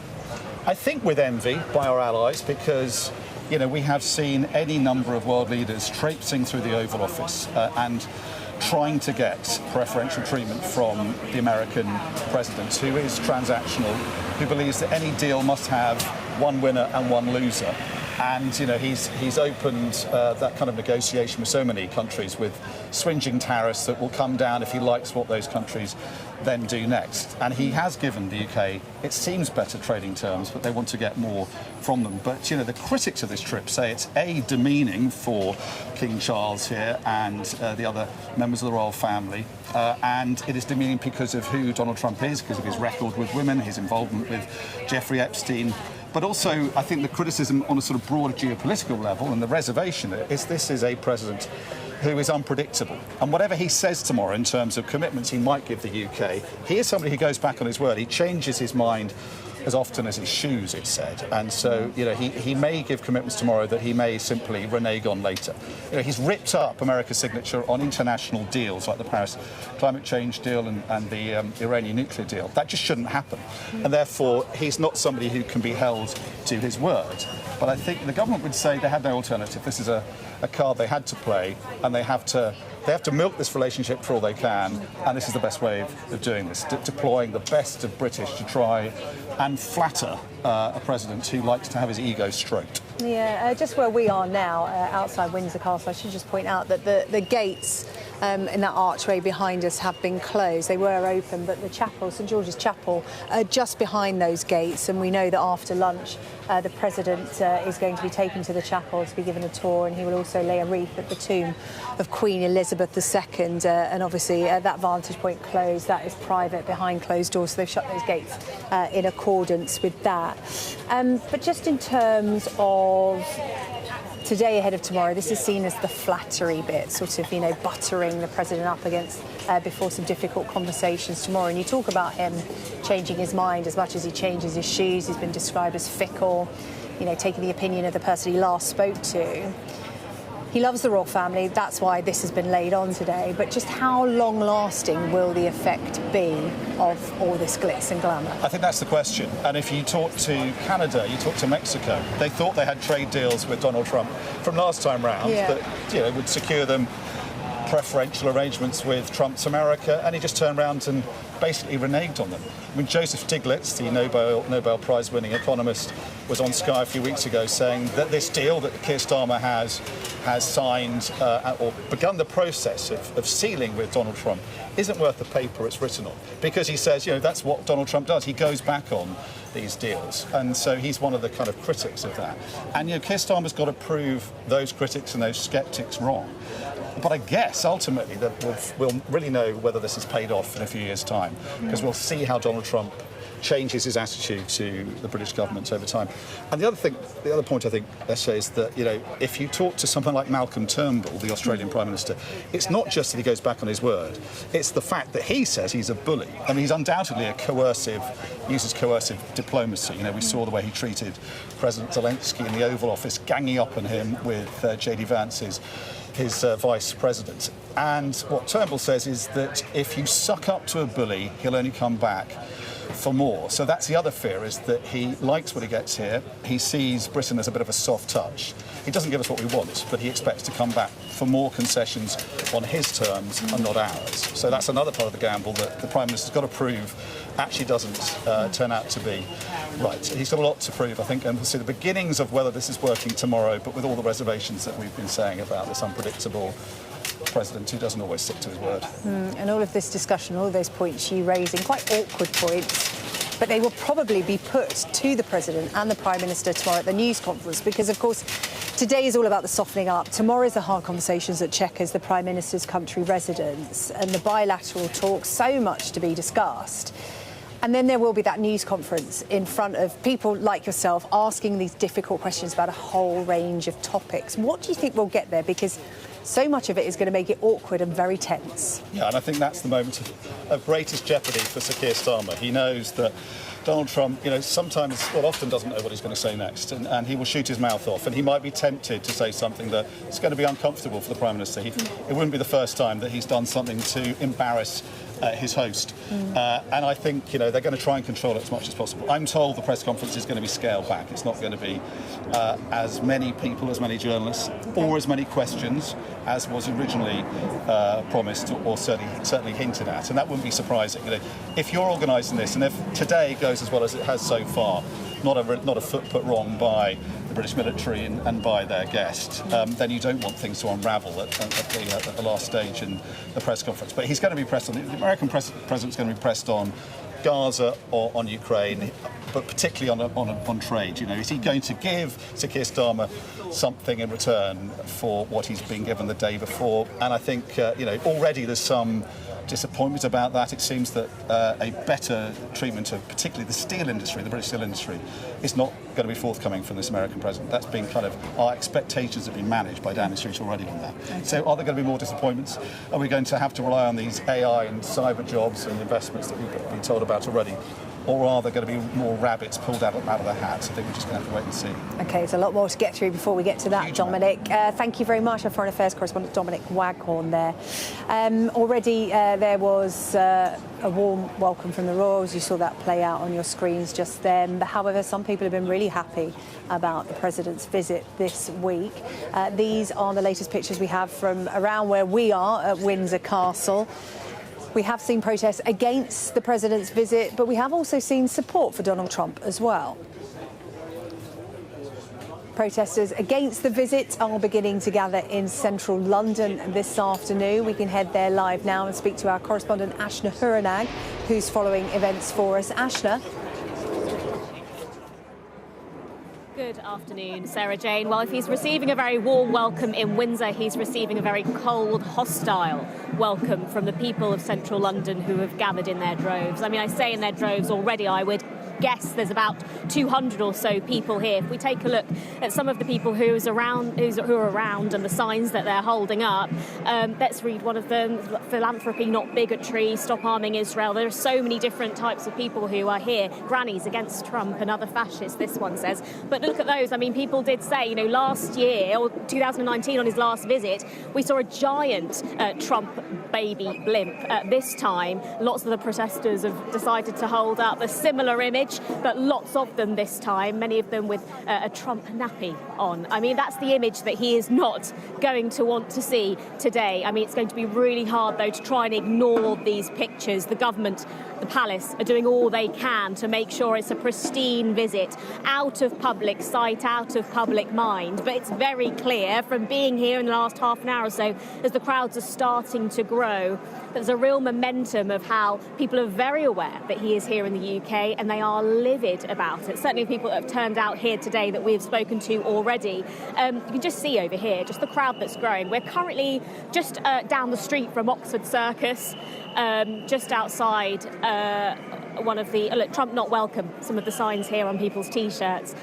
Trump climate disaster. That's what's really interesting about being here. People are here for a whole host of reasons. It's not just one specific thought that they're really angry about. But look, the crowd are going to gather here. The plan is that we will walk with them as they end up at their rally at Parliament Square. But for a Tuesday afternoon, a Wednesday afternoon, where people do have work, they're clearly taking the day off because they feel very strongly about this president being in town.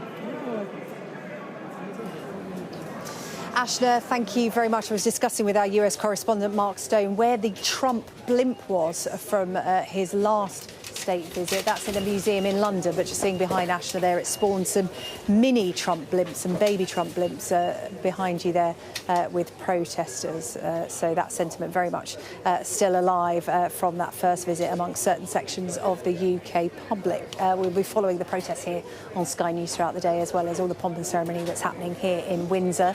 We'll have more from Windsor Castle. I'll be speaking to Sarah Elliott, Director of the UK-US Special Relationship Unit at the Prosperity Institute. That's on the way.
Hello, welcome back to Windsor. We are following Donald Trump's second state visit here to the UK. A lot of pomp and pageantry already on display here in Windsor this morning.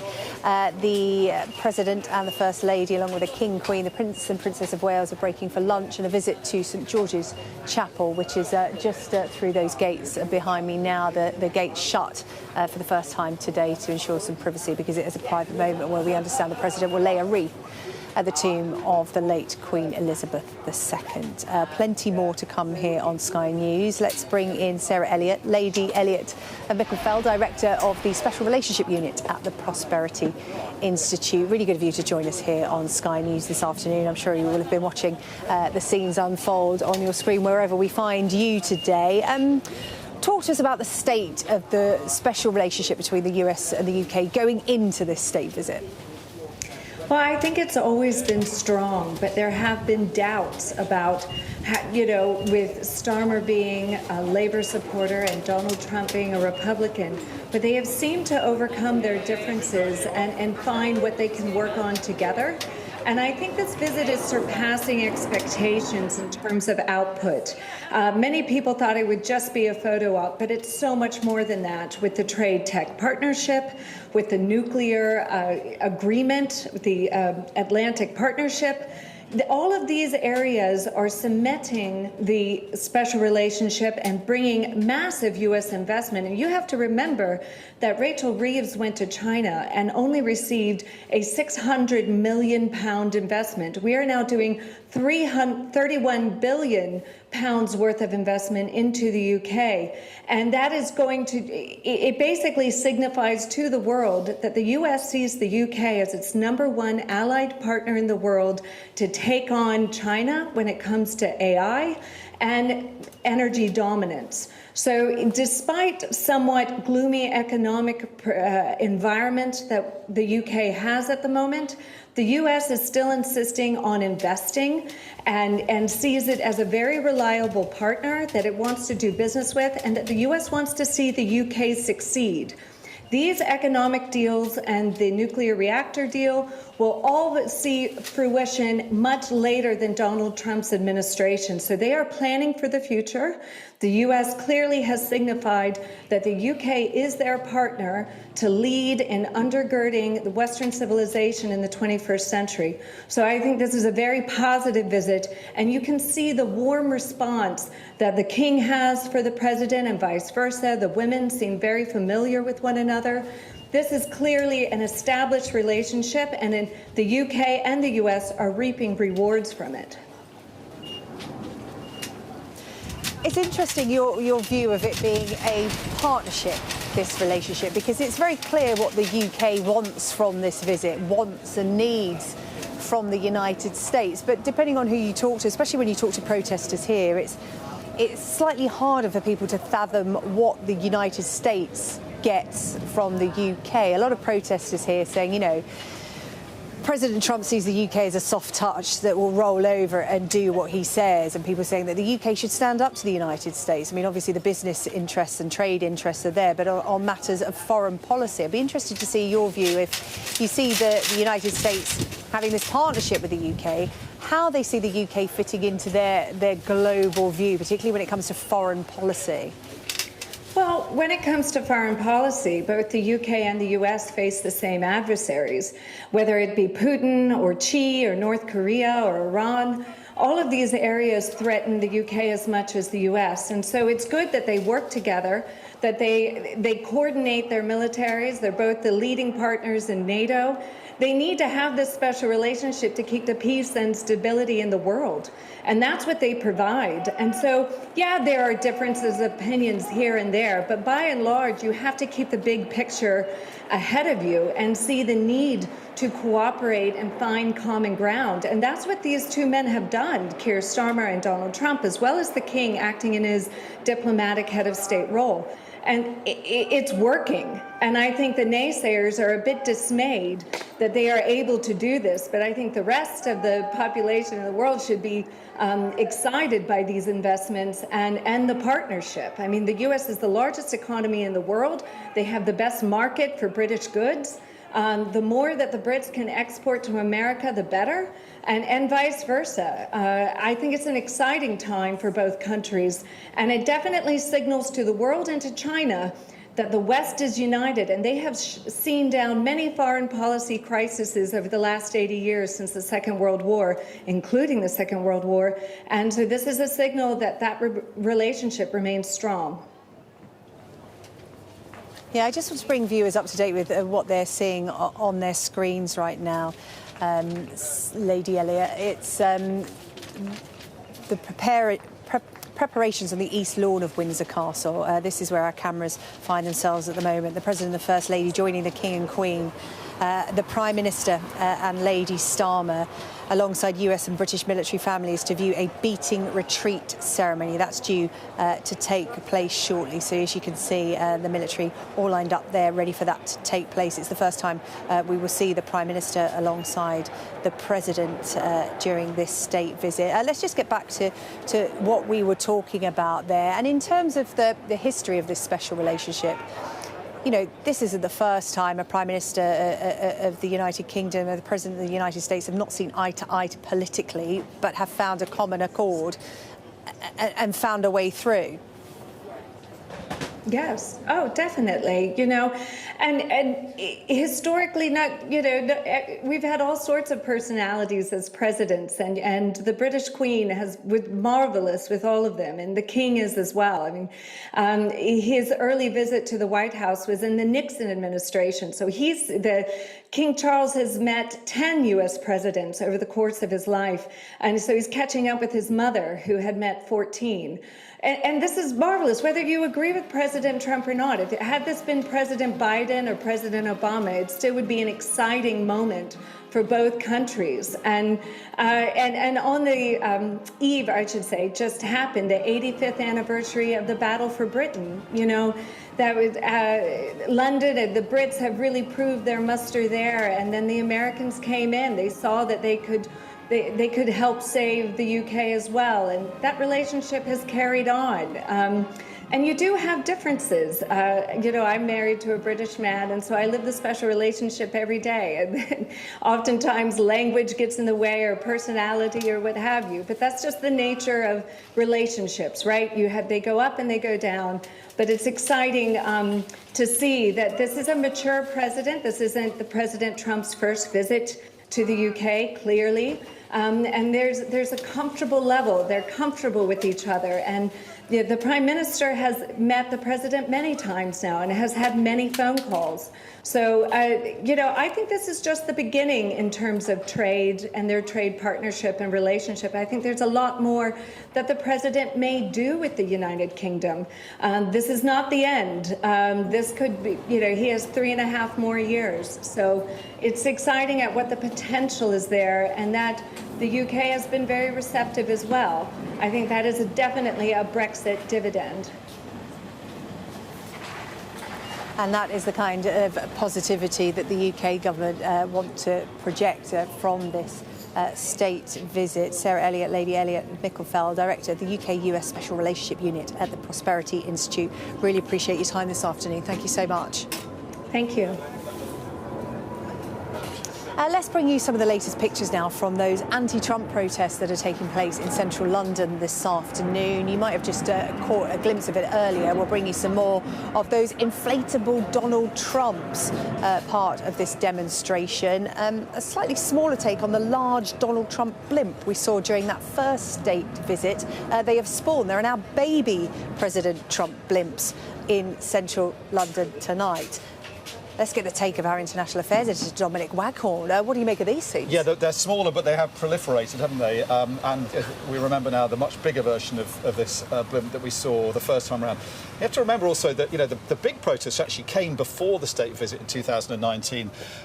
Such was the horror that so many British people felt about the prospect of this president, who, of course, back then was you know, something completely new, and actually to many British people really rather frightening as an unexpected American president. We've never seen anything quite like Donald Trump in the White House. And so hundreds of thousands of people did come out on the streets and protest, and then they came out again during the state visit. The sense now is that I think people are kind of inured to Trump. There's a sense of kind of people being aware of Donald Trump. Second time round, he's just not mustering the same number of people out in opposition to his presence here, is he?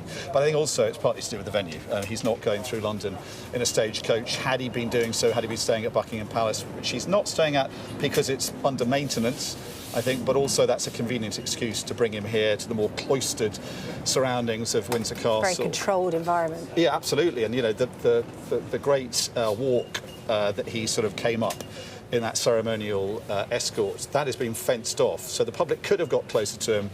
The palace and the government decided to keep them farther away, outside a secure perimeter. And, you know, there is a sense, I think, that it's rather sterile. You know, you look at the pictures of what we've seen today, there's one thing missing, and that's people. We just don't see the crowds out waving their flags, but also out protesting, which we have seen with previous state visits.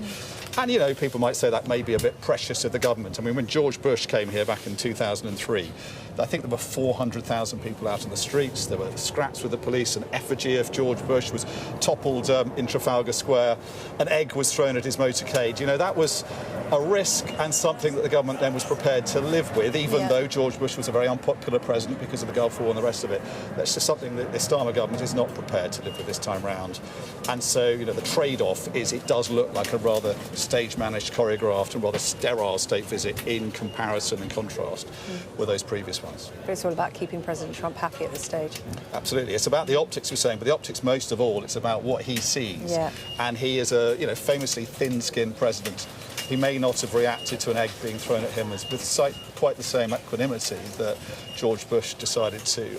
You know, he may have had a different reaction. That's certainly something that the government's not prepared, it seems, to risk. OK, Dominic, thank you. Dominic Waghorn, our international affairs correspondent there. You're watching Sky News. We'll be following the rest of the day's events here live from Windsor. This second state visit of Donald Trump well underway. Stay tuned.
Welcome back to Windsor, live here on Sky News. Donald Trump spending the first day of his second state visit to the UK within the walls of the castle you see on your screen there. The King and Queen, the Prince and Princess of Wales, all welcoming the US leader and his wife Melania earlier on today as the royal VIP treatment got underway. First, the president left the US ambassador's residence in central London. Cameras trained on the sky to catch the moment his flight left Regent's Park on this cloudy and overcast day.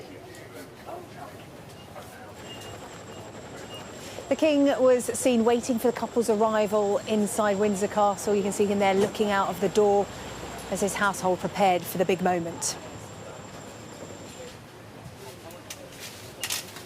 After the short trip from central London out here to the castle, Marine One touched down. The presidential helicopter fitted with missile defence and radar jamming systems, landing on the lawn in the Berkshire grounds just before 12:15 this lunchtime.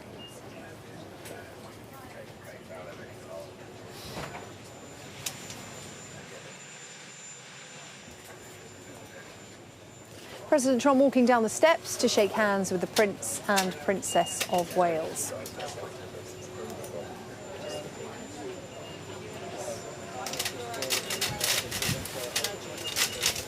He then walked the short distance to meet the King and Queen, the official welcome. Her Majesty now attending the entire state visit today. This is after recovering from acute sinusitis.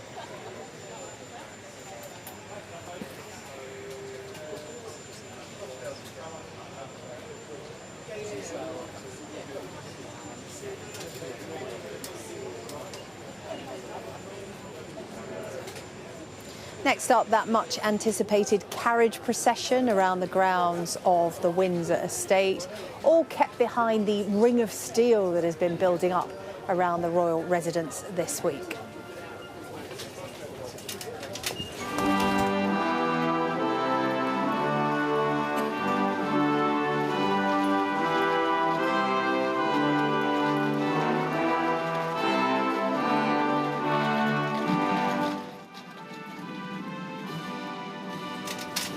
The national anthem played as the carriages drew up towards the castle.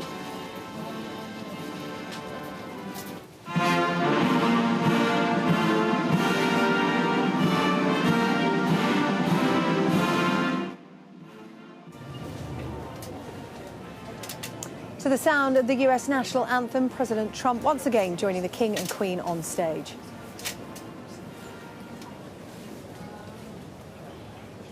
Then, at the invitation of King Charles, President Trump was offered the opportunity to inspect the Guard of Honour.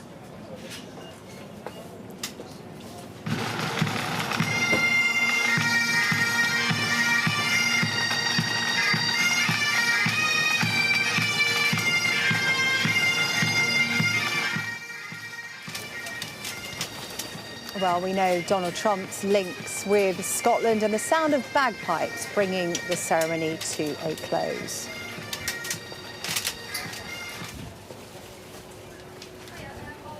President Trump and the King then heading inside the castle ahead of a lunch together that was held in the state dining room. Later, the President and the First Lady will be visiting St George's Chapel to lay a wreath on the tomb of the late Queen Elizabeth II. Then later today, it is the fly past and, of course, the state banquet tonight.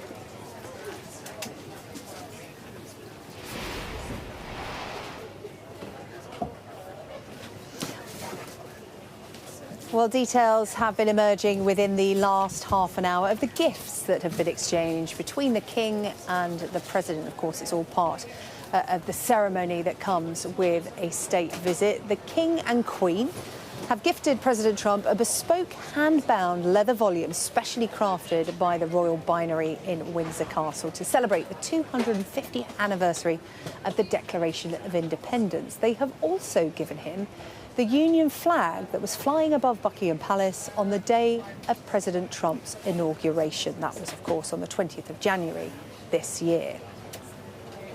The King and Queen have given the First Lady a personalised Anya High-March handbag. President Trump and the First Lady giving the royal couple a replica of a President Eisenhower sword. They have given Queen Camilla a Tiffany & Co. 18-carat gold, diamond and ruby flower brooch. Quite the gift list for this state visit. But joining me now is David Dunn, Professor in International Politics at Birmingham University. Seems quite trivial to be talking about gifts, but they carry great significance on such an occasion as this.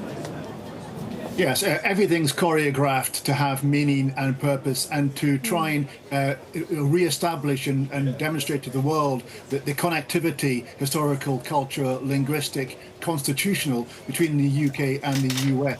The speeches tonight at the banquet will be interesting to watch in terms of how they actually make references to those things at a time when many are concerned that Donald Trump is dismantling the US Constitution and indeed eroding American democracy.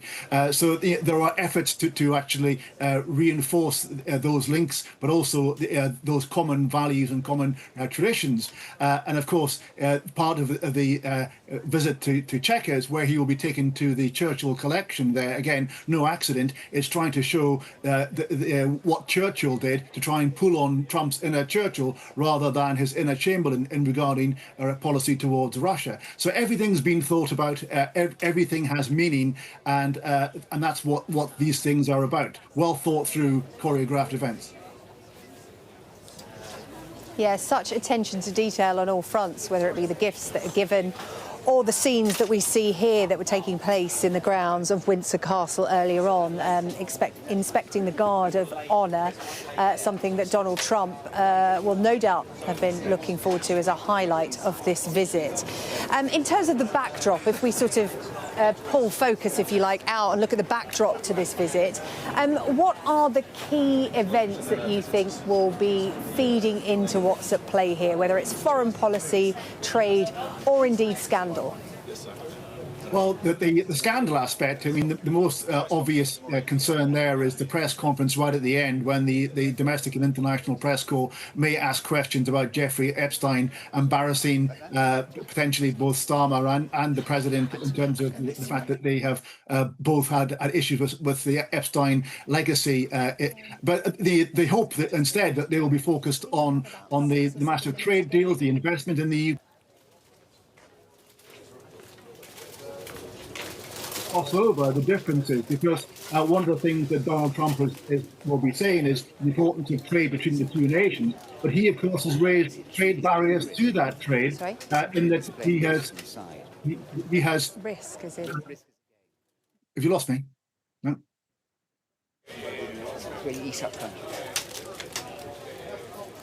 David, we do keep losing you, but I think we can hear you now. Do you want to continue? We'll see how the line holds up. Yeah, as far as the deliverables of this event will be are the massive investments in trade and in tech, in defence, and in artificial intelligence. But they will be also trying to mask the fact that actually under the Trump administration, trade has got more difficult. There are limits on the quotas of cars that can be sold into the United States. There are limits on the amount of steel and aluminium, and they are at 25% tariff. And then for everything else, it's a 10% tariff. So actually, what that does is damage the UK's main trading relationship with the United States as a consequence of those tariffs, making it more difficult for UK exporters to actually sell competitively into the US market. So, for all the pomp and circumstance, what we have is a situation whereby Trump is not your most familiar US president. He is somebody who is very disruptive, but not only to trade, but also to America's leadership role in the world. Rather than seeing... Sorry, David, the connection is a little loose to you, but I'll just ask you this question. In terms of what will be seen as a win for the Prime Minister and the United Kingdom from this visit, we've talked there about the trade deals that were announced before the pomp and ceremony today. That was obviously done deliberately to show that there is, substance to all of this style that's happening today. But in terms of when President Trump gets back on the plane to go to the US, what would the Prime Minister be hoping he will have in his hands as a win? Yeah, I think what he will be wanting is that sense of being faithful the memories, I'm really sorry, David. The line is so bad. What we'll do is we'll try and sort out the technical gremlins and we'll come back to you. We are here all day at Windsor, so there's plenty of time. Hopefully you can join us a little bit later on the line there. Not too good. So at that point, I'll bring in historian Sir Anthony Selden, who's standing by. Hello. Hello. Very well timed, thank you. As one guest drops out, you pop up, so that's very good timing indeed. Now we have the aeroplanes and God knows what else to deal with. It's all live television. Right, let's talk about the historical standing of today's event. Obviously, there have been so many state visits by world leaders, particularly by US presidents. Where does this fit into history? Well, I don't think there's been one that has been quite as sensitive and as volatile, with so much potential for going wrong. And the reason for that is that there's never been an American president quite like Donald Trump, and who is so unpredictable. I mean, even people around him would obviously say that this is somebody who you don't always know what he's going to say or what he's going to do, and that adds an element of excitement, but also an element of acute anxiety. And then so much at stake for Britain, with British economy so fragile. How much can Keir Starmer get? And for Donald Trump, I mean, what's in it for him? He's looking for great pictures, great associations. Here he is, he's arrived. The most significant person, the monarchy, for him to be side by side. This is head of state to head of state. And the head of state, not of any country, but of the country out of which America was born. And here at this place, which is 4 times older almost than his own country. I mean, It's seen all these walls, hasn't it? These walls have seen them in terms come of and Donald go, Trump coming to town, it's probably like a footnote. They've never seen anything. Well, you can say that, but they've never seen, I don't think, anybody quite like Donald Trump. I mean, they're pretty predictable American presidents, Reagan and Bush and even Kennedy back on his visit. Pretty predictable, whereas this not so much. But yeah, these walls have seen it all. Yeah, they certainly have. And in terms of state visits, you know, Donald Trump not the only controversial world leader, and there are protests here against him. There have been other world leaders where there have been protests taking place. There's an element of calculated risk involved in the UK hosting a world leader, right, that goes on behind the scenes.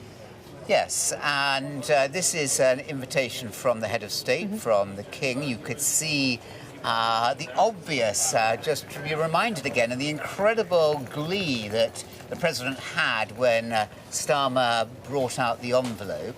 This means so much to him, but yeah, risk. But that's the way that Trump works. He puts in high energy, high risk, and out of that may come things.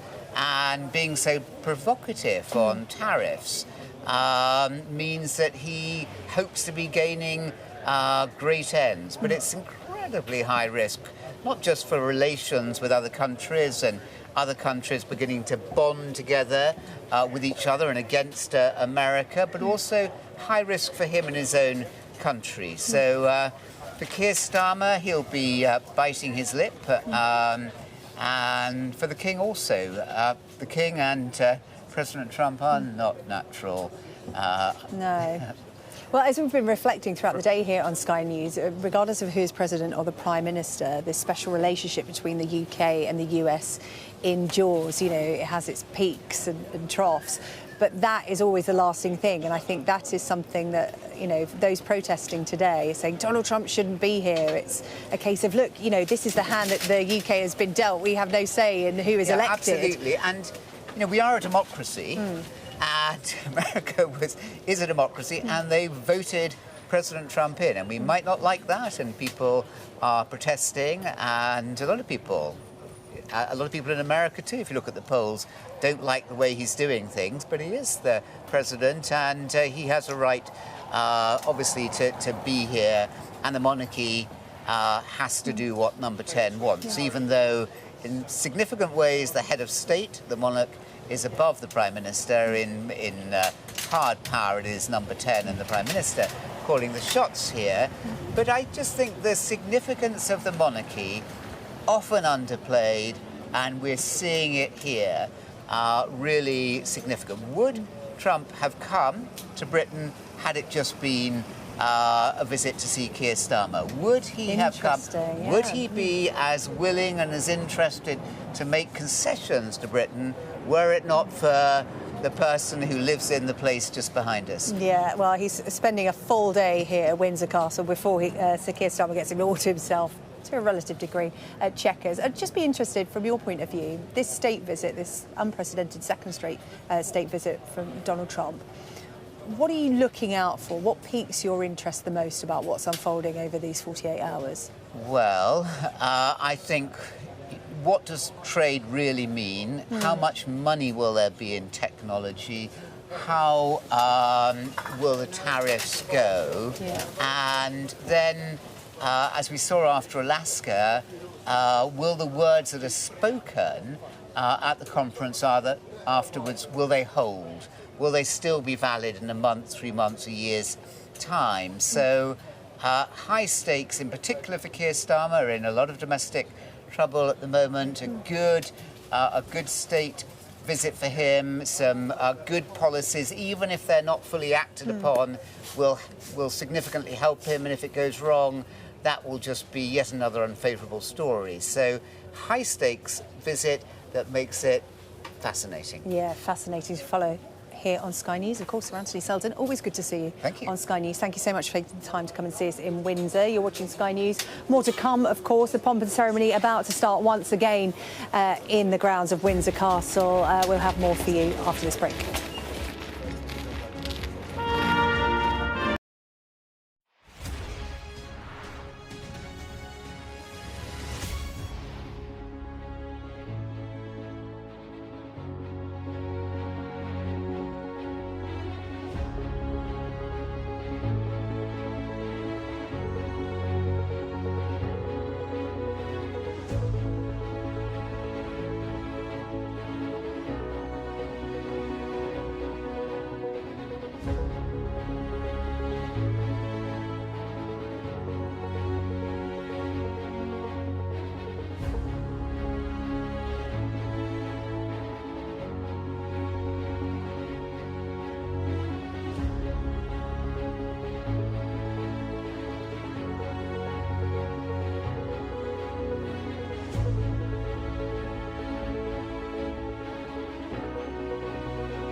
I'm David Blevins, and I'm Sky's Senior Ireland Correspondent.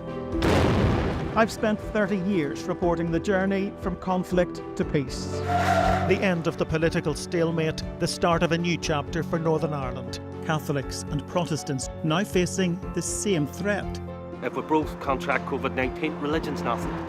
Sky News, the full story first.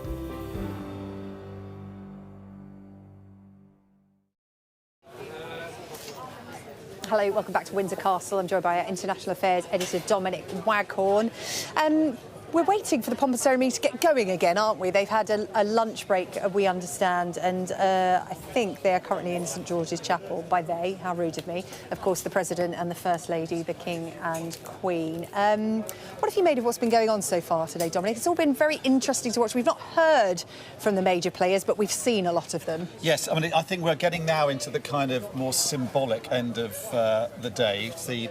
The the visit to the St George's Chapel to lay a wreath on the Queen's grave, and other sort of events later on, I think symbolises that this isn't just a man who's been invited, not just a president. He represents an office, and obviously the head of state, that King Charles does as well. So it's kind of the symbolism there, I think, also, these two heads of states and the offices they represent. And it's a more solemn moment, I think, obviously, as they go to the Queen's the grave now, and then we'll get into the business ends tomorrow, obviously, with the politics. But while that is going on, and while the main protagonists are going through the ceremonial and the very important protocol, in the background, diplomats and business leaders and others are doing networking and trying to achieve things ahead of trying to put in place agreements that can be inked tomorrow if they can. But as ever with this president, as Anthony was saying, he's unpredictable, so it's hard to see how that's going to play out even over the next 24 hours. And as you said, we're focusing in on President Trump, the First Lady. We've seen Marco Rubio, we've seen his Chief of Staff, but there's 500 people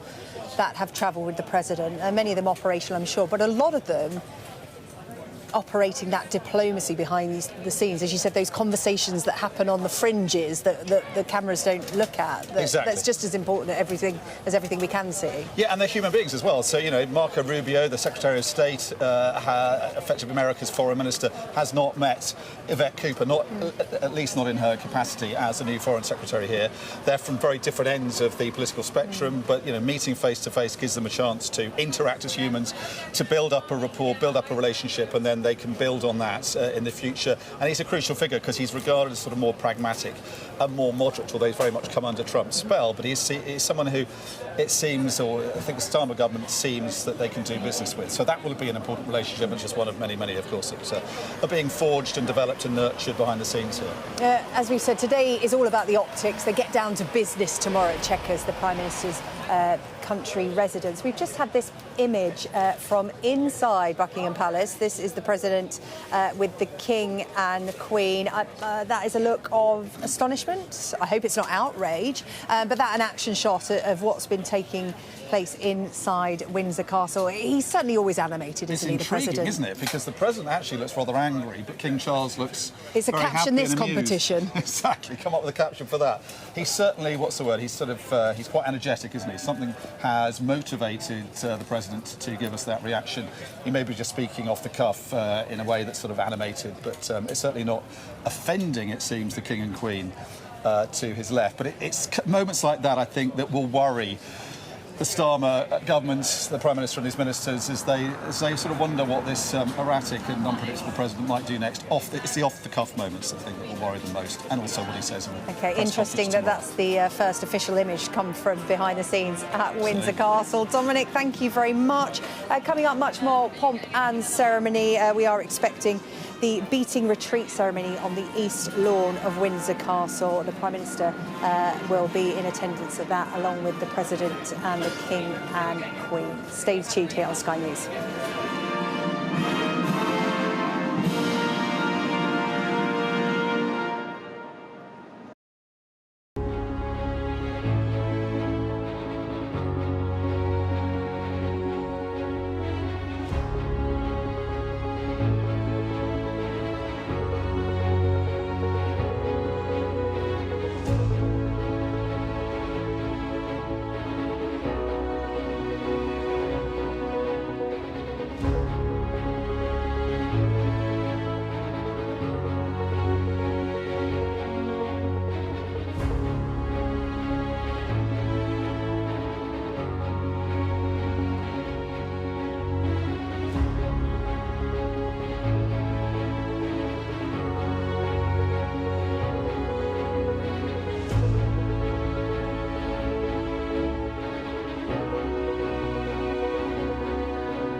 It's 3 o'clock. You're watching Sky News live from Windsor, where Donald Trump is spending the first day of his second historic state visit to the UK.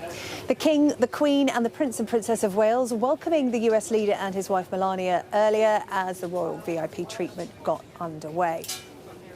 Well, first, the President left the US ambassador's residence in central London. Cameras all trained on the sky to catch that moment of him in flight on this cloudy and rather overcast day.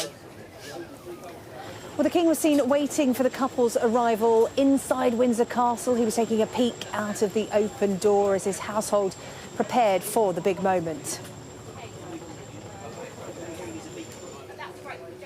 After the short trip from the capital to the castle here in Windsor, Marine One touching down, the presidential helicopter fitted with missile defence and radar jamming systems landing on the lawn in the Berkshire grounds just before 12:15 this lunchtime.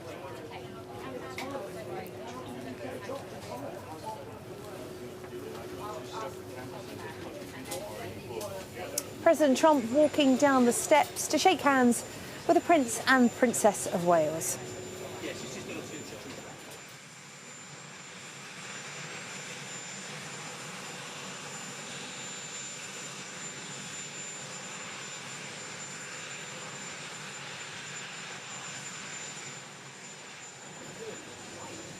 The President then walking the short distance to meet the King and Queen, with Her Majesty now attending this entire state visit after recovering from acute sinusitis.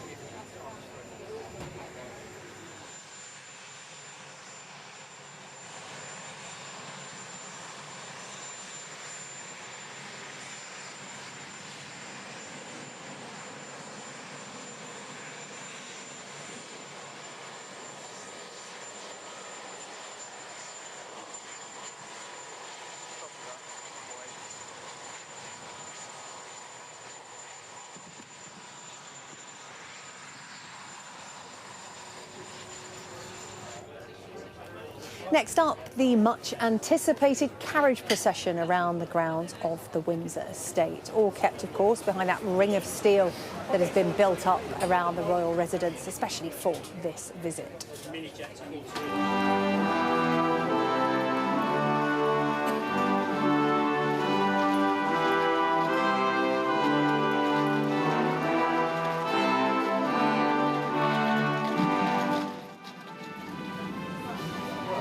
The national anthem played as the carriages drew up to the castle.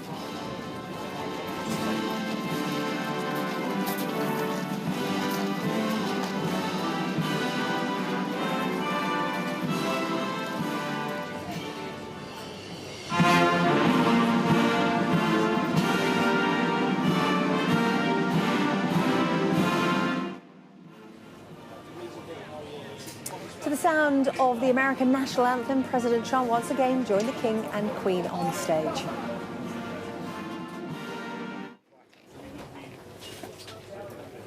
Then, at the invitation of King Charles, President Trump was offered the opportunity to inspect the Guard of Honour.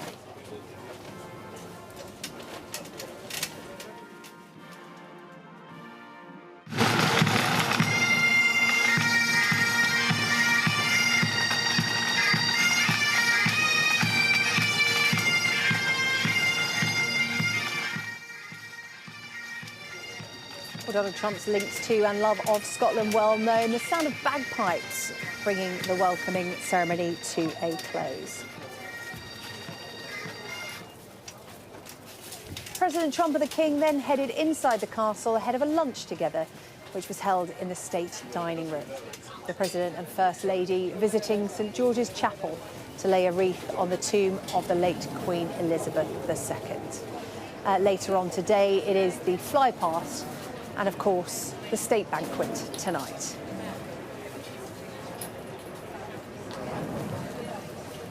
Well, it's been a busy day so far, much more to come. Our royal correspondent Rhiannon Mills and our international affairs editor Dominic Waghorn have been alongside me following events today.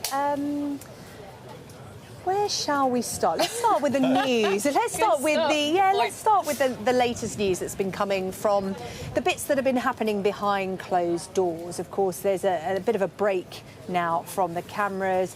We understand that gifts have been exchanged. Rhiannon, I know you've got details of those. And of course, that first official picture coming from inside Windsor Castle, which took us by surprise as to why this one was chosen. Oh, this isn't the one. This is probably Donald Trump in less animated fashion, but I was referring to a more animated picture we saw of Donald Trump looking surprised. And these are pictures of Donald Trump looking at the royal collection in the green drawing room, Rhiannon. This is the picture we were talking about. Yes, so this traditionally happens with every state visit. The royal collection, they have a look through what is a huge, extensive archive that they have, and they try and pick individual pieces that they know will kind of pique the interest of the visiting dignitary.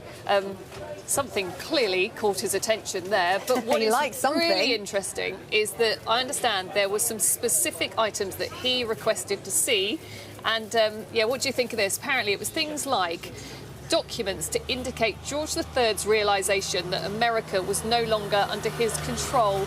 So it was all about American independence. So I'm sure Dominic has a few thoughts on what that says about Trump and how he feels about the UK-US relationship. Well, I think it's interesting. Does it bode well or ill? I don't know for Britain. On the eve of the 250th anniversary celebrations next year, is Donald Trump going to bang on effectively as to how Britain lost the colonies? Because, you know, Donald Trump likes winners, he doesn't like losers.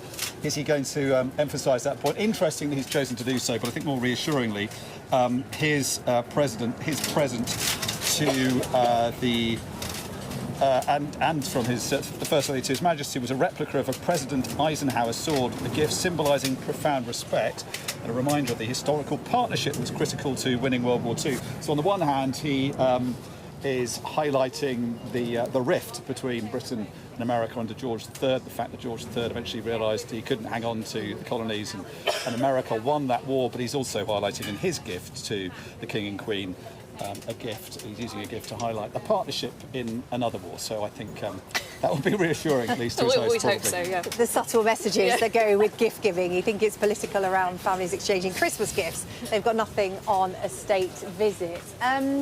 Let's talk about, Rhiannon, what we've seen unfold so far. As I put to Alistair Bruce, our royal commentator, to the untrained eye, in these kind of circumstances, everything seems to have gone according to plan. Do you know what? I was really lucky. I was right there in the quadrangle for kind of the military display as it got underway. And in the lead up to this, no one was being coy or shy about it. They were saying this is literally the best that we can offer. It is the biggest, largest military ceremonial welcome we have seen for a state visit in living memory. So literally they are rolling out every bit of red carpet they possibly can. And you're inside kind of the grounds of Windsor Castle, and this is a place that we know the royal family love. It kind of has a more personal touch to it.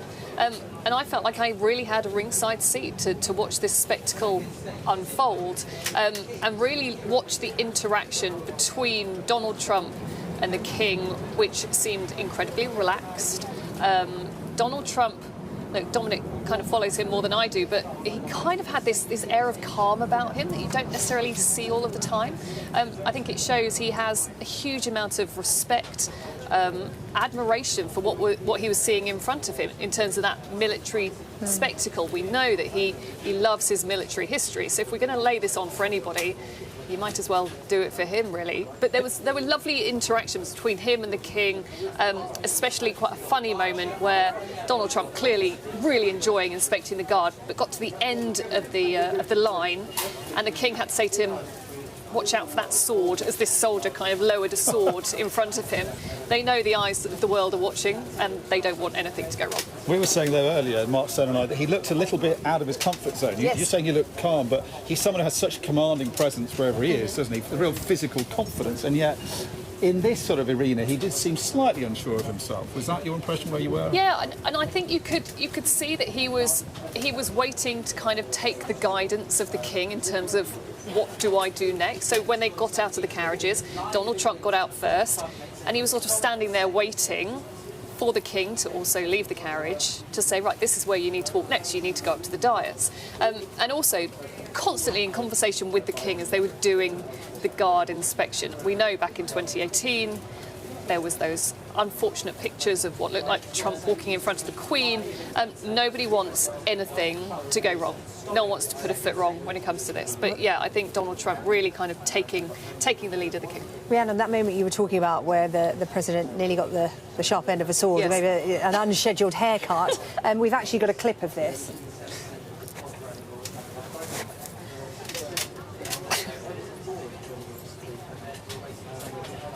Yeah, the King doesn't take his eye off the sword.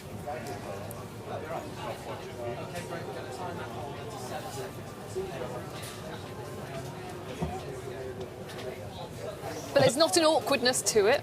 They seem very relaxed. They're laughing. They're enjoying each other's company. And yeah, Donald Trump, when he got on the plane yesterday, he said, "We're friends," and you could see that kind of natural familiarity between the two. Others say the King maybe doesn't know Trump that well, but certainly it's brilliant for us if Donald Trump thinks that they're friends. It kind of eases those relationships. Dominic, is this the nice bit? Is this the enjoyment day for Donald Trump today, in terms of, you know, he can relax and soak it all up and just enjoy the occasion, because tomorrow it's probably going to get a bit more difficult and a bit more fraught? Yeah, except he's someone who craves the limelight. He loves to be the centre of attention. He loves press conference. He loves the kind of cut and thrust of political jousting. So he may well decide to, you know, go off the script a bit at the press conference tomorrow. He certainly won't, you know, be worried about that. I think he'll revel in that as well. But I think, yeah, the highlight for him when he goes back and when he looks back on this will be this event at Windsor Castle, because it's something that means so much to him. And, you know, he's been looking forward to this, and that's what he's focusing on. And as he left the White House yesterday, he said, primarily, this is about the pageantry. It's about the state visit. It's about the welcome I'm going to get. And he emphasises, he has a number of times, that he's very special. He's the only elected leader ever to get a second state visit, and for him, that's the key point. And also the fact that, as Rhiannon was saying, there's never been a military reception on this scale, certainly in terms of numbers of soldiers, if not sort of geographical area. So that's a superlative. You know, it's the president who loves superlatives if they're about him, and he's going to I think, cherish that as well. Well, it's all about optics, isn't it, today? Let's have a look at some more pictures that have been released to us from inside the castle of President Trump and King Charles. These, I understand, are the latest pictures of them leaving. You know the geography of Windsor Castle, Rhiannon. Where will they be heading here? So this was actually from earlier, because you can just about see me in the back there in my pink coat. So that's them leaving the ceremonial part of this morning. You did have a good seat. It was amazing. Standing point. No Secret Service in the way, no close protection officers in the way. Absolutely incredible. What they're doing at the moment, and actually from our live position earlier on, the gates behind us have been open for some of that time. They're now closed because we know that the President and First Lady are having a tour of St George's Chapel. Again, this will tick so many boxes for him. It is the resting place of Queen Elizabeth II. We know, just like President Macron did earlier in summer, he will pay his respects there. That will be away from the cameras. But then he's going to be given a guided tour of St George's Chapel. They're laying on a special choral performance for him. And so, yeah, what I think is fascinating about this state visit is usually the visiting dignitary, they'd have lunch, they'd look at the royal collection artefacts, and then they might go off to Westminster Abbey, or they might go and meet up with the leader of the opposition. There are more political elements often with a state visit. They certainly don't hang around the royal family as much as they are this afternoon.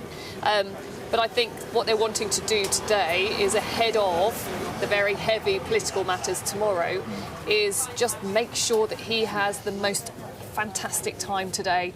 Feels like he is being wined, dined and hosted by the royal family in a way that other world leaders simply don't get. And therefore, if he is, he will inevitably be asked those difficult questions tomorrow about the difficult backdrop to this trip. But at least, as long as today he feels like he's been welcomed by the United Kingdom, Hopefully that will kind of reinforce those positive thoughts in his head. 2019, he put together his own picture book of memories. That's what they're hoping to achieve again today. Well, our next glimpse of the President and the King will be the beating retreat ceremony in the East Lawn of Windsor Castle. That's the next time our live cameras will be able to catch a glimpse of them. A warm welcome from the royals today for President Trump and the First Lady. Some, however, in Windsor and in central London, unhappy about the President's visit, this unprecedented second state visit.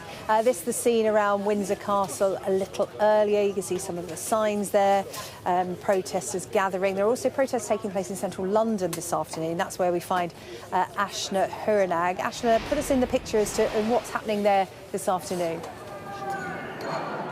Well, it's estimated some 3,000 people are on this march. It started, we're kind of near Oxford Circus. They're making their way all the way down to Parliament Square in Westminster. There are shouts that he should not be here, words to that effect, many using profanities too. And there are plenty of people that are also here that have made their own form of art, different signs, different banners, different placards, but also some forms of satire as well. And I want to speak to Anne, who's just behind me. Anne, you're holding that toilet brush pretty high and proud. Tell me about it. Why are you here today? I'm here to protest against Trump's visit, Trump's administration, and all the awful things he does. And what did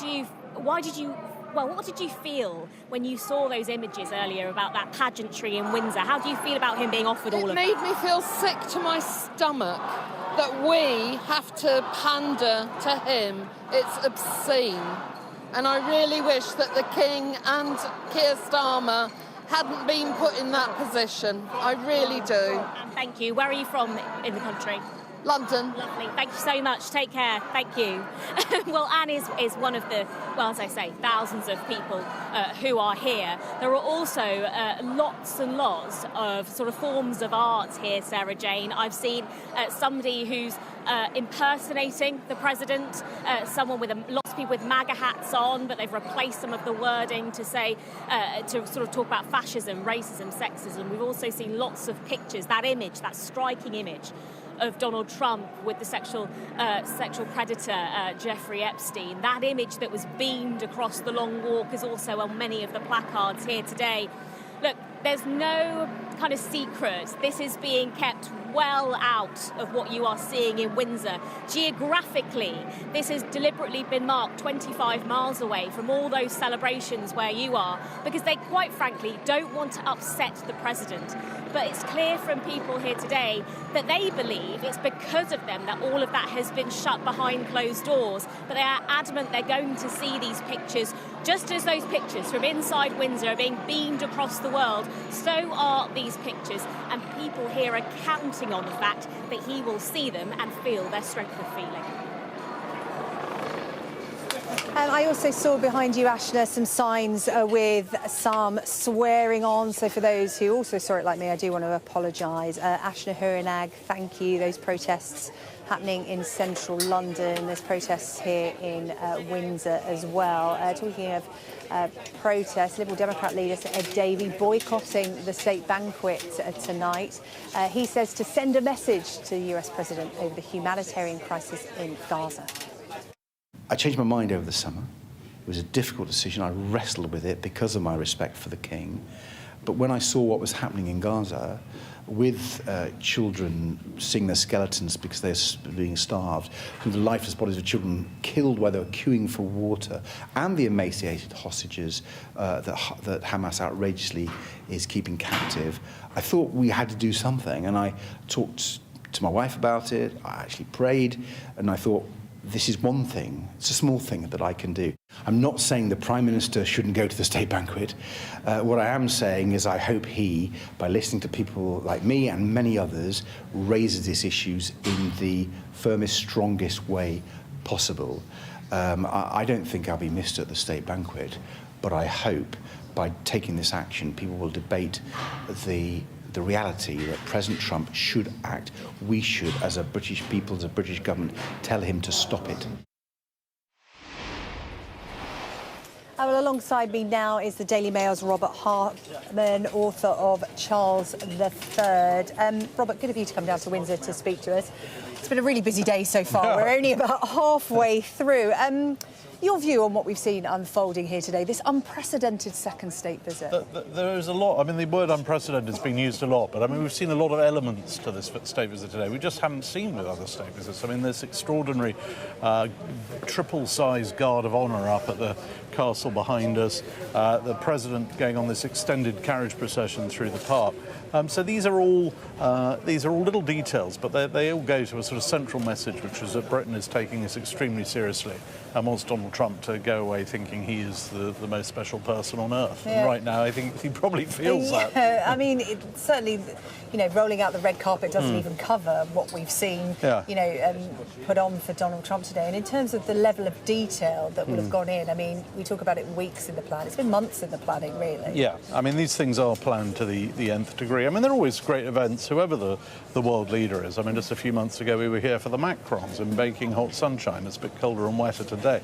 But what we do have are these little extra details, and heads of state, they're very good at spotting kind of protocol and etiquette and the little details. So the fact that in a few minutes we've got a military parade going on up the hill, the beating retreat, that doesn't normally happen on a state visit. And I think there's a rather poignant moment happening as we speak, which is the president paying his respects at the tomb of Elizabeth II, because I mean they genuinely got on. And Donald Trump was the last state visitor of the late Queen's reign in 2019. So I think that for him will be quite a poignant personal moment. We're seeing here images taken inside Windsor Castle of the president seeing works and artefacts from the Royal Archives, the King and Queen, you know, finding something very amusing there. Donald Trump, as ever, animated. Who knows what's just been said before that picture was snapped. But in terms of the interaction between the King and Donald Trump, our royal correspondent Brianna Mills was reacting on the level of interaction. There's a constant conversation happening between the two men as they navigate their way around all this pomp and ceremony. Yeah, well, they are of a fairly similar age, you know, both born in the late 40s. And the King does have a great sense of humour, and he's known now at least 10 US presidents himself, so there's a real depth to his knowledge of the sort of bilateral relationship. And he would have taken a very close interest in the exhibition that they're looking at there. What they do at these state visits, they go into the Royal Archives and the Royal Library, and I mean, they do have the most extraordinary selection of treasures, and they've got out all sorts of things connecting Britain and America, and this particular exhibition has an awful lot of papers and documents relating to essentially America turfing out George III 250 years ago. I think President Trump actually requested to see some documents and artefacts relating to that. That's right, and they've been quite happy to bring those out. So I think when we see him sort of going, yes, you know, I think he's probably just seen a letter where you know, General Cornwallis has surrendered at the Battle of Yorktown or whatever it is. You know, there's a lot in there that basically is sort of celebrating the birth of the United States, because it was essentially the American colonies kicking out the King's great ×5 grandfather that created the USA in the first place. So there's a lot of history being digested as we speak. Yeah, a lot of history, a lot of symbolism, and you know, we are watching these spectacular scenes unfold. I mean, no one does it better than the UK, right, in terms of pomp and ceremony. Later on this evening is the state banquet. Of course, it's part of the protocol that the King and the visiting world leader make speeches. What will you be looking out for in those speeches? Because, of course, Donald Trump is a controversial figure. The King can't say too much. There are so many topics off limits, but the King, as we saw in Canada, has a certain way of alluding to things. What do you think we'll get from this evening's speeches? I think there'll be a lot of warmth. I think there'll be a lot of wit. The King does like to slide a few jokes into these speeches. In the past, they could be quite dry. There'll be all sorts of sort of serious political messages, because his speech is one of those speeches that he delivers what they call on advice. So it will have been check with the Prime Minister and the Foreign Secretary. So he's got to get all sorts of important political messages across, although he himself must remain above politics. But at the same time, there's a lot you can do at a human level, just sort of celebrating, 250 years of friendship. And I would expect the same from Donald Trump. I would imagine the King will allude to Donald Trump's own kind of Scottish credentials. His mother was Scottish.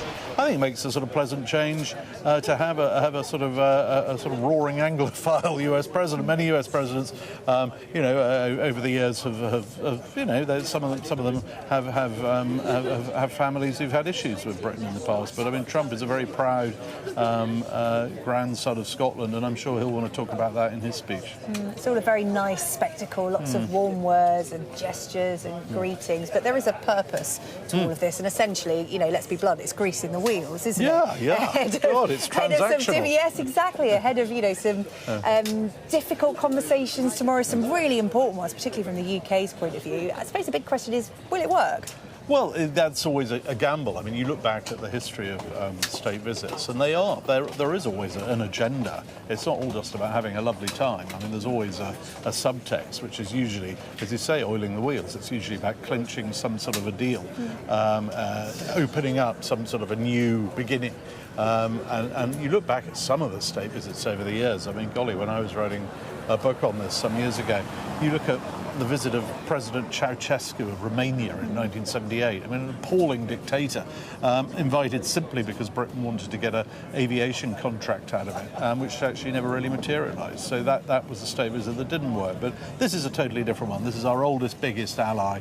There's a lot riding on it in terms of business contacts, defence contacts. I mean, the big military parade that's about to unfold here, that's going to feature in it sort of fighters that both the US and the British Air Force, the Royal Air Force, are going to be using in the future. So, there is definitely, at the end of this, as well as a sort of warm glow, people want to see contracts with signatures on them.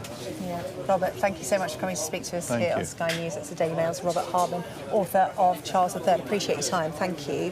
Thank you. Several Silicon Valley business leaders also taking part in this president visit. The tech bros, as they've been coined, including NVIDIA's chief executive. Our business and economics correspondent Gurpreet Narwan has been catching up with him. I was speaking earlier to Jensen Huang, the chief executive of NVIDIA, the US AI chipmaker, and now the world's largest company. It has just announced billions of pounds of investment to help develop data centres here in the UK. That's the critical infrastructure that will power the AI boom in Britain. It will allow UK AI companies to flourish. Mr. Huang said that this would help turbocharge economic growth, create jobs and opportunities, and said it would give Britain greater control or sovereignty over AI in this country and data generated here. He's obviously very excited about all of this, but he was a little perplexed about the British attitude. He said that we were all a bit self-deprecating and humble about this, when this is the land of Alan Turing, that we have some of the greatest AI minds who have trained in our universities, that we invented this stuff.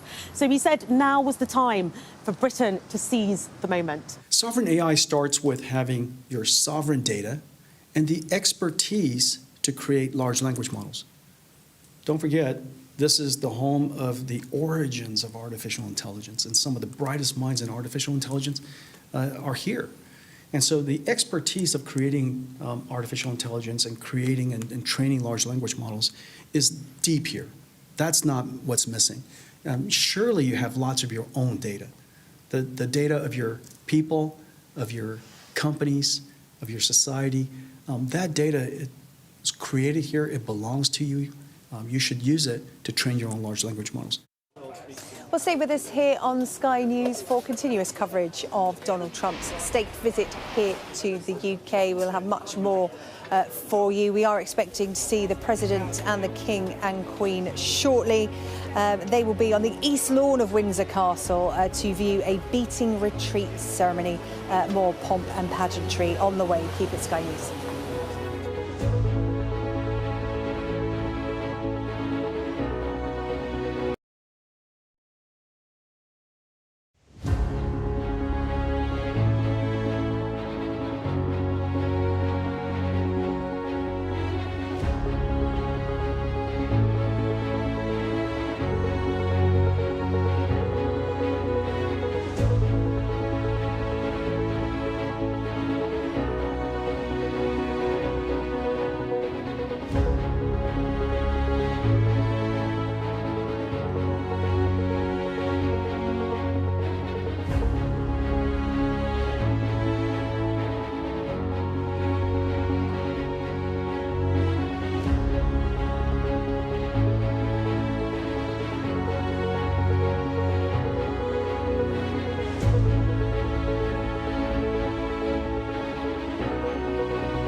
Hello, welcome back to Windsor here on Sky News. Donald Trump spending the first day of his second state visit to the UK behind those walls. We have the latest pictures from inside the castle for you. Donald Trump being shown the royal collection inside the green drawing room of Windsor Castle. Donald Trump there taking a look at some of the artefacts, some of which he requested to be pulled from the archives to take a look at, a lot of them relating to American independence. The King walking through the artefacts with them as they took a look alongside the Queen and the First Lady. And let's bring you the moment that the US President arrived here at Windsor Castle earlier on today.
And the Commander of the Guard of Honour will slope arms.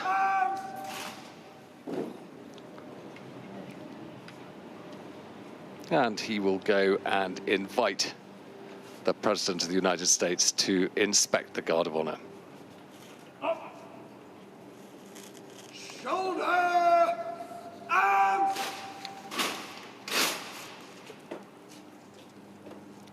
He will say, Mr. President, the Guard of Honour of the Grenadier Guards, Coldstream Guards and Scots Guards is present and ready for your inspection.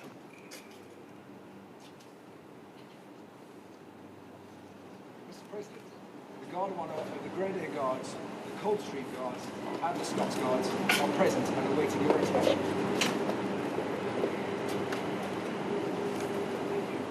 And with a salute, the Commander will now take position and lead the President to inspect the Guard of Honour.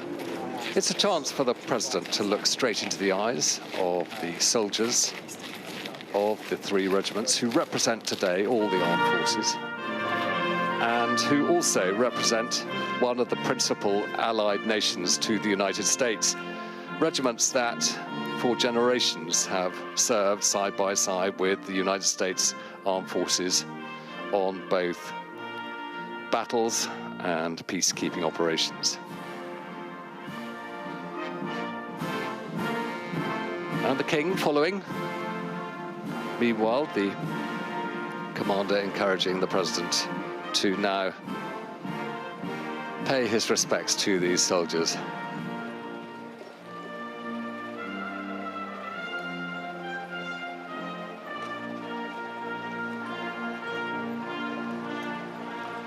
And the King encouraging him to proceed along the line past the state standards that the King gives his respects to.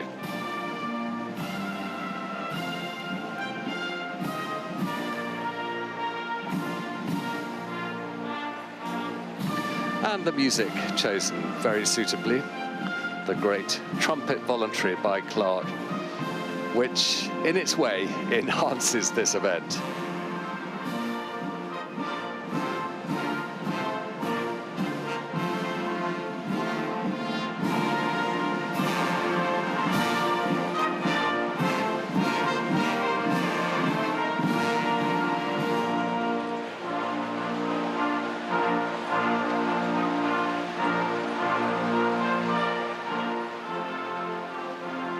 And the rear rank, Chance for, again, the President to look at the Coldstream Guards, who always formed the left of the line, or the right as he was looking at it, and then the Scots Guards in the middle, and then finally the Grenadiers towards our camera. And you can tell the different regiments by their plumes and by the buttons. And closest to us, the Grenadiers have buttons equally spaced and a grenade at the collar and a white plume on the left-hand side. The Scots Guards buttons in threes in the middle, so no plume on either side. And the Coldstream Guards have their plume on the right-hand side, and it's red, and their buttons are in twos. The commander takes leave of the President with a salute by the sword.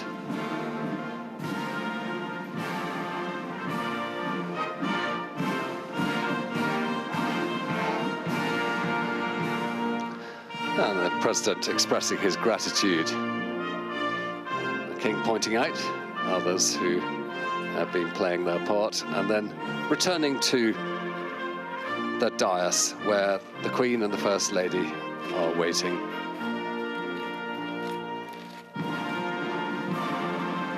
The King and the President will now witness the march past of the King's Troop Royal Horse Artillery with the guns that they use to fire the gun salute, followed by a rank past of the 4 divisions of the Sovereign's Escort that brought the carriage procession here, and finally a march past of this 3-regiment strong Guard of Honour.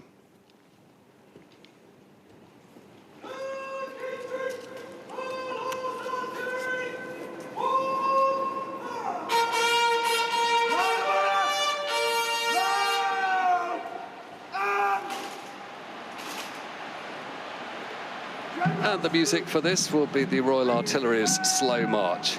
And a present arms from the Guard of Honour to the Sovereign standards and to the guns that will march past now in front of the King and the President.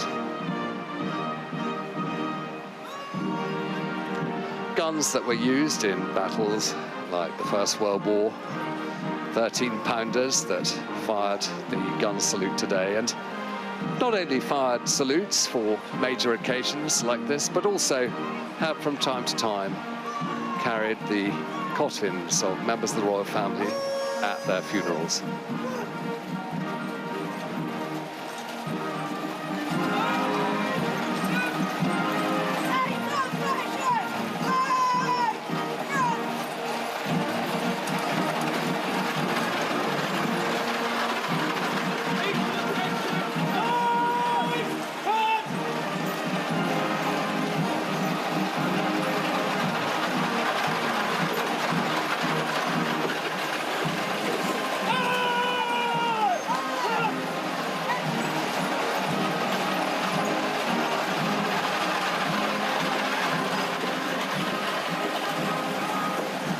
And we must always remember that for the President, he's not just looking at this parade from there. He sees in the background the massive round tower of Windsor Castle set on its mound, and from which is fluttering the State Royal Standard, 36 feet long, blowing in today's rather rigorous wind here.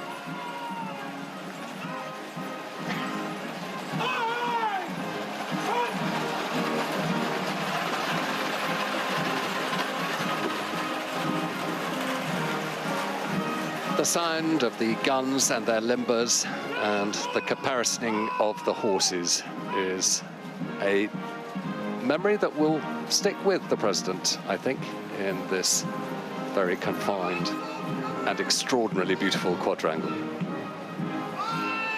The music now changes to the Lifeguards' Slow March.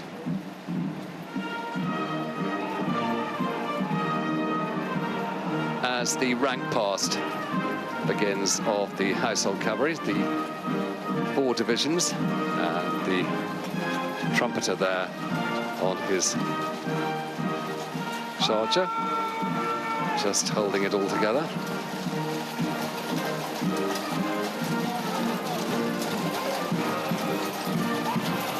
The Lifeguards with their red tunics and white plumes. And then the Blues and Royals sleigh march will be played as the Blues and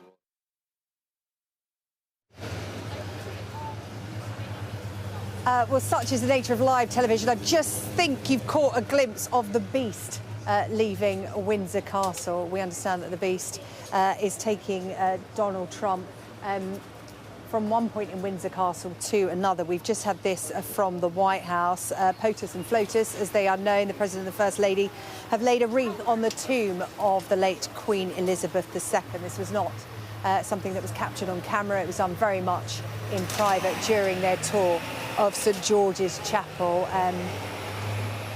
When the Americans are on the move with their cars, it's quite noisy, isn't it? We understood that the President and First Lady took their seats in the front row of the chapel, where they listened to the choir. They were sitting next to the Dean of Windsor, the President and First Lady speaking to the children of that choir and taking photos with them following their performance. The President and First Lady now touring the chapel, but the Beast, as you saw leaving Windsor Castle, had taken Donald Trump from lunch to St George's Chapel, which is just behind those gates there. You can just see a peek of it, a sneak peek of it through the doorway now. Well, let's speak to Dr. Leslie Vinjamuri, President and CEO of the Chicago Council on Global Affairs. Good of you to join us here on Sky News this afternoon. Thank you so much for your time.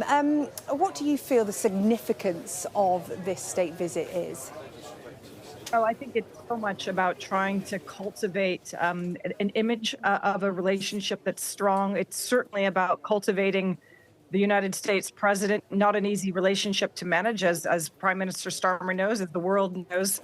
It's really trying to sort of, smooth out the edges as much as possible so that the UK can try to have some influence on the things that actually really matter materially to its future, those trade and technology deals, but questions of tariffs, the geopolitical issues, whether it's Ukraine, Russia, the Middle East, China, so many really vital issues. But this visit is clearly just about showing the tremendous respect for the president, a difficult thing to do when so many of those in Britain and across Europe are not respectful and don't approve of President Trump and his policies.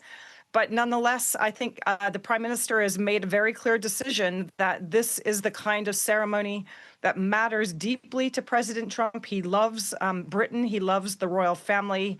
He has great respect for pretty much all of it. And, while it's not getting all the headlines here in the United States, it certainly is something that President Trump's base of voters will be watching. They love the United Kingdom. Very few people don't love what they're seeing right now when it comes to the pomp and the symbolism and just the beauty of the pictures, the magnificence. But, there's this sort of underlying feeling of all is not well. It's the second state visit ever for a U.S. president, and not a U.S. president that's popular or really going to bat for the United Kingdom or for Europe. So I think that everyone knows what underlines this visit, which is deep uncertainty and maybe the beginning of a real shift in the relationship between the United States and the United Kingdom. It might be the beginning of the end, the beginning of a change, not really the recognition of the significance of the past. I want to pick up on something you just said there about how this visit is viewed or not being viewed in the United States, in terms of it's not capturing the attention that it is here in the UK and perhaps in other parts of the world. We know that Donald Trump loves the King. He likes the Prime Minister. He loves the UK and all that comes with it, its history and tradition. But in terms of America itself and its relationship with the UK and its interest in the UK, what it sees as its relationship or its influence, how is that seen right now? I mean, to be very honest, it's not top of mind. Americans do love the United Kingdom. They love to spend time in the United Kingdom. They deeply value studying in the United Kingdom. University exchanges, business and investment are clearly very important. There is a hope that the UK will really be able to deliver on these technological agreements that are being announced, that the infrastructure will be there, that the investments will really enable those. So there's a big bet, but at the end of the day, here in the United States, people are focused very much domestically on what will happen with interest rates. They're very concerned about recent political violence. They're focused on the economy, and when they look beyond America's borders, they're looking very much at China, at Russia and Ukraine. Obviously, people are deeply concerned about what is happening right now in Gaza.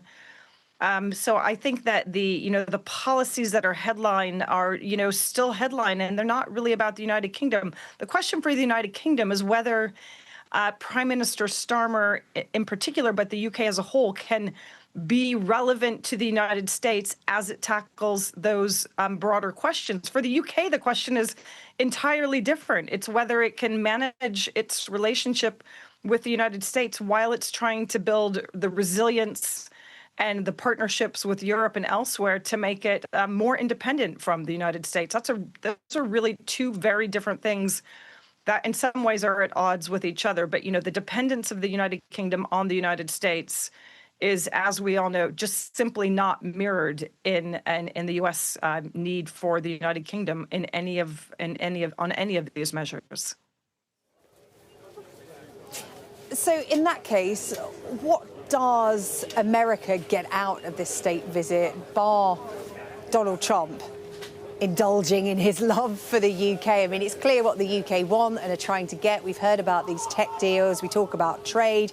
There's a lot of transactional things that will be going on over the next couple of days. But in terms of the United States walking away with something from the state visit, what is there? President Trump cares a huge amount about those leading technology companies. He would like for them and therefore Americans to have a foothold in Europe. He does see the United Kingdom as a country that's more flexible, more nimble, less focused on regulations, perhaps more willing to bend to the president's will when it comes to governance in the realm of artificial intelligence. And hence those deals that are being announced to invest in the infrastructure that's needed for artificial intelligence, for data centers. There is a huge win for in this space to have that access to Europe. The EU is a much harder market to navigate, and so it's a bet. It's not clear that it will be delivered.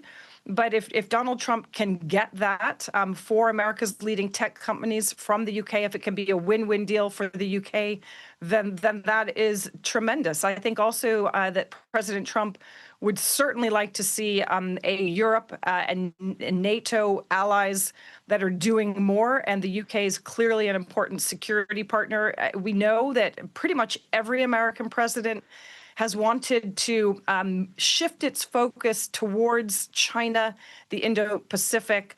The UK is important to that, but it's even more important to doing more when it comes to Russia's aggression, its war in Ukraine. And so, the UK has a tremendous potential and has been a very important partner, but it's almost so that President Trump can move away from any real material commitment to the United Kingdom and to Europe as a whole. And unfortunately, it's a bit of a negative agenda rather than a positive one, with the exception, the very important exception of this question of technology and access. Dr. Vinjamuri, really good to get your thoughts during this state visit. Dr. Leslie Vinjamuri, the director of the US and the Americas programme at Chatham House. Our international affairs editor, Dominic Waghorn, is here and was listening to that.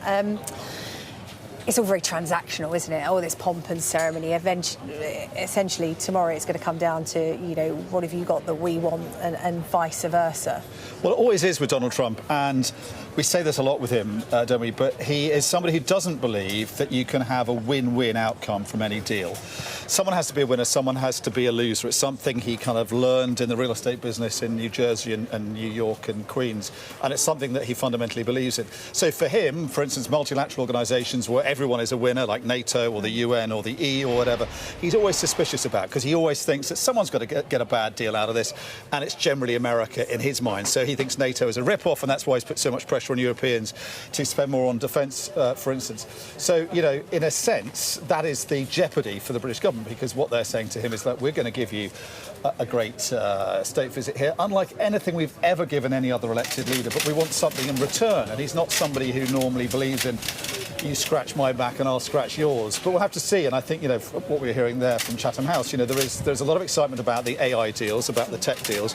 There's less excitement about what had been another great hope, which this could lead to better deals in terms of tariffs for British industry, particularly steel. And that has kind of been scotched, and expectations have been managed ahead of this visit, and that will disappoint, obviously, the steel industry. So in terms of what happens next with this, I think we'll hear more tomorrow.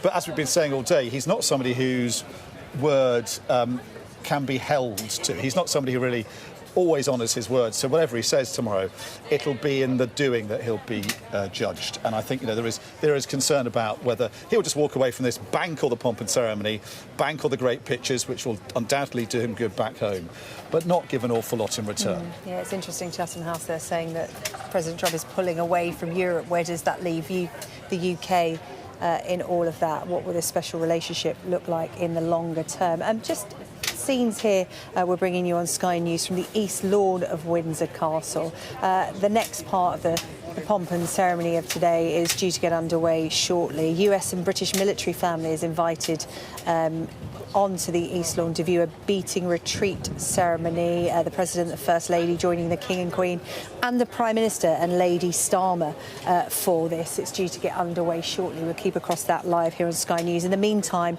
we've been hearing from the White House details about what's been going on inside Windsor Castle, away from the cameras. We know that the President and the First Lady privately paid their respects in St George's Chapel at the tomb of the late Queen Elizabeth II, laying a wreath. We understand that President Trump was greeted by two church officials in red robes. He and the First Lady took their seats, the choir also in red robes, singing a hymn with the words Gloria in Excelsis, accompanied by the chapel organ. The White House goes on to say afterwards, POTUS and FLOTUS went to speak to the girls and boys of that choir. President Trump spending several minutes talking to them, and there was some laughter.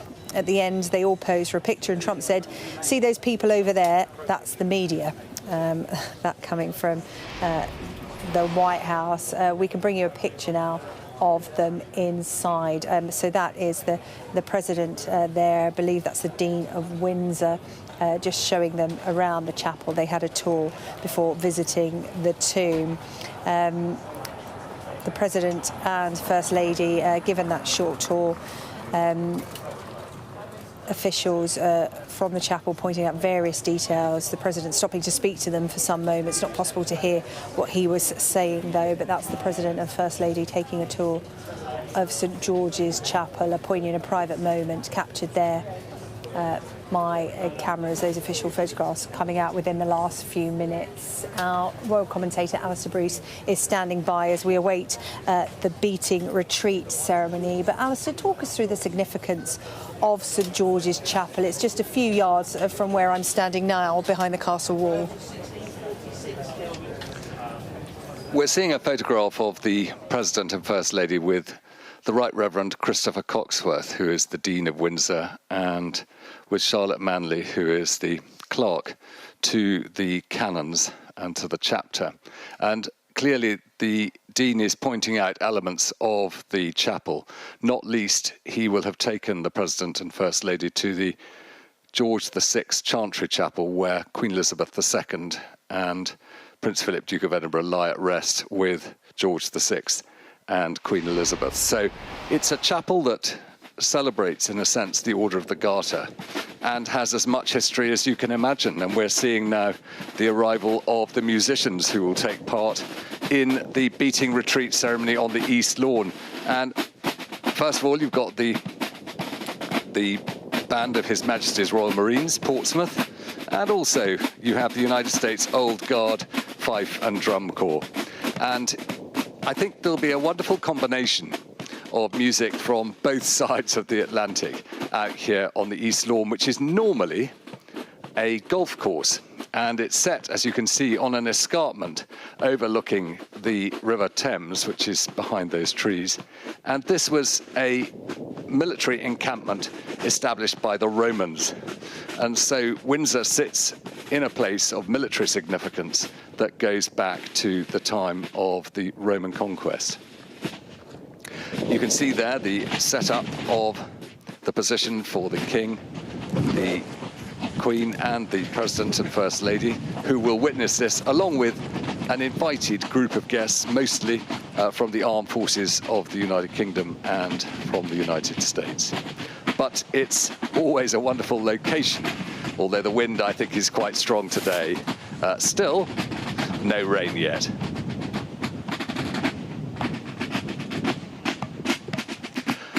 Once they're all in position, the King and the President will walk from the castle out to take their position, and the Queen and the First Lady will come out by car. The Prime Minister will be here with Mrs. Starmer, and also those members of the President's suite who came with the President in the procession of carriages this morning.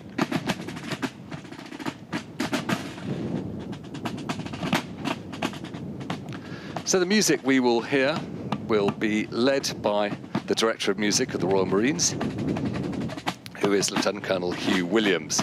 He's their principal Director of Music. And in the armed forces of the United Kingdom, the Royal Marines are always known for the highest standards of their music. Let's listen to the drummers.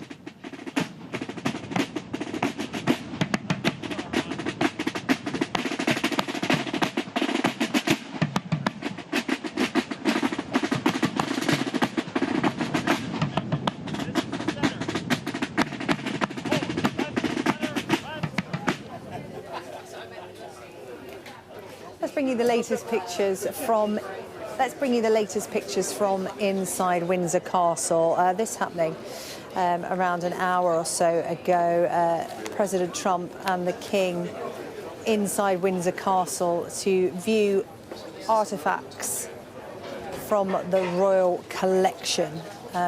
We saw some still photographs before of the President looking rather animated looking at some of these pieces. Perhaps we'll be able to get a clearer idea as to what he was looking at that got him so animated. The King and Queen looking quite jolly, and a little bit of laughter along the way as well. Alistair, what were they looking at? What pieces have been chosen from the collection? Well, we saw the Director of the Royal Collection, Tim Knox, receiving the President then as he came in with the King to the Green Drawing Room in Windsor Castle, and a number of items have been brought out. I think one of the most fascinating is a message from President Lincoln to Queen Victoria to mark the death of Prince Albert, her husband, in 1861. There are also significant communications that took place during the Battle of American independence from Great Britain. And of course, in these very rooms, George III would have lived and would have been agonizing about the challenges faced by the move for independence by the colonies of America. And of course, the whole history of the two nations have been encompassed by the King's family. And it's fun for the King to show these objects to the President. And the President, I think, would be very interested to see these objects. Also, there are letters from George VI to the King's mother, Queen Elizabeth II, when she was a girl, after he had gone out on a state visit to the United States in 1939, which was significant because it was important for the King then to gain the support and interest of the President at the time in the needs that Britain felt, in the dangers that were growing in Europe. And in essence, the King's family then playing a part defending Britain's interests, much perhaps as the King has been asked to do again at this time as Europe faces more challenges.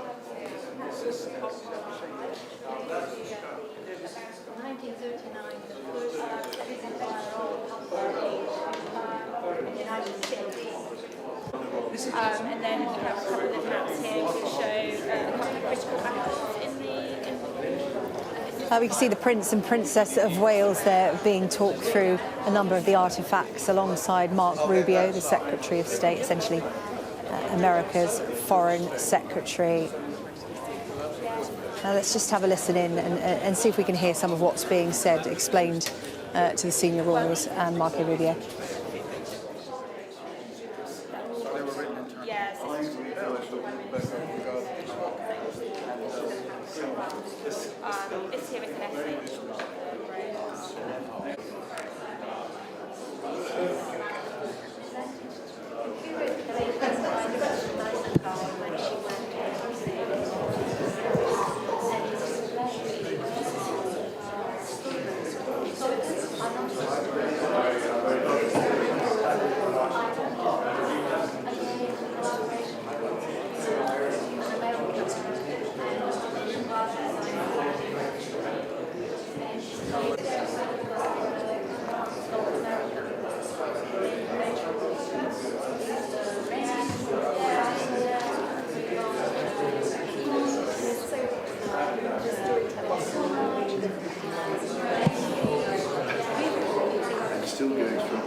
Let's bring back in our royal commentator, Alistair Bruce. A carefully curated selection of artefacts there from the royal collection for the President and First Lady and senior members of the royal family to take a look at and learn about the history.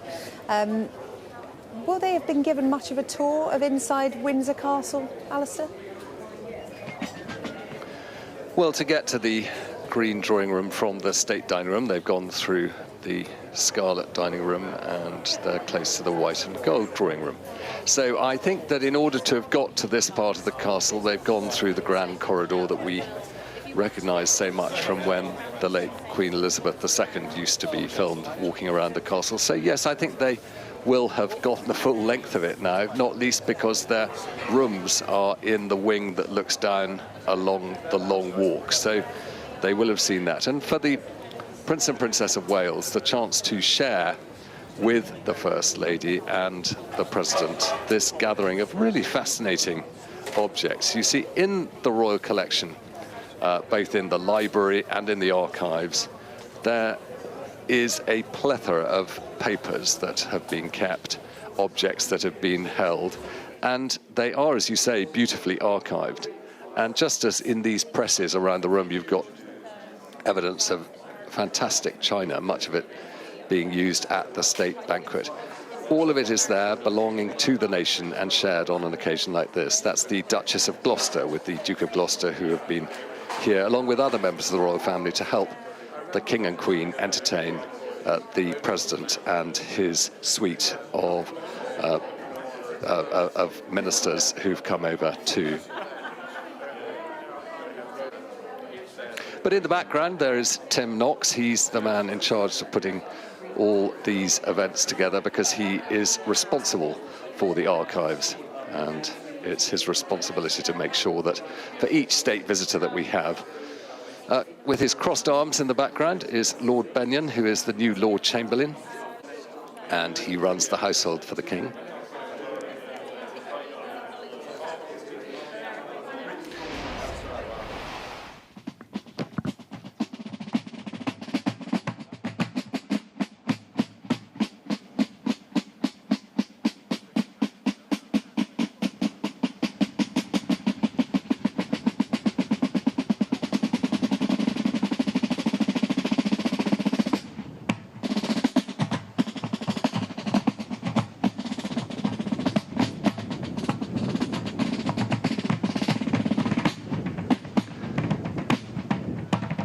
And it's tremendous to see the skills of the drummers of the United States there. Earlier today, the President went to visit St. George's Chapel.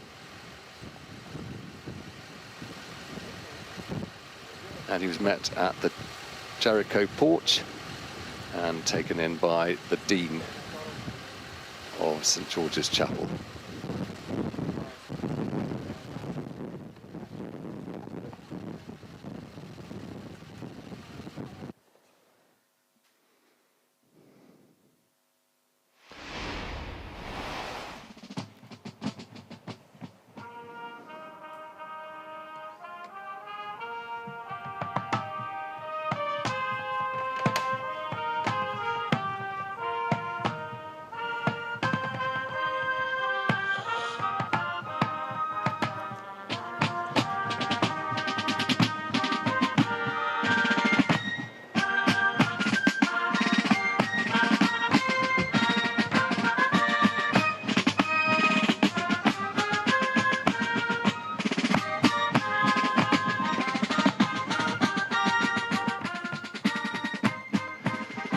with some slow marching and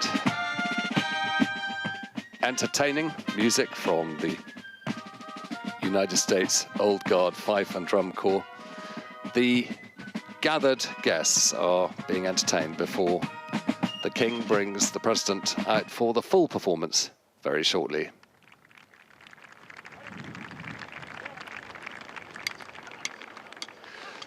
The state trumpeters moving into position wearing their gold coats. The gold coats were paid for by the City of London after the restoration of the monarchy in 1661. And it's a combination of different histories here, as the uniforms recognized from that period of America's history, which most closely lent upon the story of the British Crown here when George III was king and the American colonies claimed their independence and took it. They take a position to the side of this parade ground, and the state trumpeters are ready for the arrival of the principal guests. And you could tell the wind with the state standard, 36 feet long, on the top of the round tower there, bellowing out. But as yet, no rain.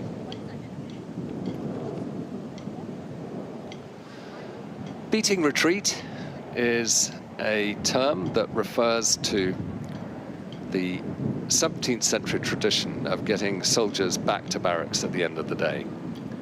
It certainly wasn't anything to do with battle, of leaving the battlefield or anything like that, but you beat retreat back to the barracks where you'd be safe for the night. And musicians were generally used to communicate commands, and music evolved over the period when it was necessary to be recognized by soldiers, and they would know that this was their duty to come forward and return to their barracks.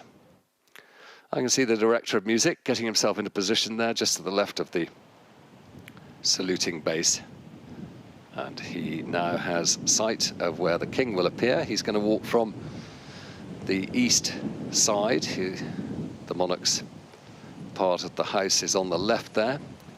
We're looking at the east front, and those large windows on the ground floor are the red or scarlet and the green drawing rooms that we saw in that footage of the King showing the President those objects from the Royal Archives. Those are the windows.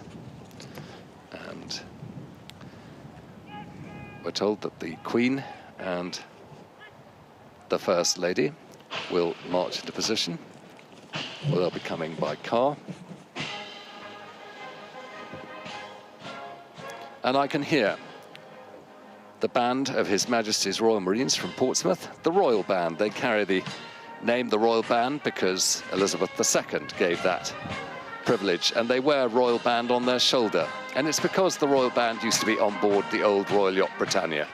And when that was decommissioned, this band took on that honour. And also with the band of His Majesty's Royal Marines is the band of the Scots Guards and the Central and College bands of the Royal Air Force. Let's listen to them as they come in.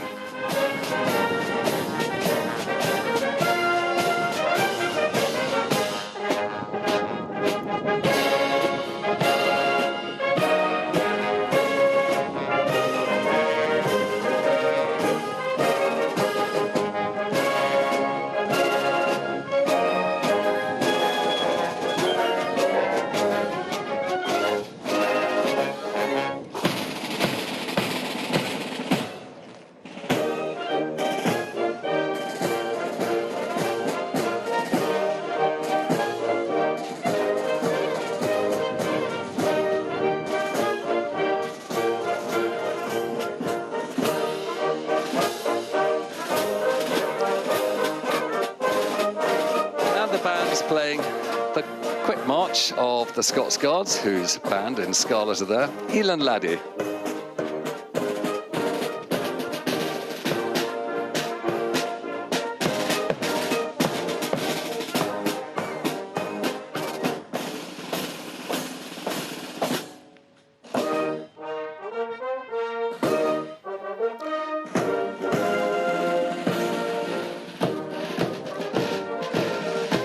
the Royal Air Force famous quick march, which reminds one of all the great films of the Second World War and the incredible bravery of the Battle of Britain, when the Royal Air Force protected the United Kingdom from the skies and achieved victory in the Battle of Britain.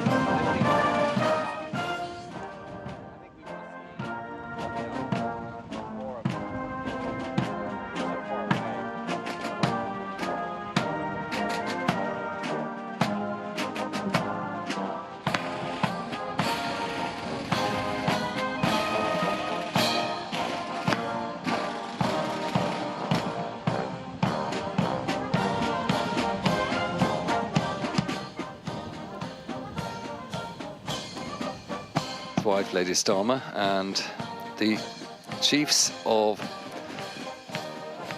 the various armed forces, Chief of the Defence Staff, Chief of the Naval Staff, Army Staff and Air Staff.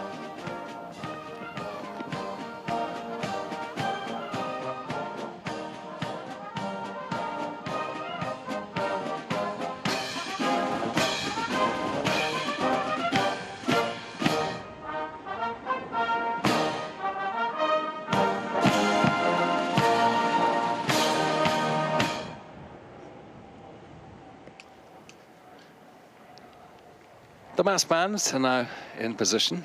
The Prime Minister with the Secretary of State for Defence, and also Lord Hood on the left there, who is the Lord in waiting for this visit, and called to attention and standing up for the arrival of the Queen and the First Lady.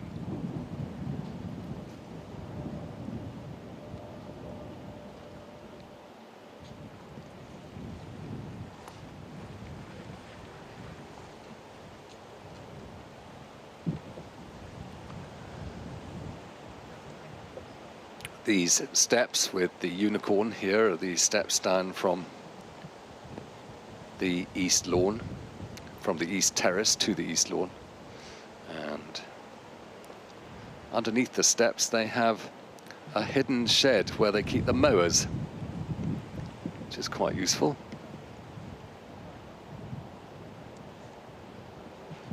I expect the Queen is going to wait until the King and the President arrive.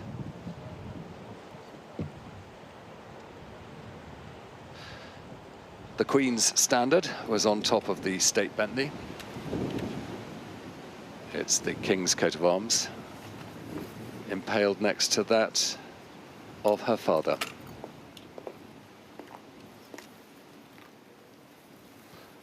It's not far for the King to walk down from the terrace of the east front of Windsor Castle. And on the way, he'll have the chance to show the President the massive tulip-shaped fountain that was designed by his father, the Duke of Edinburgh.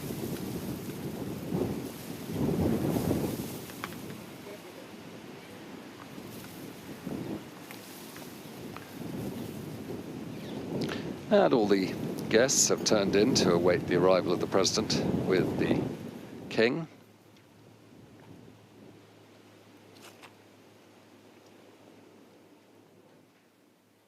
It's a windy afternoon, but the musicians are ready to fill that windy East Lawn, which has been beautifully mown today. All the stripes in position as I can see the King and the President coming into view.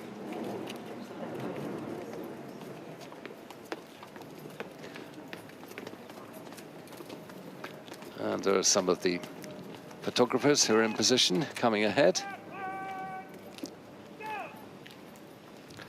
Bands are brought to attention.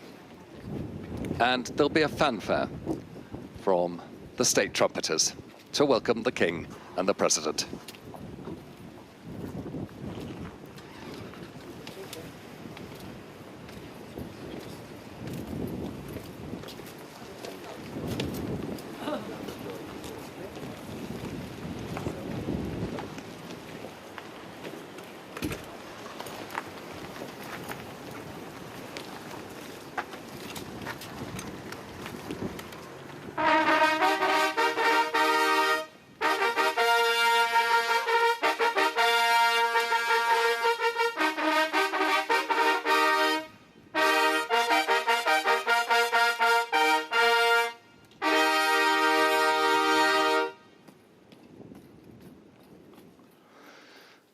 The fanfare complete, the King will escort the President with the Queen and the First Lady to the dais where they will witness beating retreat. They're being guided to by Colonel Ed Launders, who's the Comptroller of the Lord Chamberlain's office. That's the Director of Music there, saluting on the right-hand side as the Prime Minister looks on.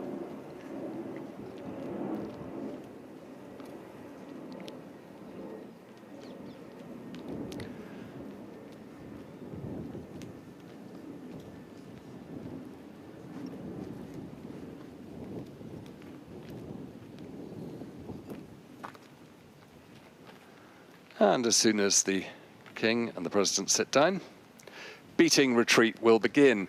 And it used to be the mark, as I say, of the end of the day and of evening coming, very often with the lowering of flags. But on this occasion, it marks the conclusion so far of the outdoor ceremonial of the state visit so far.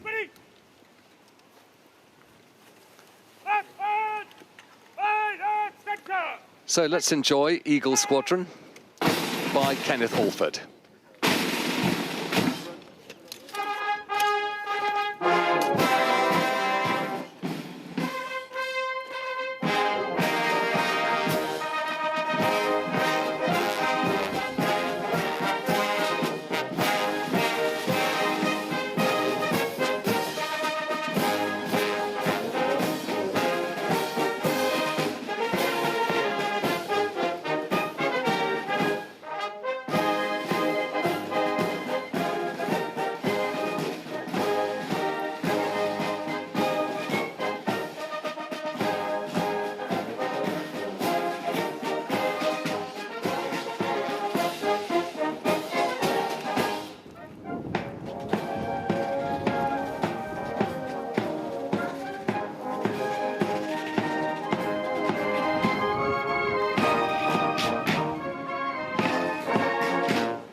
One of the beating retreat strengths was to demonstrate discipline and precise marching and musicianship all at once. And that's definitely being demonstrated here by the band of His Majesty's Royal Marines Portsmouth, the band of the Scots Guards and the Central and College bands of the Royal Air Force. Shortly we'll go on to Hugh Robertson's tune, Westering Home, which is a Scottish song that refers to the Isle of Islay, and plenty of links in that with President Trump.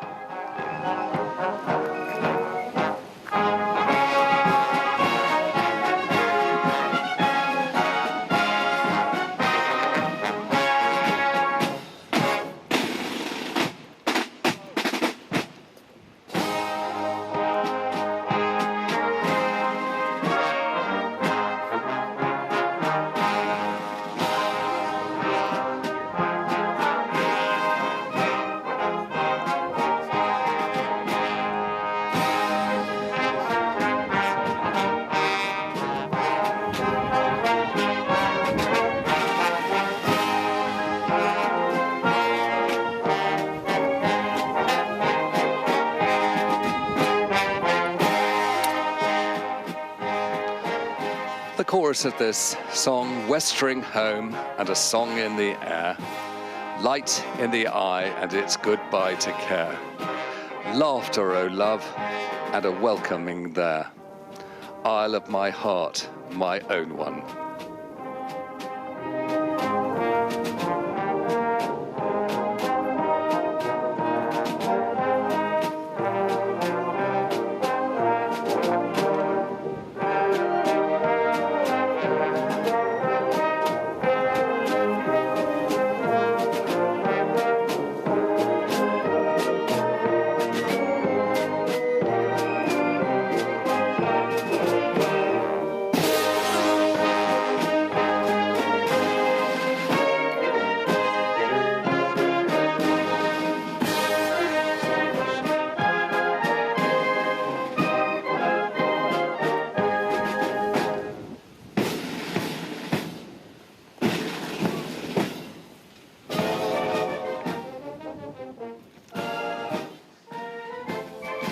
And now we have set to the music of Vivian Dunn, I Fond Kiss by Robert Burns.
Finally, in this medley of songs, Henry Dillmore's setting of Golden Friendship, which underscores the strong links between the United States and the United Kingdom, celebrated here before the arrival of the United States Old Guard Fife and Drum Corps.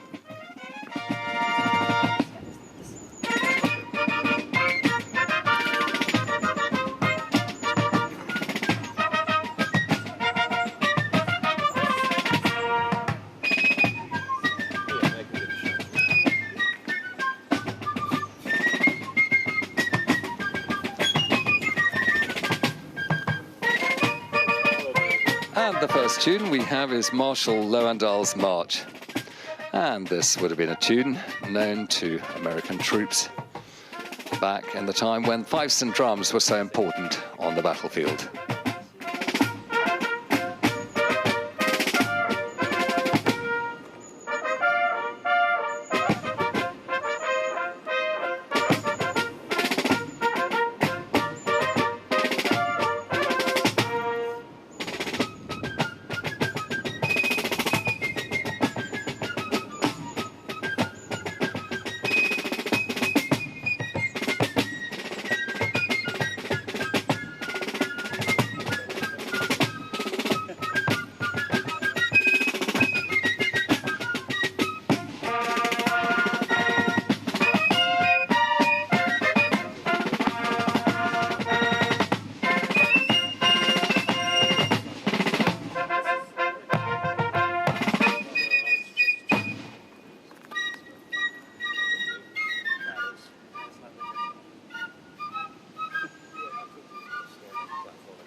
On one of the occasions when Elizabeth II went to visit the United States, the predecessors of these musicians played for her on the lawn of the White House, as they now start the regimental carabineers, and then they'll play a successful campaign. And of course, there were plenty of successful campaigns in the war for independence.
Music goes on with Prince Eugene's March, the Bells of Newport, Louisville March, and then Yankee Doodle, of course, the Old Guard March, and Spiritosa.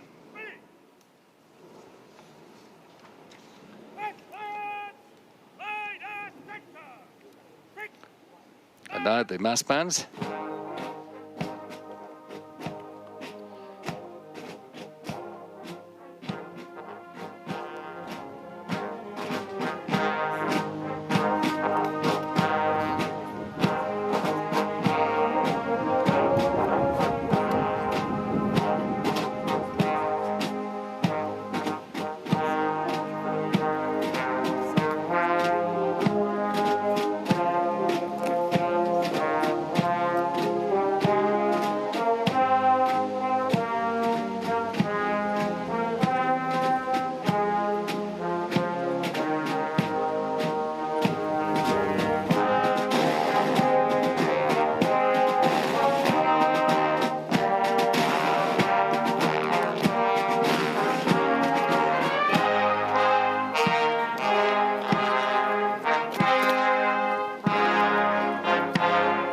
as the musicians now position themselves with the pipers coming forward to get ready for the mass bands to be led by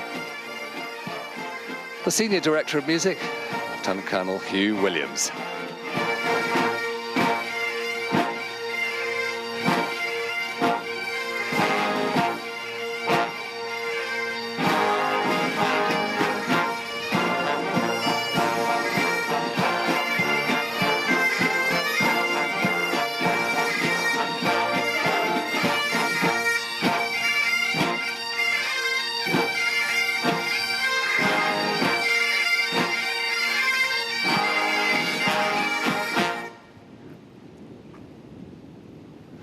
And that was Scots Wahey by Robert Burns. And the 79th Farewell to Gibraltar.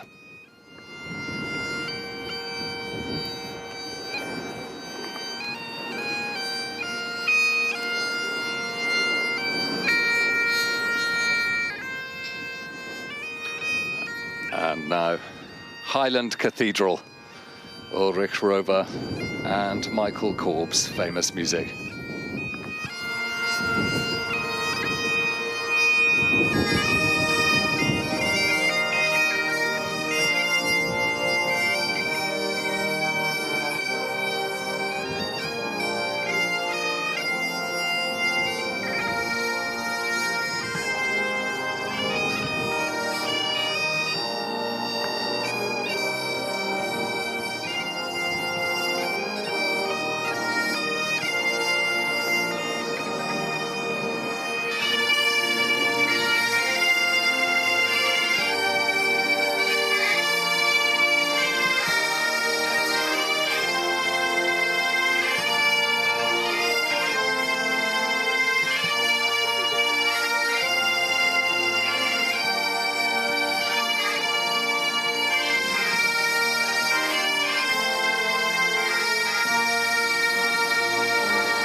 Pipes and drums completing Highland Cathedral. And now reflecting on beating retreat, we have the evening hymn, Eternal Father, Strong to Save. It's an internationally recognized song about fallen seafarers and often played at sunset to mark the end of the day and reflect shared sacrifice.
and traditionally at that time the flags and ensigns of the United States and Royal Navies would be brought down.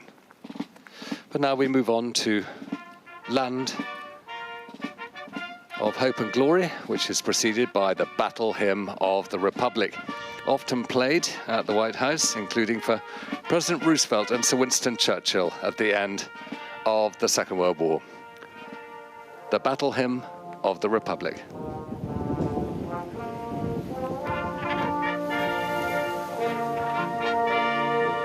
Stuart, do you want me to tilt when they come, or just let them fly?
And the words of the Battle Hymn of the Republic, glory, glory, hallelujah.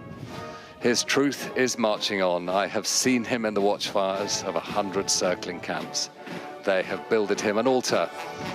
In the evening dews and damps, I can read his righteous sentence by the dim and flaring lamps. His day is marching on.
And on time, red, white and blue from the red arrows as they fly over Land of Hope and Glory.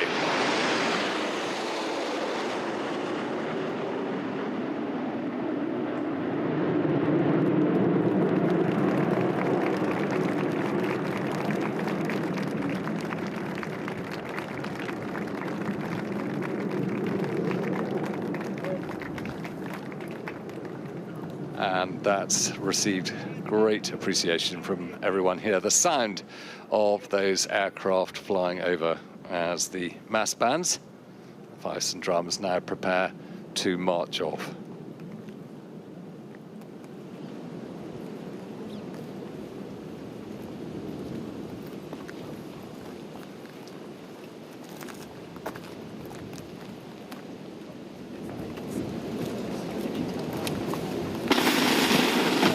Received permission to end this parade from the King and the President, the Director of Music leads them off with Auld Lang Syne, followed by the Army, the Navy and the Air Force, as they do what beating retreat says, return to barracks.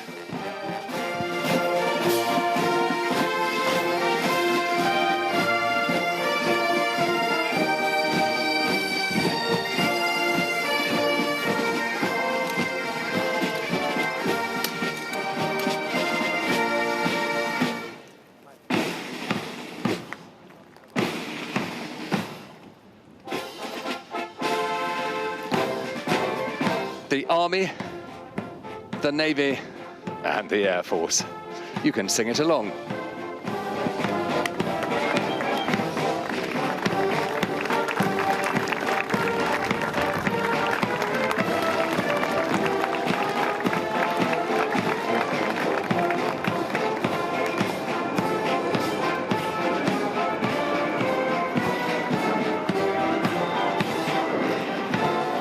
And all the equerries and members of the household have come forward.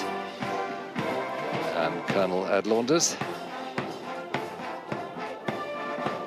receives the King, and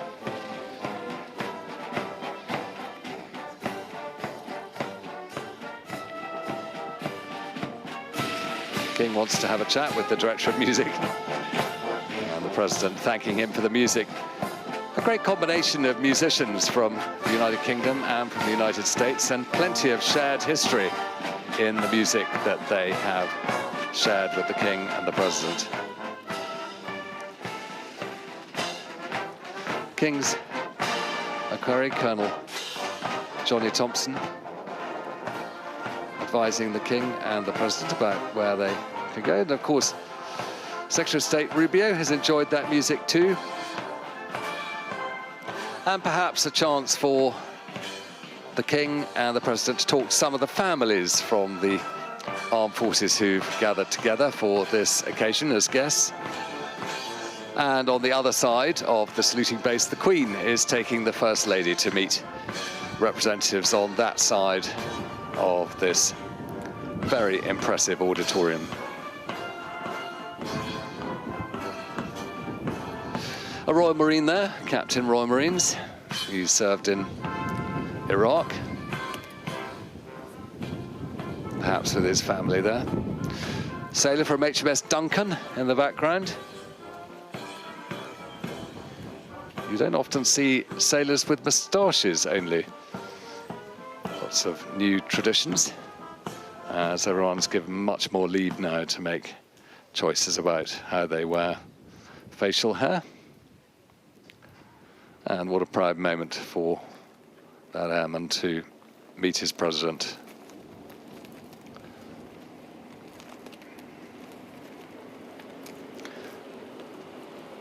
The King's life of meeting people.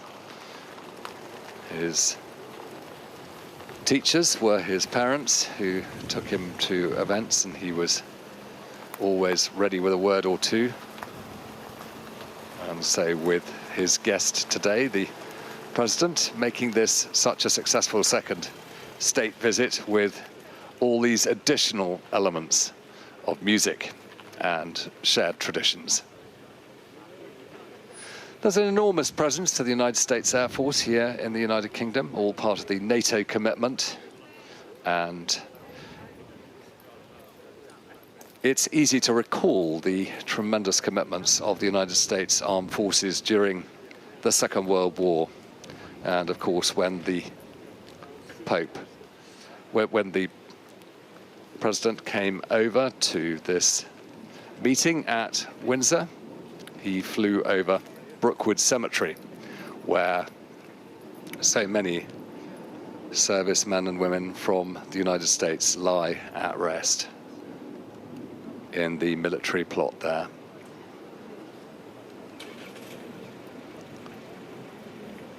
But for the King, meeting those American men and women who do so much to protect Europe as well as the NATO interests generally.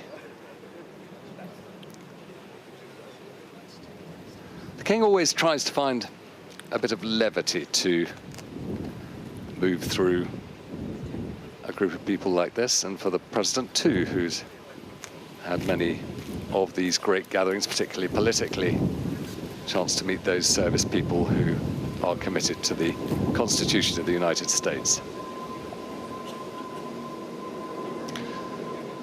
Sounds like the aircraft are flying over again for the flight path into Heathrow.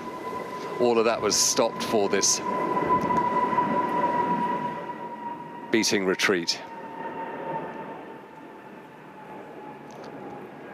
And also,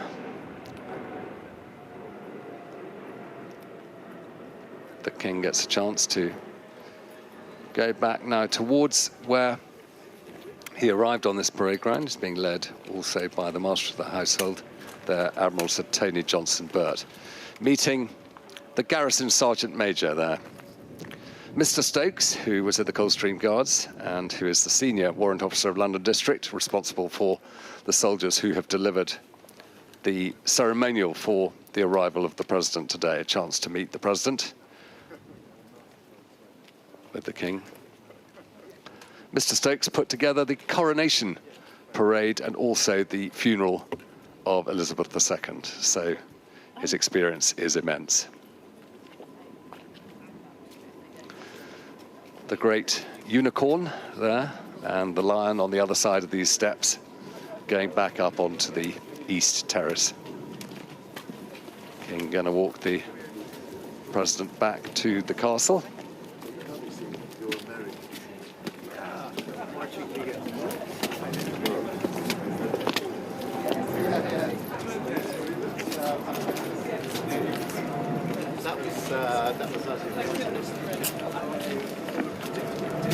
Yes.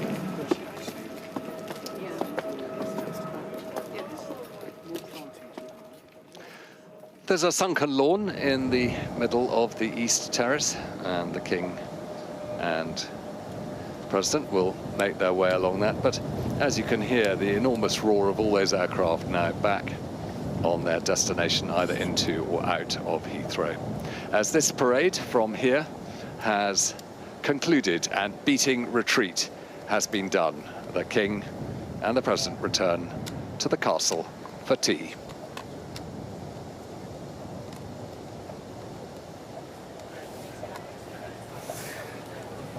Alistair, thank you very much indeed. Another wonderful ceremony in that wonderful setting. And Dominic Waghorn was here with me watching all that. I mean, biggest ever ceremonial state visit, unprecedented, all the fuss, all the pageantry.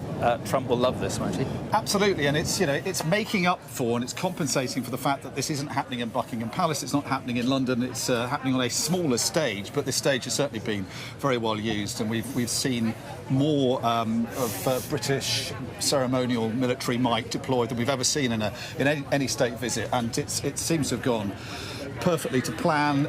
Even a moment when it looked like Donald Trump could have been hit by a falling sword during the ceremony was preempted by and King Charles. This was quite something This just was a few climax, moments wasn't ago. it? But, Dominic, I mean, it is all taking place behind castle walls, behind stately home hedges. It's a slightly weird state visit in the sense that there's no people. Exactly, yeah. I was just saying that to Mark Stone, you know. You look at these pictures and you think there's something missing here, isn't there? And you realise it's people. There aren't people. You know, we haven't seen people because they're being kept out by this big fence they put around the grounds of Windsor Castle and the Long Walk. And he's going to be kept away from people again, the President, tomorrow at Chequers, the Prime Minister's country retreat. If you contrast that with, for instance, George W. Bush's state visit in 2003, there were 300,000 to 400,000 protesters out on the streets. He had an egg thrown at his motorcade. An effigy of George Bush was toppled in Trafalgar Square later on in the evening. You know, he was a big guy and he sucked it up and didn't complain too much about it. And people will say, why is this more thin-skinned president having to be secluded from these protesters? But actually, we haven't seen much protest in London, to be fair, so possibly it was too much of a precaution. But actually, Buckingham Palace also wasn't available conveniently for the government to use as a venue for this second state visit. We've got 30 seconds or so left. I mean, but Trump gets the pictures that he craves. We've been talking about the optics and the images. It's really what matters is what Donald Trump sees, and he will have been delighted by this. It's all for his benefit. He loves being the centre of attention.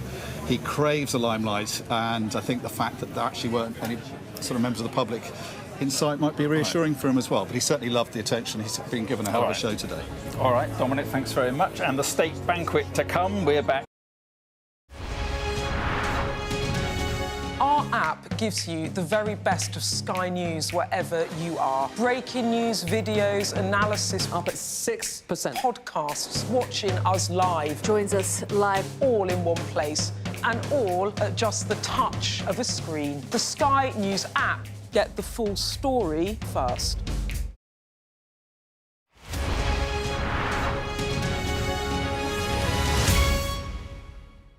Fire, shouts the commander. There's a dash to safety. We've now got to wait inside the shelter to see if there is incoming. I'm Deborah Hames, Sky's security and defence editor. Should Russia's war with Ukraine escalate significantly, pilots like these could be called upon to go into combat for real.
It's 5 o'clock. This is the News Hour. I'm Mark Austin, live in Windsor this evening with special coverage of Donald Trump's second state visit to the UK. All smiles as the King and his family give the US President and his wife Melania a very warm welcome to Windsor. With all the stops pulled out, the Trumps were treated to a carriage ride through the royal estate and full military honours.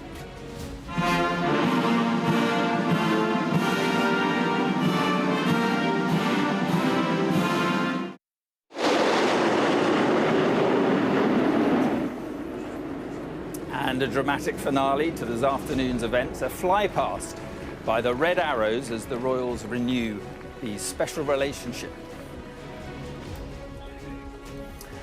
Of course, this is a controversial trip. Protest groups taking to the streets of London today, but numbers down significantly on what the police were expecting, with 1,600 officers deployed.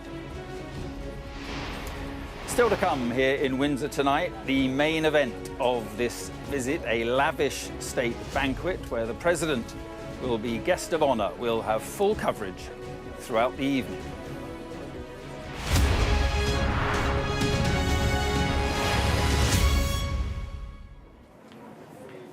Welcome then to Windsor, where the royal family has rolled out the red carpet on day one of Donald Trump's second state visit. The day began at a little-known part of the estate, never used before for a state visit, just one of the flourishes added to proceedings to impress the US president. And the day will end with a state banquet for 160 guests, with both the King and Mr. Trump making speeches. We'll bring that to you live just after 8 o'clock. Let's take you then through some of the key moments of the day so far. It started with the Trump's flight from the US ambassador's residence in Regent's Park to Windsor aboard Marine One. The presidential helicopter, fitted with missile defence and radar jamming systems, touched down on the lawn of the walled garden not long after midday.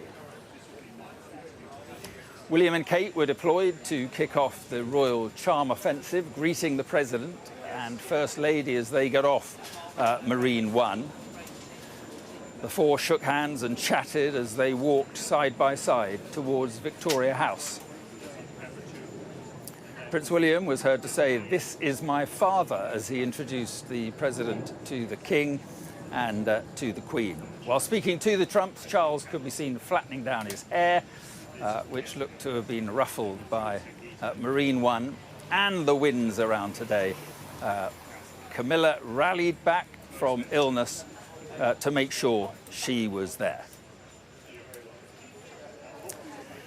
The ceremonial welcome then got rolling with a scenic ride in royal carriages to Windsor Castle. King Charles and President Trump's carriage was first in the procession, with Queen Camilla and Mrs. Trump sharing another, and William and Kate following in a third carriage. Both the American and British national anthems were played along the way.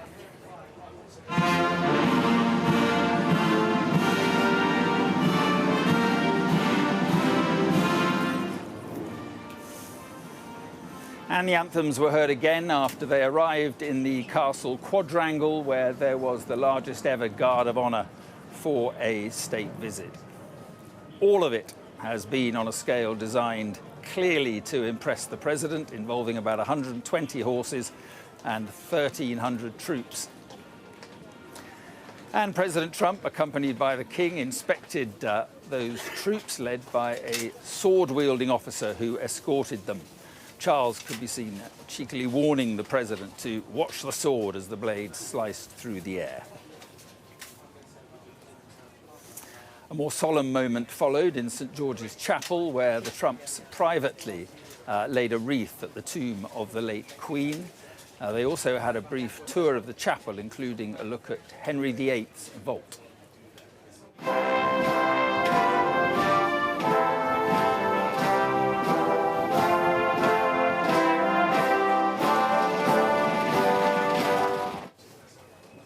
Next up, there was this. The Trumps and King and Queen took part in beating retreat, the beating retreat ceremony on the east lawn of Windsor Castle. The Prime Minister, Sir Keir Starmer, and his wife, Lady Starmer, joined British and US military personnel to watch on as well.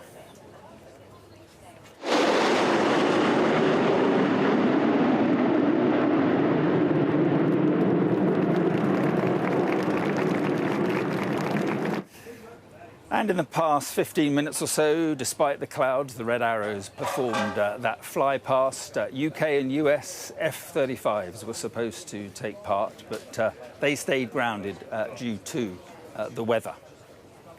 With me is our international affairs editor, Dominic Waghorn, also our US correspondent, Mark Stone. Mark, first of all, biggest ever ceremonial state visit, unprecedented, all the fuss, the pageantry.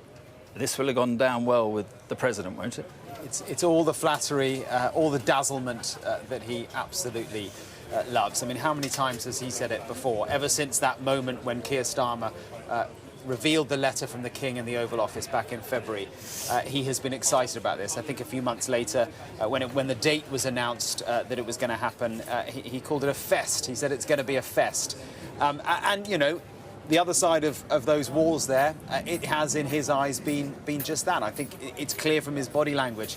He's loved every moment of this. He kind of has, for a president who's pretty unemotional, he has a sort of emotion that comes out with all things British. He really, really enjoys that. And of course, that's why this is happening. That's why the King has been asked by the government to do all this. And it's all about pageantry and pomp with a purpose.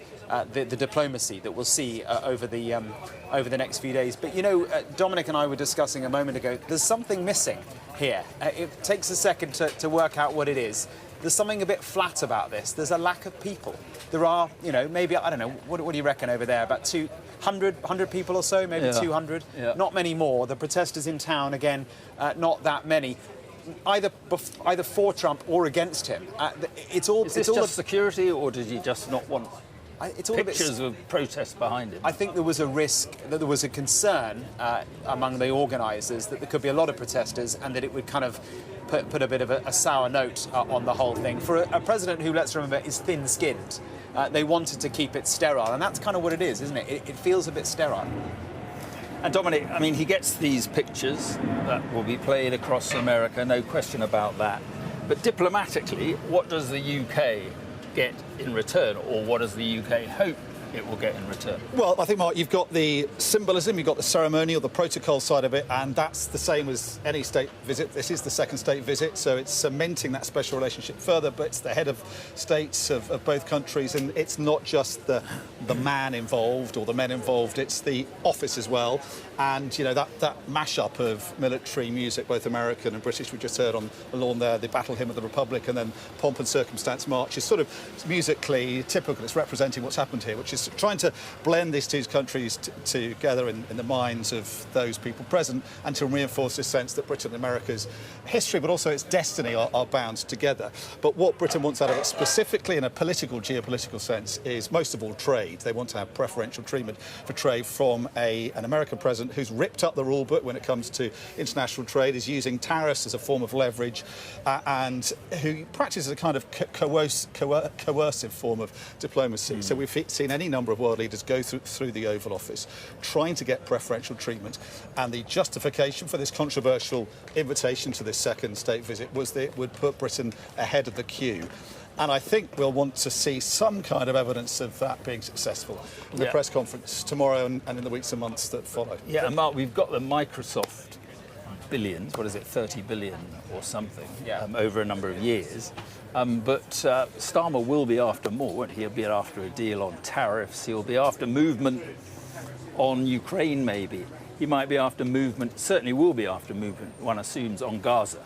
He has played the trump card up front, and there were many who wondered if he played it too soon. Britain's best card was played back in February, and that's what we're seeing unfold now. So I guess the question is, what's the next move in the game? Starmer needs it, to be fair. I mean, the timing's not that bad, is it? No, right. I mean, he needs the distraction, but that's all linked as well. You know, Mandelson and all of that. Mandelson, incidentally, was the guy who was organising all of this. Now he's preparing to leave the embassy in Washington. But what is the next move by Britain? You know, when you play the trump card up front, what do you do next? And remember, Trump is so transactional. He's so unpredictable, and it's so easy and perfectly possible that in a week's time, he starts, you know, he re-energizes that whole slagging off Britain, you know, the whole freedom of speech stuff that J.D. Vance was so visceral about back at the Munich Security Conference. And in fact, you know, those very close to Trump's circle as recently as a few days ago were being very critical of the UK. So it's possible that all this backfires very, very quickly. But tomorrow we will see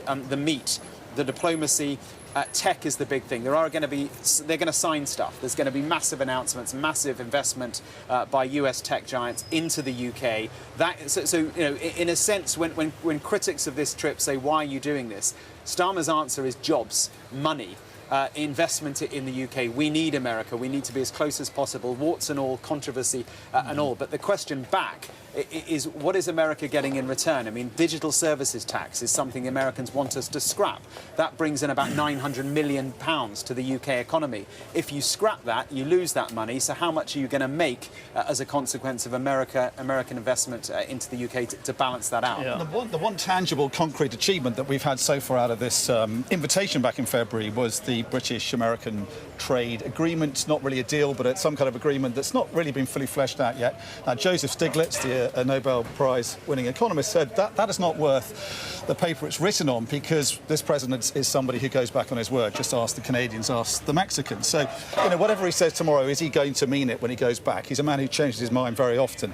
So, you know, I think the Starmer government is going to want to see those, whatever these AI and cyber deals done. Do you think there was a risk? I mean, a gamble. Well, obviously a gamble. Definitely getting him over. This was undoubtedly a gamble. He's given him a historic, unprecedented second state. Yeah, and I think it's also for free. We're not going to see how the gamble, whether it's paid off, for some time to come. If you go back to 1522, when Henry VIII hosted Charles V, the Holy Emperor, Holy Roman Emperor. You were doing your stuff last night. That's the last state visit back 500 years ago to happen here. Now that ended pretty badly with the Spanish Armada eventually. So in 3 years' time, Keir Starmer could actually regret what's happened here. It could look like a naive gamble, but if he ends up with a trade deal that's the envy of the world, then the opposite will have happened. I was just thinking if he's still around. Exactly, and he may, his demise might be accelerated by the man he's hosting, who, of course, is a supporter and a kindred spirit of Nigel Farage's, and that might be his undoing. And remember, I was just talking to some of some of the fans of Donald Trump, plenty of MAGA caps down there. The voices are not American, they're British. They're Brits who love Trump. And they also love Nigel Farage. They're aligned to the right of politics here. They're aligned to reform, and that's a kind of weird dynamic for Keir Starmer, given that reform is his biggest threat. Yeah, just a last point, Dominic. I was talking about what Britain could get. Judging from Marco Rubio's visit to Israel, it's unlikely that the Starmer's going to persuade him to move much on Gaza. I mean, it looks as if the Americans are even supporting this latest assault on Gaza City. Well, the Gaza campaign, which many, even inside the government that's hosting Donald Trump, and certainly within the ruling Labour Party, is regarded as a genocide, and that was corroborated by a UN report from a prestigious international lawyer yesterday, and that is the problem for this Prime Minister. He's inviting somebody he's at odds with on Gaza, he's at odds with over Ukraine, over international trade. So, but I think he was saying in this defence, you can't beat what's happened here, but also the kind of networking and FaceTime that's going on in the background. Yvette Cooper's not met Marco Rubio before, is in their capacities as foreign ministers. That kind of human FaceTime is very important, and you can build on that. And I think that's probably the most they can hope for in terms of influencing. Quick last thought. Well, not only Marco Rubio, but Steve Witkoff is here. Donald Trump's kind of negotiator-in-chief. He's the guy who is heavily involved in Israel, Palestine, but also Ukraine and Russia. So those sideline chats will be very important. Yeah, OK. And we will have our sideline chats throughout the evening. Thanks very much indeed for now. And although there's been this warm welcome from the royals, not everybody, of course, is happy about the US president's visit. Protesters have descended on Parliament to voice their opposition to the trip, with police putting the numbers at up to 5,000 people. Let's bring in Sky's Ashna Huranag, who is with the protesters in central London. Ashna, just set the scene there for us.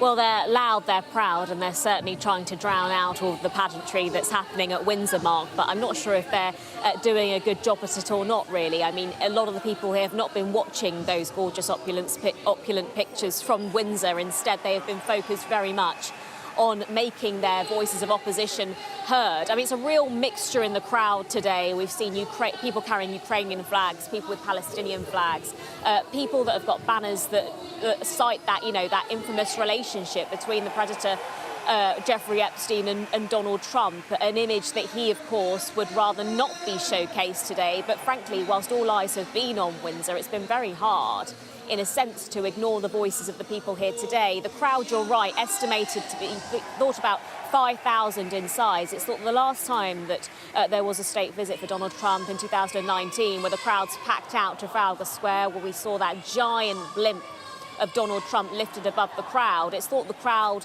the numbers there were nearing 100,000. So perhaps organisers might be a little disappointed in the numbers that have turned out. However, there is currently behind me in Parliament Square a huge rally with people, speakers on stage, voicing their thoughts regarding this visit. They've talked to me about how they feel as though the flattery is farcical, how the pomp and the pageantry should have been saved for someone that deserves it. Some of those people voicing their idea of saying they feel sick at the sight of King Charles and the Queen next to Donald Trump, and the visit and the rolling out of the red carpet is not sitting well with some, in direct contrast, as Mark Stone said there, to the pro-Trump supporters that you've seen down in Windsor, there have been pockets of support for him because there are a huge number of people who do want him here. More than 40% of people, during an attitude survey of Donald Trump's visit over the weekend, do actually want this state visit to go ahead. But I believe we have a few voices that I've been speaking to earlier that we can hear from now.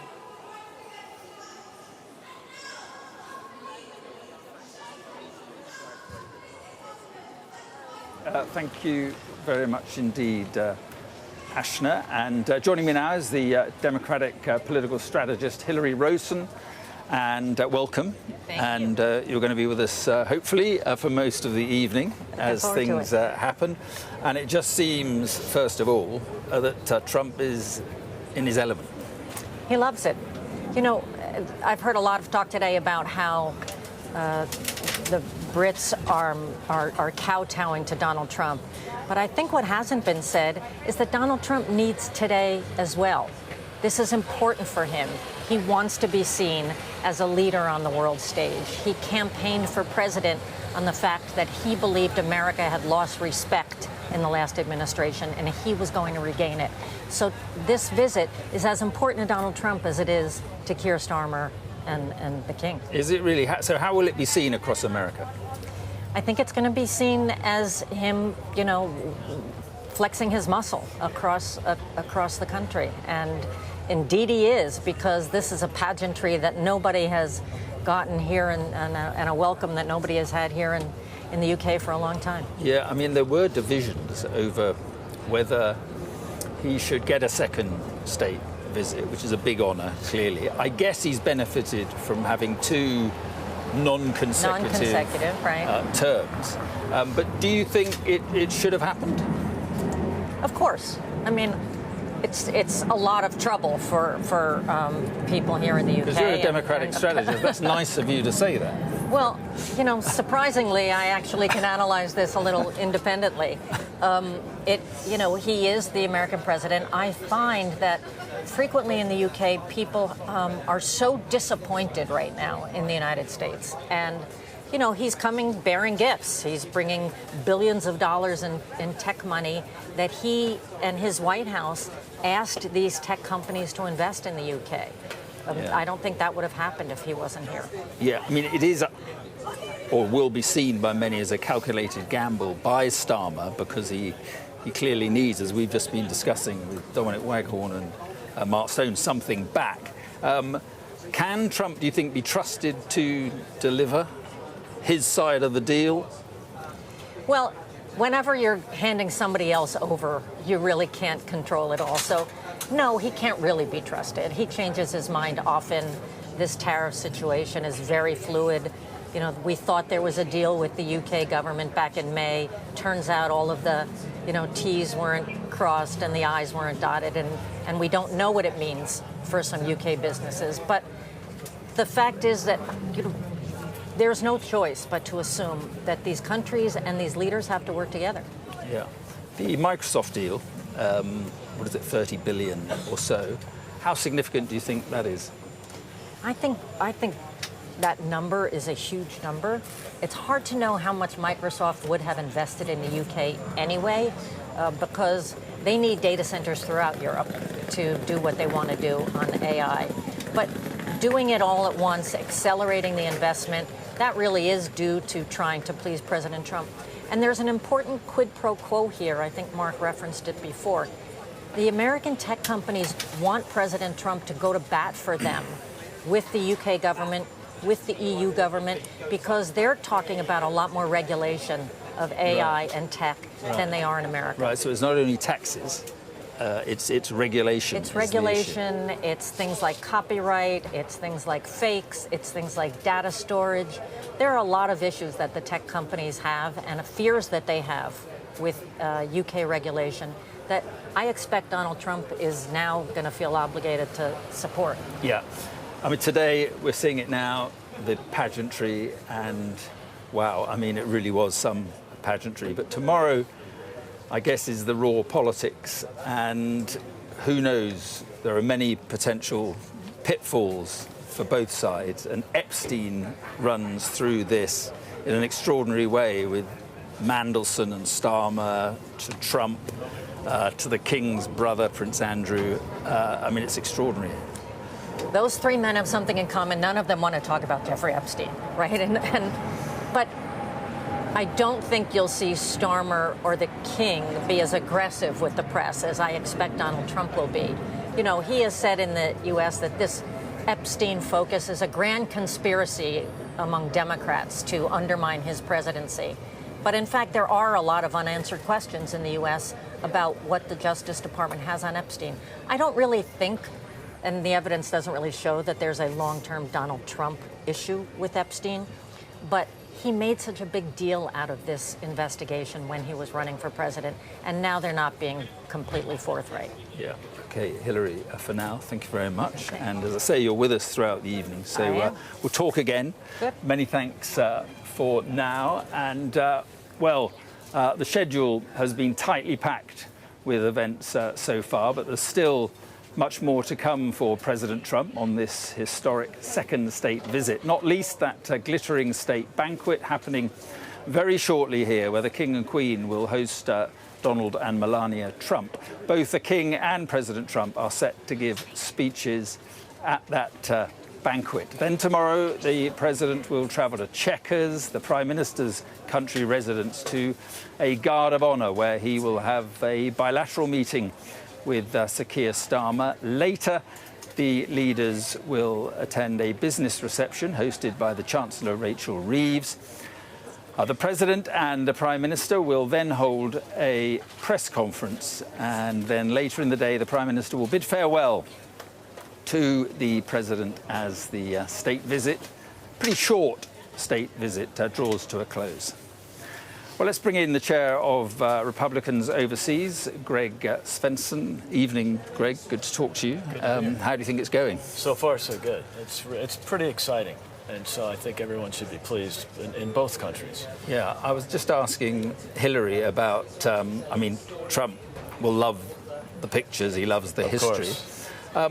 What do you think it means to the average American, though? I think it's more than you would expect. If the Americans care about anything that's happening in the United Kingdom, it's the royal family. So if you lead with that, I think it's going to get a lot of attention. And of course, President Trump, has a large following, needless to say, for and against. So of course you're going to see interest in wherever the president goes. So this is a big moment for the UK in the sense that there'll probably be more American eyeballs on the United Kingdom this week than any other time. He's a very unconventional president, yes. Unpredictable president, controversial president. It's quite possible that something's going to come up somewhere. I mean, I remember in, 2019 when with Theresa May, and he did the interview with The Sun saying that Boris Johnson would make a very good Prime Minister. Yeah. Do you see anything like that? Do you see Trump turning around in the next 24 hours and start talking about what a good Prime Minister Nigel Farage would be? Yeah, it's a great point, and I think, you're right, it's unpredictable. The president is unconventional. I don't imagine he'll do that. I think if you look at of course you could say this about Theresa May as well, but he does have a really good relationship with the Prime Minister, and the Prime Minister has handled it really well. He's handled the relationship with the president and the country. So, there's always surprises with President Trump, but he's got the best intentions for the UK. He understands the special relationship. He's very fond of the UK, loves the royal family, and I think he's doing his best to help the UK with economic interest, with defense and security agreements, nuclear power. So far, so good. I think the UK should be pleased. I mean, do you think it is still a special relationship? Yeah, I do, and naturally there's speed bumps. I didn't think the Biden years were particularly good for the special relationship, in the sense that he was somewhat hostile to the UK. But I do think there's always ups and downs. But right now it's going really well because, again, you have a president that really loves the UK. In spite of the political differences or the fact that the president and prime minister are not aligned politically, well, that's okay. But this is an interesting point, isn't it? You talk about a special relationship. I mean, they do have a pretty good, it seems, on the face of it, we don't really know, but on the face of it, they have a pretty good relationship, which is odd in a way because they're not political bedfellows in any sense, really. Right. No, you're absolutely right. And I think both of them know that they can transcend their political differences and make sure that the special relationship remains, and for the best outcomes for both countries. So Trump gets his pictures, which he craves clearly. What does the UK get, do you think? Do you think he's come ready to do deals on tariffs, ready to help our steel industry? Absolutely. I mean, look, the president, as I said, he wants what's best for the UK. Now, it might mean he might... No, he wants what's best for America. Well, I think he's made that very clear. Of course, America first. But it doesn't. But it's not America only or America alone, and for two reasons. Again, Isn't it? A lot of people would be forgiven for thinking it really is America first. Yeah, but I think what you have to remember is when America is doing well, so do our trading partners, so do our allies especially, and so that defense and security relationship is important as well. So, yes, does the UK need the US more than the other way around? Probably, but that doesn't mean the US doesn't get great value out of the defense and security relationship, the economic interests, and remember the historical and cultural ties between the two are really meaningful. So I think. But does that mean he could reduce the tariffs on steel going into the United States? And yeah, he could. I wouldn't be surprised. And also remember, the UK already has arguably the best deal of any trading partner in the world right now. So, this is a moment to but on maybe steel. It's still 20, that's difficult. And I think there are some areas where things can be tweaked. But I think that the president will be open-minded about that. And again, it's America first, and that's important. But I think that it's not America alone, and there's no better place to be for a state visit than with our closest ally. And just on foreign policy, clearly Ukraine is going to be a large part of the discussion, sure. You'd think. Tomorrow, I think it will be. There's Gaza. Do you think that it's much more difficult, isn't it, to see how Trump sort of changes tack on either of those issues? Yeah, I don't think you'll see any change in tack on Israel. I think that the president's been very clear that the good guys in this fight are the Israelis and the bad guys are Hamas. Not the Palestinian people, but Hamas is basically using those people as hostages or human shields even. So, look, I think that's an easier one to predict. It's Ukraine that's more difficult because of the behavior of Putin, right? That's something that the president can't really control. He's trying again, but I think that's one where there could be some announcements. Do you think he is really absolutely. trying with Putin? He's an anti-war president. He's a peace president. He just doesn't want more people being killed. And I think that he's tried his best. It hasn't worked yet, but that's okay. He's going to keep trying. So. Okay. All right. Great. Thank you very much. Great to be here. Good of you to Thanks come out for having me. And appreciate it. Thanks. Right, you're watching the NewsHour. Coming up, more on Donald Trump's second state visit to the UK with the state banquet this evening, the main event of this trip still to come.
I'm David Blevins, and I'm Sky's Senior Ireland Correspondent. I've spent 30 years reporting the journey from conflict to peace. The end of the political stalemate, the start of a new chapter for Northern Ireland. Catholics and Protestants now facing the same threat. If we both contract COVID-19, religion's nothing. Sky News, the full story first.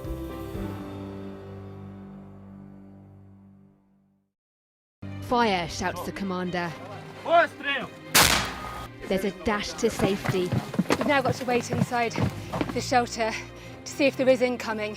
I'm Deborah Hames, Sky Security and Defence Editor. Should Russia's war with Ukraine escalate significantly, pilots like these could be called upon to go into combat for real.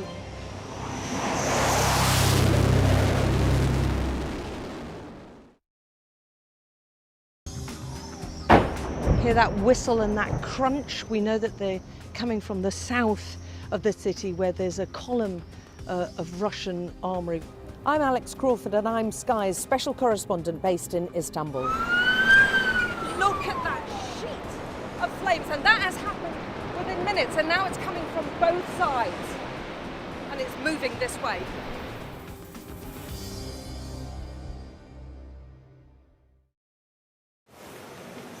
Welcome back then to Windsor, where Donald Trump has been welcomed by the King for that historic second state visit. The US President will be the guest of honour at a state banquet tonight, the main event of a visit designed to impress a man who has spoken regularly of his fondness for this country and for the royal family. Let's have a look now at the highlights of the day so far. The American president touched down last night, ready for the VIP treatment as the royal family prepares to welcome him here. There's a lot going on for the president on this state visit, Mark, in a relatively short window. Yeah, it's a shorter state visit than had been expected, actually. So it's just 2 days. Today at Windsor, all the pomp. Tomorrow, the kind of meat of it, the political side of it, the meeting with Keir Starmer up at Chequers. Today is about making sure that Donald Trump feels that he is receiving the ultimate welcome. And no one is being shy about this. They are saying this is going to be the biggest military ceremonial welcome we have seen in living memory for a state visit. On armed forces uniforms or on armed forces hardware, the flag of the United States is always shown as though it is flying forwards. And this is a tradition of demonstrating that the United States always advances forwards. It's a small symbol, but one that's taken very seriously in the armed forces of the United States.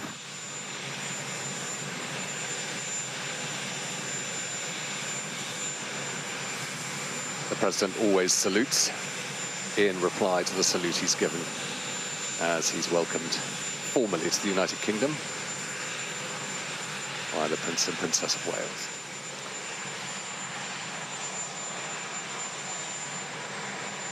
It's a short walk now to Victoria House, where the King and Queen will now be waiting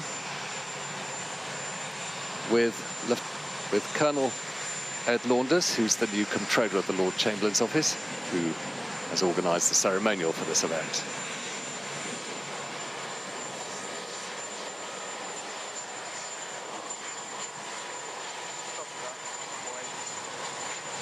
And the presentation by the Prince and Princess of Wales of the President and First Lady to the King and Queen.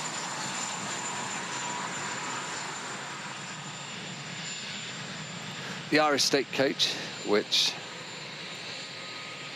is supposed to be one of the more comfortable ones to travel in, but if you're not used to travelling in a coach, it has a strange feeling very similar to being in a boat at sea.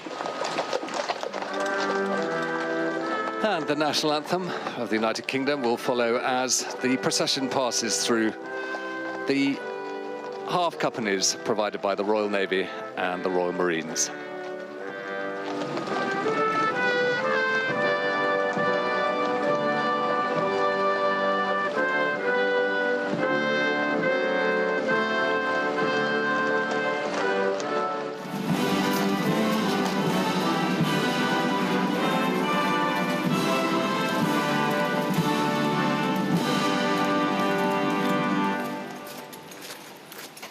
those who have travelled by carriage take their position either on the dais, where the King, the President, the First Lady and the Queen will be, or the Prince and Princess of Wales just to the right of the King, just beyond our camera.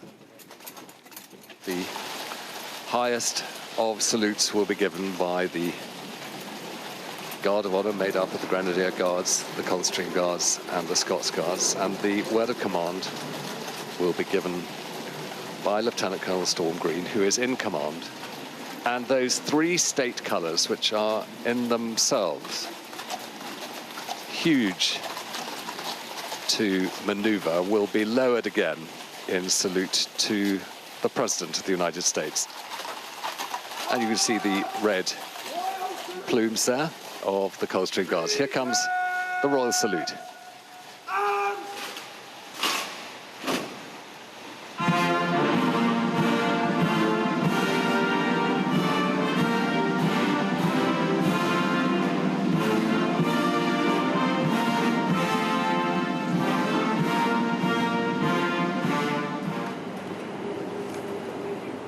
And with a salute, the commander will now take position and lead the President to inspect the Guard of Honour.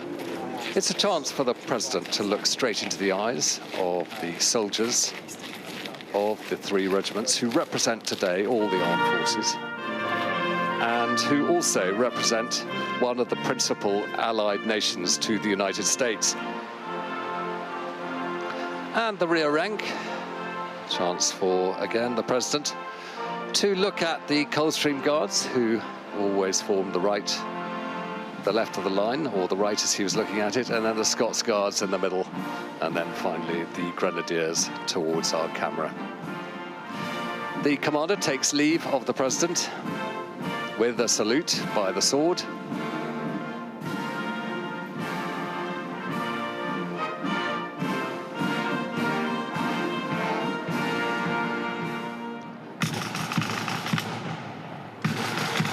And the pipes.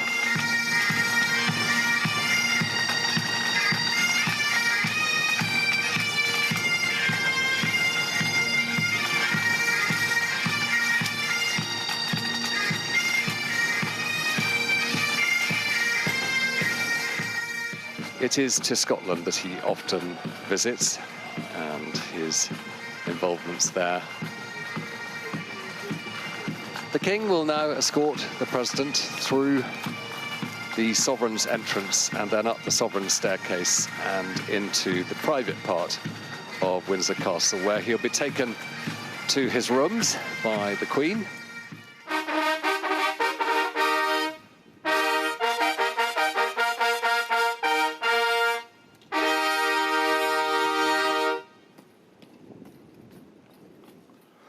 The King will escort the President with the Queen and the First Lady to the dais, where they will witness beating retreat. They're being guided to by Colonel Ed Launders, who's the Comptroller of the Lord Chamberlain's office, as the Director of Music there, saluting on the right-hand side as the Prime Minister looks on. So let's enjoy Eagle Squadron by Kenneth Alford.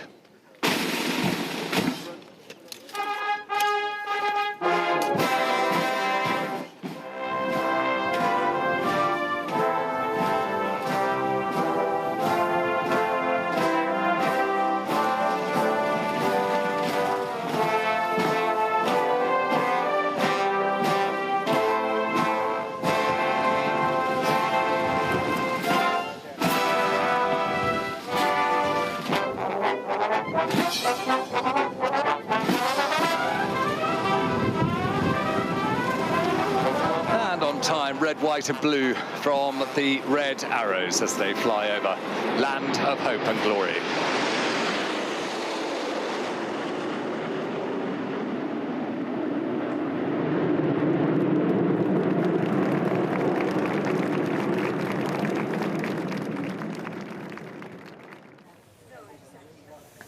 All What a wonderful shot that was. Now, Sky's royal commentator, Alistair Bruce, whose voice you were hearing during that highlights package, is right here with me now. You're the expert. How's it going? I think it's gone really well. There is so much advantage to Windsor Castle, which is a sort of performer in its own way, with the history that it brings to an event like this. And the armed forces have delivered perfection, as they always do. And I think the mix of military music from the United States with military music from the United Kingdom at that beating retreat worked very well. And it was all done to underscore how much the two nations have depended on each other in war and in peacekeeping over the last few years. And I'm sure there's a message in that from the United Kingdom government to the future. Yeah, now vast castles, huge history, of course, gold carriages and all the fuss. I mean, I suppose part of this may be that nothing like this exists in the United States. I mean, you've got the White House, you've got Camp David, Trump has Mar-a-Lago, but this is real history, and he seems to be appreciative of that. Well, I think this is the first time, without doubt, that President Trump will attend a banquet this evening in a room that's part of a building that was built in the 14th century. And I sense that he's feeling that as he has a few moments to himself here in the castle, in his rooms. He is in a building that just breathes the story, really, of the Western world. And it has been a part of that story. And now he has taken a page in that history given by the King on behalf of the United Kingdom and on the advice of the United Kingdom government. Yeah, we're seeing all this, but what we haven't seen a lot of with this moment in St George's Chapel when we understand the President laid a wreath for the late Queen Elizabeth. Yes, after the exchange of gifts, the President was taken to St George's Chapel, where he was received by the Dean of the chapel, the Right Reverend Christopher Coxworth, and he was then given the chance to meet the Director of Music. He listened to some music by the choir, and then he went into the side chapel. It's just side chapel. It's just to the left of that. Well, in fact, it's off to the right, but over on the far side of the chapel, where Elizabeth II lies at rest with Prince Philip, King George VI and Queen Elizabeth in what's called the George VI Chantry Chapel. And there a wreath was laid. He had some time. And remember, you know, for him having come over to Windsor, last time he was here, he was received by Elizabeth II for tea. And there, speaking to some of the choristers who have been performing music for him.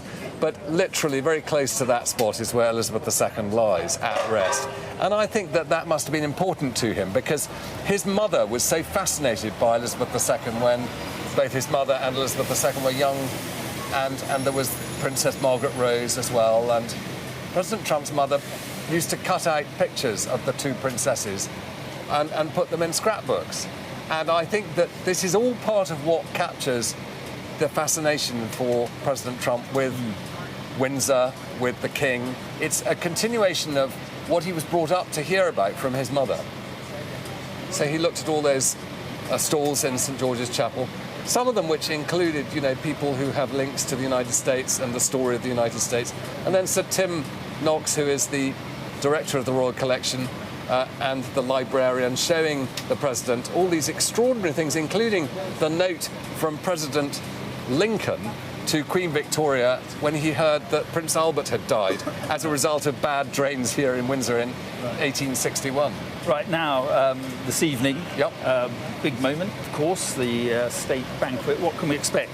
Well, what we'll get is the speech by both the King to welcome the President and also the President in response. And the King's words will have been checked by the government. They'll be happy with whatever he's going to say. But I expect the King will very warmly reflect upon not only his mother and the associations with the United States and President Trump, but also the long tradition of association in recent years through 2 world wars. And I expect the King will also reflect upon how important that relationship. And he'll have a lot of humour, because the King does that. Yeah. And then I think it'll be very interesting what President Trump says in return. He must be quite moved by the challenge of responding in this great environment with so much pageantry and splendour around him, while in fact it's just a jolly good scoff. We don't expect politics to intrude tonight. I don't think you can ever have moments without politics with President Trump. And whatever you say, although the King is apolitical. He's performing a political role on behalf of the government here and on behalf of the United Kingdom, who have decided that it is important to have a relationship with the head of state of the United States. Okay, and just finally, I mean, it's relatively short, Steve. How does this compare with previous state visits? It seems very short. In fact, it was made shorter by the White House, I think, at one stage. Well, to be perfectly honest, they are getting shorter. In the old days, they used to be 4 days. A state visitor would arrive on a Tuesday and take leave of the sovereign on the Friday morning. And during that, visits to different parts of the United Kingdom would be organised. And it was actually a tremendously effective way of giving a full exposure to the state. People don't have that amount of time, though. So, particularly in the case of the President of the United States, all the pageantry and ceremony has been put into one day, and fitting everything they can fit into this confined space of Windsor Castle, which in its own way may be confined, but the limits of what can be done are unconfined. Yeah, OK. Alistair, thanks very much indeed, and we'll hear from you a little later for the state banquet. Thank you very much. Now, joining me now from Cambridge is the Culture, Media and Sports Secretary, Lisa Nandy. Good evening. Thanks very much for being with us. And this Trump visit, it's all pretty awkward in a way, isn't it, for Labour politicians? When in opposition you're savaging Donald Trump, now you've got to be nice to him. Well, the point that I made in opposition was that the last Conservative government was falling over themselves to forge a relationship with the United States, but with precisely nothing to show for it. They went to the United States with two aims in mind. One was to get justice for Harry Dunn, who was a teenager who was knocked off his motorbike and killed. And the second was to get a US trade deal. They came back with absolutely nothing. By contrast, our Prime Minister has been able to forge a strong relationship with President Trump, and that has already meant that the UK is one of the only country in the world not to be paying 50% tariffs on steel. That's protected thousands of jobs. Right. And this morning we were able to announce new investment into the UK, the biggest ever investment by Microsoft, that will create thousands of jobs across the whole of the country. The work that we've done on an international stage couldn't have been done if we hadn't forged that relationship with President Trump, particularly standing with Ukraine and holding our coalition of allies together. So throughout history, that relationship has been important, but it's been important so that we can go out and create a safer and more prosperous world. And over the last 12 months, that strong relationship that we forged has been able to do just that. Right. Now, in 2019, you said it was pathetic of Boris Johnson to beg Donald Trump for a trade deal. Isn't that exactly what Keir Starmer is now doing by giving him a second state visit? We've done a trade deal that's in both the United States' interests and in the United Kingdom's interests. And the point that I was making about... Yeah, but you want a better one, don't you? The point I was making about Boris Johnson was, after Brexit, all he wanted to do was come home with a piece of paper and say that he'd been able to get this trade deal through. What we're interested in is driving up the living standards and the opportunities for working people across the whole of the UK. And that's precisely what the deal that we've been able to strike does, as well as the other work that I just referenced. Just this morning, I was able to announce a 10 million partnership with the NBA that will enable us to invest in grassroots sports facilities in basketball across the UK that will open up opportunities to young people. They're the sorts of deals that we're doing with the United States, building on our strong past history and past friendships to enable both UK and US citizens to thrive. I think that's in the interests of Britain, and that's precisely what we should be doing. Right. I mean, I'll just throw one more at you. In 2020, you said in many ways a Donald Trump victory would be incredibly bad for Britain. Do you still think that way? Well, look, we've been able to show through the work that we've done, not just over the last 12 months in government, but also previously in opposition, that by continuing the tradition where, regardless of who is in the White House and who is in Downing Street, when the UK and the US come together, we've been able to show that this does produce benefits for the United Kingdom. But the crucial thing is, it has to produce those benefits. It has to be in the interests of the British people, and particularly the work that we've been able to do on the international stage to hold the US and European coalition together to defend and support Ukraine has clearly been in the interest, not just of Britain, but of the whole world. So I'm proud of the work that we've done. There's still more to do, but by strengthening and deepening those ties, we've been able to deliver for British people. Let me just ask you about Gaza. A UN Commission of Inquiry has now said clearly that there is a genocide in Gaza. Do you agree with that assessment? Well, we've long held that the position in Gaza is utterly unconscionable and must end, and not hesitated to use every lever that we've got at our disposal to try and bring that to an end. The loss of life is just appalling and catastrophic. But genocide, as you'll know, has a specific legal definition. We've long held the view that it is for the courts to decide and determine when that legal threshold is met. We don't want to preempt the ICJ, the International Court of Justice, in their investigations. But that doesn't mean for a moment that we are bystanders in what's happening. We will never be bystanders while so many innocent Gazans, particularly women and children, are dying en masse. So do you question? So do you question the UN Commission of Inquiry report then? Are you saying that it is not sufficient to prove that it is genocide?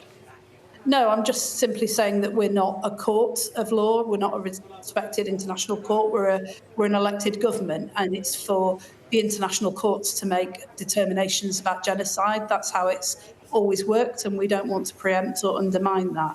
But it is utterly unconscionable what is happening. I don't think anybody in the world is looking at what's happening in Gaza at the moment and thinking that it's anything other than horrific and has to end. I mean, obviously the Israelis, they've described the UN report as garbage, or they did on this programme last night. But, I mean, if you wait for the courts, if you wait for the International Court of Justice, you could be waiting years for a judgment on that issue. Well, we're not waiting. So at the end of this month, together with France and other allies, we will recognise Palestine. That is a significant step, and one that, in my view, is long overdue. It will mark a real historic leap forwards when it comes to trying to achieve the only prospect of peace, which is a two-state solution. We've also taken the really significant step of sanctioning members of the Israeli government. We've suspended all offensive weapons sales and parts to Israel. And we're working with our allies to put the maximum pressure on Israel to stop the killings so that we can get aid in, hostages out, and start a meaningful peace process that will deliver safety and security for Israel and justice and dignity for the Palestinian people. Right. You've been talking this afternoon about the Tommy Robinson March and what that meant. What did you make of so many people turning out under the banner of Unite the Kingdom? Well, obviously there was a small core of racist thugs with conspiracy theories on display and violence against the police, which we utterly condemn. But the question that we've also got to ask is, why are so many decent, ordinary people increasingly being pulled into these movements and these moments? And the answer to that is that for so long, creating that country that isn't working for them. It's why we've wasted no time in trying to turn around the economy, creating jobs and growth. But we've also got to take action to deal with the fact that too many people don't have the tools that they need to distinguish between what is news and fact and what is political polemic. And that's what I've been saying here today in Cambridge, is that we won't take to act to make sure that they do. Sorry to hurry you, Lisa Nandy, but appreciate you coming on. Thank you very much. You're watching the News Hour. Coming up at 6, much more on Donald Trump's state visit.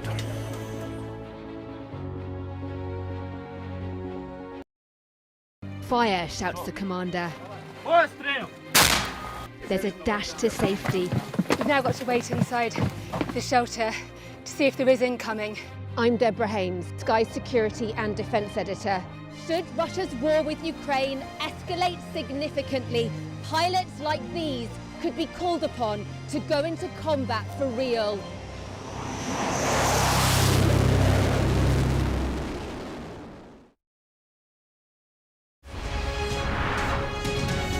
Our app gives you the very best of Sky News wherever you are. Breaking news, videos, analysis up at 6%. Podcasts, watching us live. Joins us live. All in one place.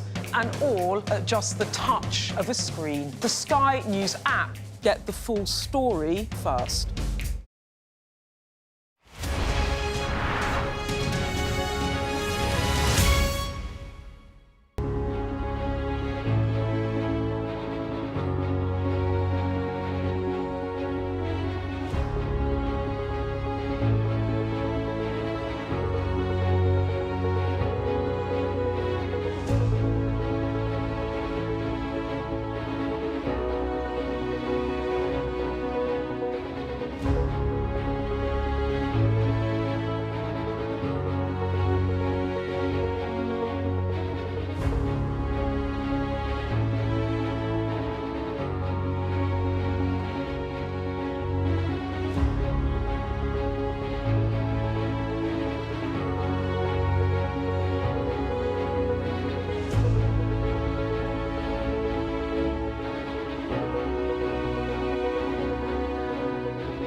It's 6 o'clock, this is the News Hour. I'm Mark Austin, live in Windsor this evening with special coverage of Donald Trump's second state visit to the UK.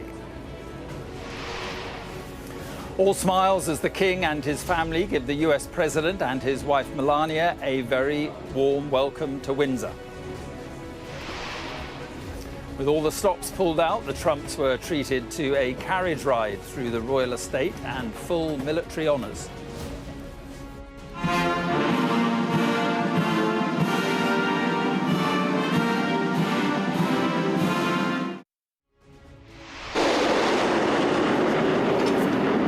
And a dramatic finale to this afternoon's events, a flypast by the Red Arrows as the royals renew the special relationship. Of course, this is a controversial trip, protest groups taking to the streets of London today, but numbers down significantly on what the police were expecting, with 1,600 officers deployed. Still to come here in Windsor tonight, the main event of the visit, a lavish state banquet where the President will be the guest of honour. We'll have full coverage throughout the evening.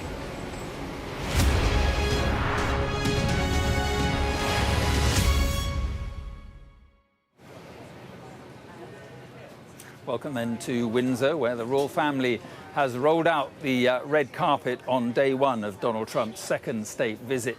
The day began at a little-known part of the estate, never used before for a state visit, just one of the flourishes added to proceedings to impress the US president. And the day will end with a state banquet for 160 guests, with both the King and Mr. Trump making speeches. We'll bring that to you live just after 8 p.m. Let's take you through the key moments of the day so far. It started with the Trump's flight from the US ambassador's residence in Regent's Park to Windsor aboard Marine One. The presidential helicopter, fitted with missile defense and radar jamming systems, touched down on the lawn of the walled garden not long after midday. William and Kate were deployed to kick off the royal charm offensive, greeting the President and First Lady as they got off Marine One. The four shook hands and chatted as they walked side by side towards Victoria House. Prince William was heard to say, "This is my father," as he introduced the President to the King and to the Queen. While speaking to the Trumps, Charles could be seen flattening down his hair, which looked to have been ruffled by Marine One or the wind, or both. Camilla rallied back from illness to attend the occasion. The ceremonial welcome then got rolling with a scenic ride in royal carriages to Windsor Castle. King Charles and President Trump's carriage was first in the procession, with Queen Camilla and Mrs. Trump sharing another, and William and Kate following in a third carriage. Both the American and British national anthems were played along the way.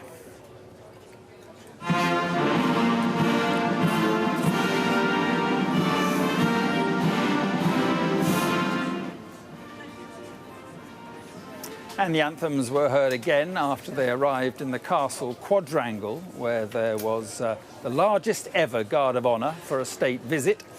All of it has been on a scale designed to impress the president, involving about 120 horses and 1,300 troops.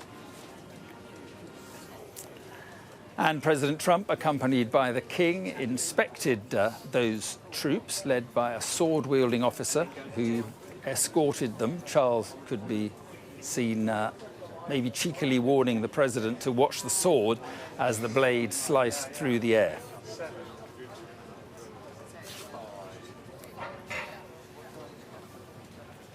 Then a more solemn moment followed in St. George's Chapel, where the Trumps privately laid a wreath at the tomb of the late Queen. They also had a brief tour of the chapel, including a look at Henry VIII's vault.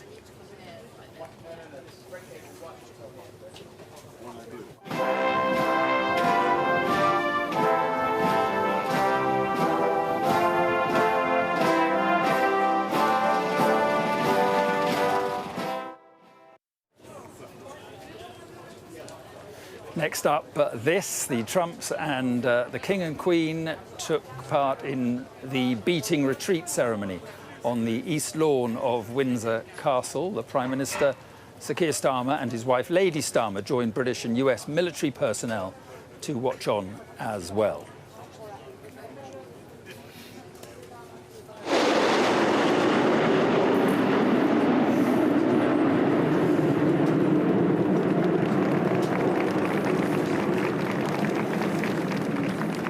To wrap up events for this part of the day, a flyover by the Red Arrows, trailing red, white and blue smoke in the skies above Windsor. UK and US F-35s were supposed to take part, but stayed grounded due to the weather. With me is our international affairs editor, Dominic Waghorn. And Dominic, if you want a state visit with pageantry, this is it. It seems to be going well. Yes, it's done very well so far, hasn't it? I don't think a foot's been put wrong by the military that have been assigned in such numbers, unprecedented numbers, to give the president his welcome, and not a foot put wrong by the president himself, unlike the previous occasions we've seen with the Queen. So, you know, this is it's what you'd expect. You know, this is what the royal family, what the palace, what Downing Street are good at, what the British state is very good at, and it's gone well.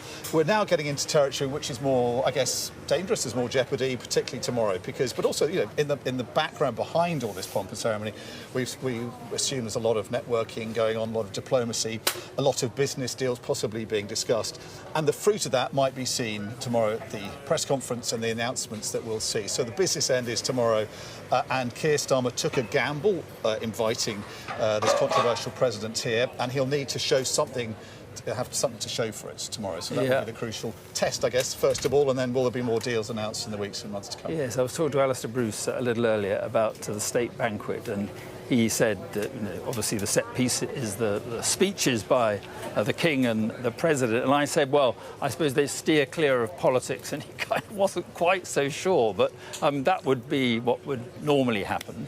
You're never sure with President Trump, who doesn't always stick to the scripts, even on this occasion, where I think he is not in his comfort zone, and he is more prepared to sort of follow the script because it's not territory he's familiar with. And in this speech, we assume he will stick to the script. But it's these kind of off-the-cuff moments that we might see more of, particularly tomorrow, and whatever he decides to say in the press conference. And the fact is, since February, when Sir Keir Starmer made this decision to invite Donald Trump in the Oval Office, that the gap between Britain and America on crucial policy issues, Ukraine, Gaza, international trade, has opened up. A much bigger gulf has opened up.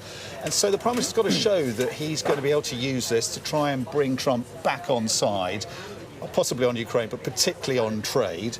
And some of the signs ahead of this state visit are disappointing, most of all on the fact that any hope for a reprieve on steel tariffs is not going to happen, certainly over the state visit. That remains something that possibly could happen later, but not during the state visit. So, you know, those signs aren't encouraging.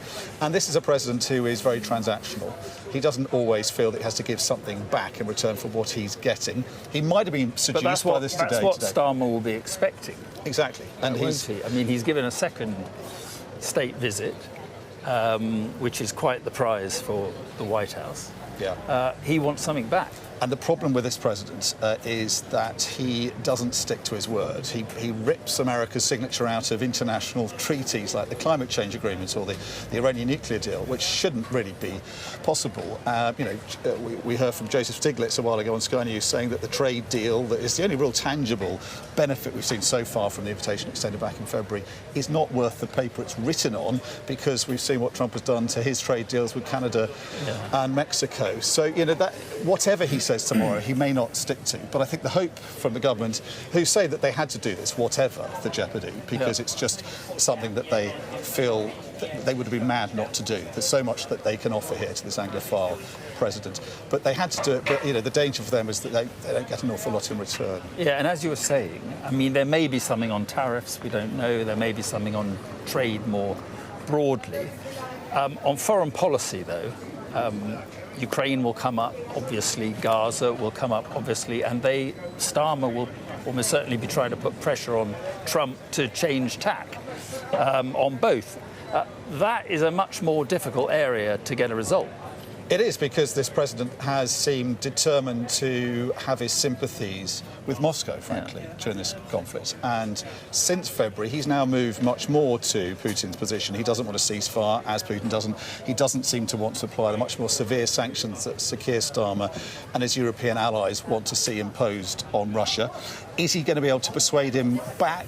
It's probably unlikely, but I think the best he can hope for is there's more of a working relationship, particularly for the Foreign Secretary and for the other Foreign Office diplomats. You know, you can't beat FaceTime for good diplomacy. To look the President in the eye, to look Marco Rubio in the eye and say, what gives on Russia, and to have an understanding that hopefully brings them all back on side. But I think over Gaza, there's a realisation that this is a president quite happy to give Israel a carte blanche to do what it wants in Gaza, even though the UN in this report yesterday, prestigious international lawyer, and presumably much of the British ruling Labour Party believe that this is a genocide.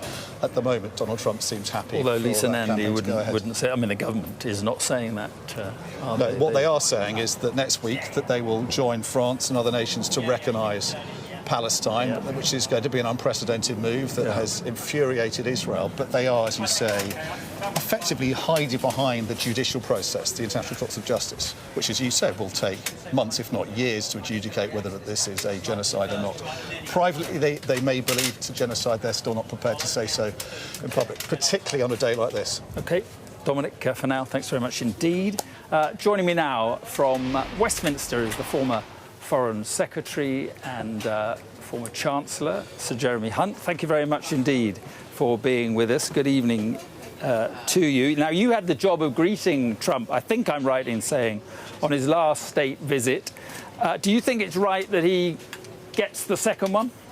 Absolutely. And I think what the pictures you've just been showing is actually British diplomacy at its best. And this president has a big soft spot for Britain and for the military. And whatever you think of his policies, he is the most powerful man in the world. And it's very important for the UK to develop as close a relationship with him as we can. Last time he came, the hook was that he wanted to have tea with the late Queen. And that meant that we were able to have all sorts of very important discussions about the issues back then in 2019. This time, of course, all the things that you were talking about with Dominic. I think the interesting thing is that behind the scenes, Donald Trump is realizing that there is not a deal to be done on Ukraine. His big hope when he became president, you remember he said he would get a deal within 24 hours. He'd force Putin and Zelensky to do a deal. I think he's now realized that's not going to happen. And in fact, gradually, he's beginning to realize that his European allies had a point when they said that Putin was never going to do a deal. So behind the scenes, doing what we can to lock the United States into the defense of Ukraine will be a very important objective for Keir Starmer. Right, and how best do you think to do that? Now, you were at the, well, I suppose you could call it an infamous NATO meeting in 2018. I think you just become Foreign Secretary. You were at the meeting with Theresa May at Chequers. What was it like trying to deal with him? Well, Mark, I can tell you, I will never forget that. I'd been Foreign Secretary for 48 hours, and I went to a NATO summit in Brussels, at which Donald Trump nearly pulled America out of NATO. And it was a very scary moment for all of us. So I think that this has been a success for British and European diplomacy, because at the start of this year, when he became president for the second time, there was a very real risk of that happening. And Keir Starmer, Merz in Germany, Macron in France headed that off by their commitment to spend 5% of GDP on defence. And that was a very, very important achievement to get to that point. Now we need to go further, though, because Ukraine's future is in the balance, and we don't have the military capability in Europe, even if we had the will to do so, to defend Europe entirely, to defend Ukraine entirely ourselves. We need US support, even if it's tacit support, to do that. So I think that will be a big part of the private discussions. And I think it's also important to say that in all the pageantry that we were seeing today, there is a very serious point that underlines it. Donald Trump is on record as saying that if America was attacked, he's not sure whether other countries would come to America's defense. He thinks Britain is the one country that would. So he doesn't just have a soft spot for the UK and for the royal family, but he has a big soft spot for our military. And therefore, when that comes to discussions about Ukraine, that will have some weight. You say there's no question that he should have been given the second state visit. As I've just been talking about with Dominic, the British government will clearly want something in return, whether it's on tariffs, trade, or even on Ukraine, some sort of movement on Ukraine. How best do you go about dealing with Donald Trump and making sure that he fulfills his side of the bargain, if you like? Well, I think there are two things to remember about Donald Trump. One of them, Dominic pointed out. You can plan every last detail of a state visit like this, but this is the most unpredictable American president, the most unpredictable world leader. And, that press conference tomorrow is something where officials from both the United States and the UK will be on the edge of their seats. I remember the same press conference when he stood next to Theresa May at Chequers, and we literally had no idea what he was going to say next. And so that's one thing to manage. The other thing is that he is someone who thinks more like a business person in a way than a politician, and personal chemistry really matters. So just getting this face time with the most powerful man in the world is very, very important. So what are we looking for? Well, of course, we want to improve trade relations. You know, I think tariffs are a very bad idea, but the UK has fared better than anywhere else in the world so far when it comes to tariffs. We may be disappointed on steel. We may make more progress on tech, but trade relations matter here because, of course, the economy is not growing anything like as fast as it needs to, and that's a big problem for Rachel Reeves. But then, you know, other things, of course, there'll be lots of private things, intelligence-related things, things to do with Russia, things to do with China, where there could be some very important discussions that we never get to hear about. Right. Just finally, what about the Conservatives? How worried are you? Are you off to reform? Are others off to reform? Danny Kruger's gone. What did you make of it? I think that, first of all, I am a Conservative to every last drop of DNA, so you're never going to see me jumping ship. I think my colleagues, some of my colleagues, need to remember that the next election is not going to be for probably 4 years. And they're behaving a bit like it's going to be next month. And the reality is, if you look how much British politics has changed in just 1 year, to try and jump to conclusions about what's going to happen in 4 years' time is completely ridiculous. So I think all of us just need to calm down and recognise that as an opposition party, the first year was always going to be difficult. But in 4 years' time, people are going to be wanting not populism, they're going to be wanting solutions to the big problems that we face. And if the Conservative Party offers those, we will be back in the race. OK, Jeremy Hunt, appreciate your time. Thank you very much indeed. Thanks, Mark. Right, joining me now is the political strategist, Hilary Rosen. We don't want to talk about domestic politics. No, he said he's not going to go. But did he? Yes, I think he did, yeah. He said, you're not going to see me go. But we don't want to talk about domestic politics. We want to talk about Donald Trump. And I guess he will be in his element. In his element, being feted the way he deserves to be in his mind. Look, you know, it's hard to underestimate how insulted Donald Trump was during his first term when he felt that people around the world really ridiculed him and were essentially very aggressive about his behavior when he left the UK. The press was making a big deal about whether he was proper with the Queen or not proper with the Queen. His people will tell you that he had a great experience, that when he had dinner with Prince Charles at Winfield House, they got along swimmingly, they laughed, they, cackled about life. But he never felt respected. And the critical thing about this return, this second state visit, is that he feels respected, and therefore he wants to now say that he's respecting the UK. It's an interesting point you make. I was in Washington during 2018 in the first term, and it is a more confident Donald Trump this time round. I mean, he's appointed people that are loyal to him.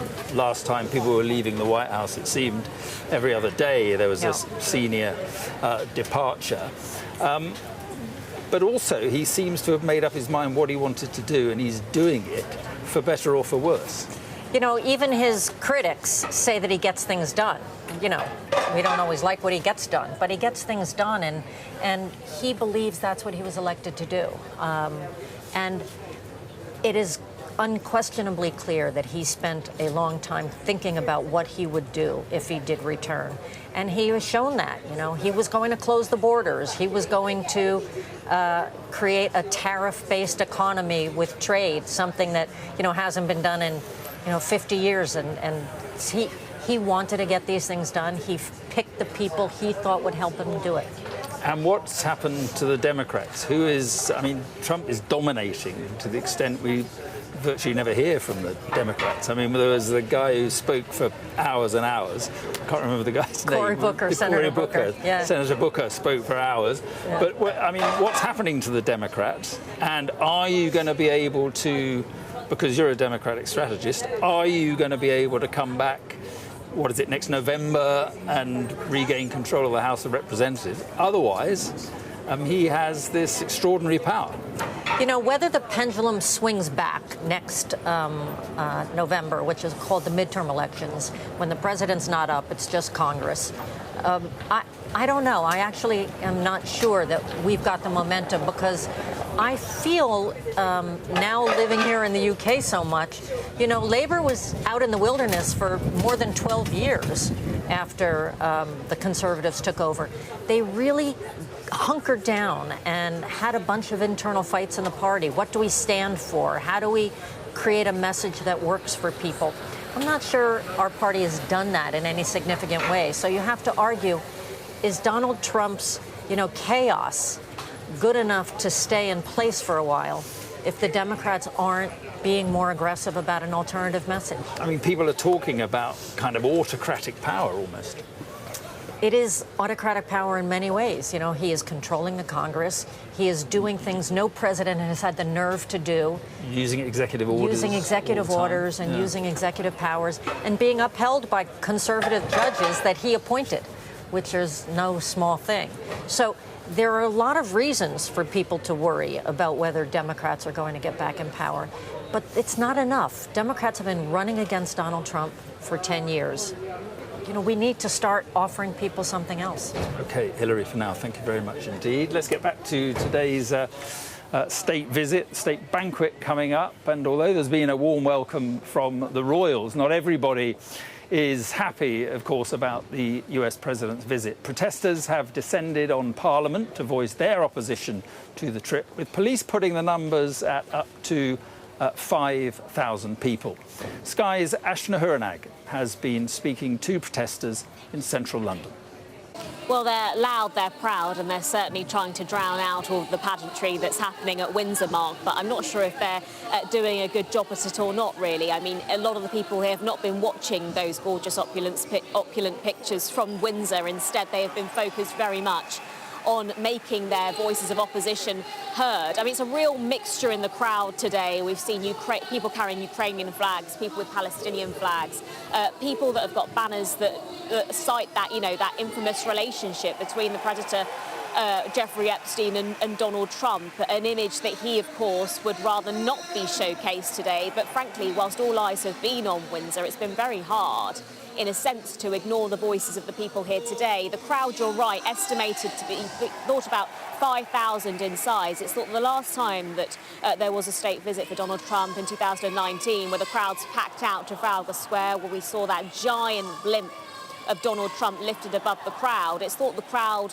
the numbers there were nearing 100,000. So perhaps organisers might be a little disappointed in the numbers that have turned out. However, there is currently behind me in Parliament Square a huge rally with people, speakers on stage, voicing their thoughts regarding this visit. You know, they've talked to me about how they feel as though the flattery is farcical, how the pomp and the pageantry should have been saved for someone that deserves it. Some of those people voicing their idea of saying they feel sick at the sight of, King Charles and the Queen next to Donald Trump, and the visit and the rolling out of the red carpet is not sitting well with some, in direct contrast, as Mark Stone said there, to the pro-Trump supporters that you've seen down in Windsor. There have been pockets of support for him, because there are a huge number of people who do want him here. More than 40% of people, during an attitude survey of Donald Trump's visit over the weekend, do actually want this state visit to go ahead. But I believe we have a few voices that I've been speaking to earlier that we can hear from now. Here today because I'm really concerned about the rising tide of fascism, both in the US and in the UK. And honestly, morally, I couldn't not be here today, especially considering the disgusting far-right protest last weekend. I just feel really strongly. The march last weekend by all the all the sort of English Defence League people just really frightened me, and what Trump stands for is just horrific. Melania, she's with the King right now in Windsor Castle, and I'll be going back there later on. Well, I'm joined now by Lord MacDonald, who served as Permanent Under-Secretary at the Foreign Office and Head of the Diplomatic Service. Thank you very much for being with us. And I just wonder what diplomats feel about this whole idea of giving a president a second state visit. We're playing our ace of trumps, but with purpose. President Trump is the most powerful man in the world. He is basically the only person in his administration who takes decisions. So we need to get close to him. This is the best way early in the administration to get as close as possible to President Trump. And is there a risk involved, do you think? Is it a gamble in the sense that he gets all this and he gets the pictures that he wants and we don't get much in return? We are, of course, taking a risk, but he's aware of that. He is pretty well disposed to the United Kingdom in the first place. His mother was born in Stornoway. He has golf courses across Scotland. He has always talked affectionately about the UK. This will take it to another level. I think he will remember this, and we might even see some evidence of that during the visit with agreements signed. So diplomacy with Donald Trump. Are diplomats sitting in the Foreign Office and thinking, well, we just got to get through the next few years. This is not normal diplomacy. Normal diplomacy will be resumed in, 2029 or whatever. Is it like that? Do you have a difficult relationship with the State Department because no one really knows what he's going to do? A couple of thoughts, Mark. First, President Trump is a demonstration of some things which have changed fundamentally in American society. America is a much less Europe-focused country than it used to be. This has been happening over the last 2 or 3 decades. He's crystallized that, but that will not change. Second, even though he will go in 3 years' time, the changes he can do. No, the Constitution is clear. Yeah. I'm confident that the 22nd Amendment will be respected. He seemed to think but in the next 3 years, he could do a lot of stuff. Yes. And with that in mind, I mean, I've just been talking about this with Dominic Waghorn, on things like Ukraine and things like Gaza, that's going to be much more difficult, isn't it, to get somewhere than, for instance, getting him to reduce tariffs on steel. True, it's already proving difficult. But tomorrow at Chequers, our Prime Minister has alone time with the President of the United States. He is in control of that environment. He has the best opportunity to get UK messages across. How much control is there tomorrow? Because you've got the talks, obviously. Then you have the news conference where, I guess anything could come up.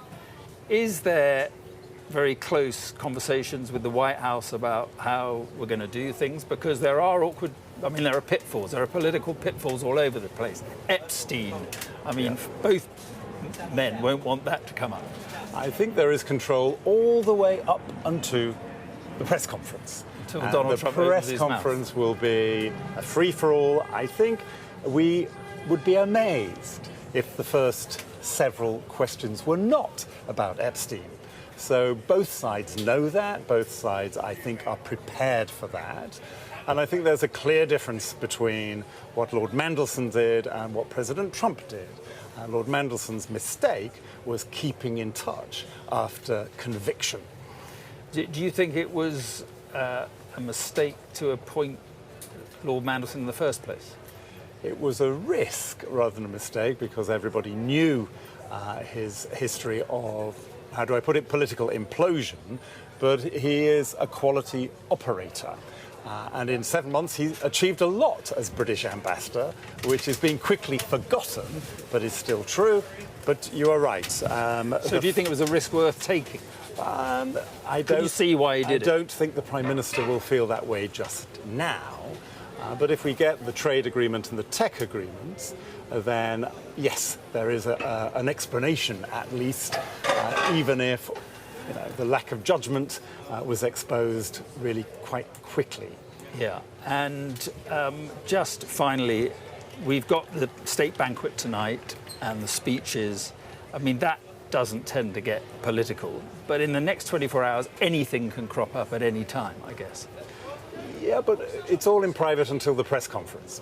So I'm sure the state banquet will be decorous. I'm sure it will be warm. I was there last time in 2019. The two speeches could not have been bettered from a diplomatic point of view. I think there will be a repeat of that. I'm sure the talks will be wide-ranging. I hope they are positive from a British point of view. But then we have the press conference, and different rules apply when the cameras are in the room. Yeah, absolutely. Lord MacDonald, Simon MacDonald, thank you very much indeed. Thank you. Thank you. Right, you're watching the News Hour. Coming up, we'll have much more on Donald Trump's second state visit to the UK with the state banquet, the main event of this trip, still to come this evening.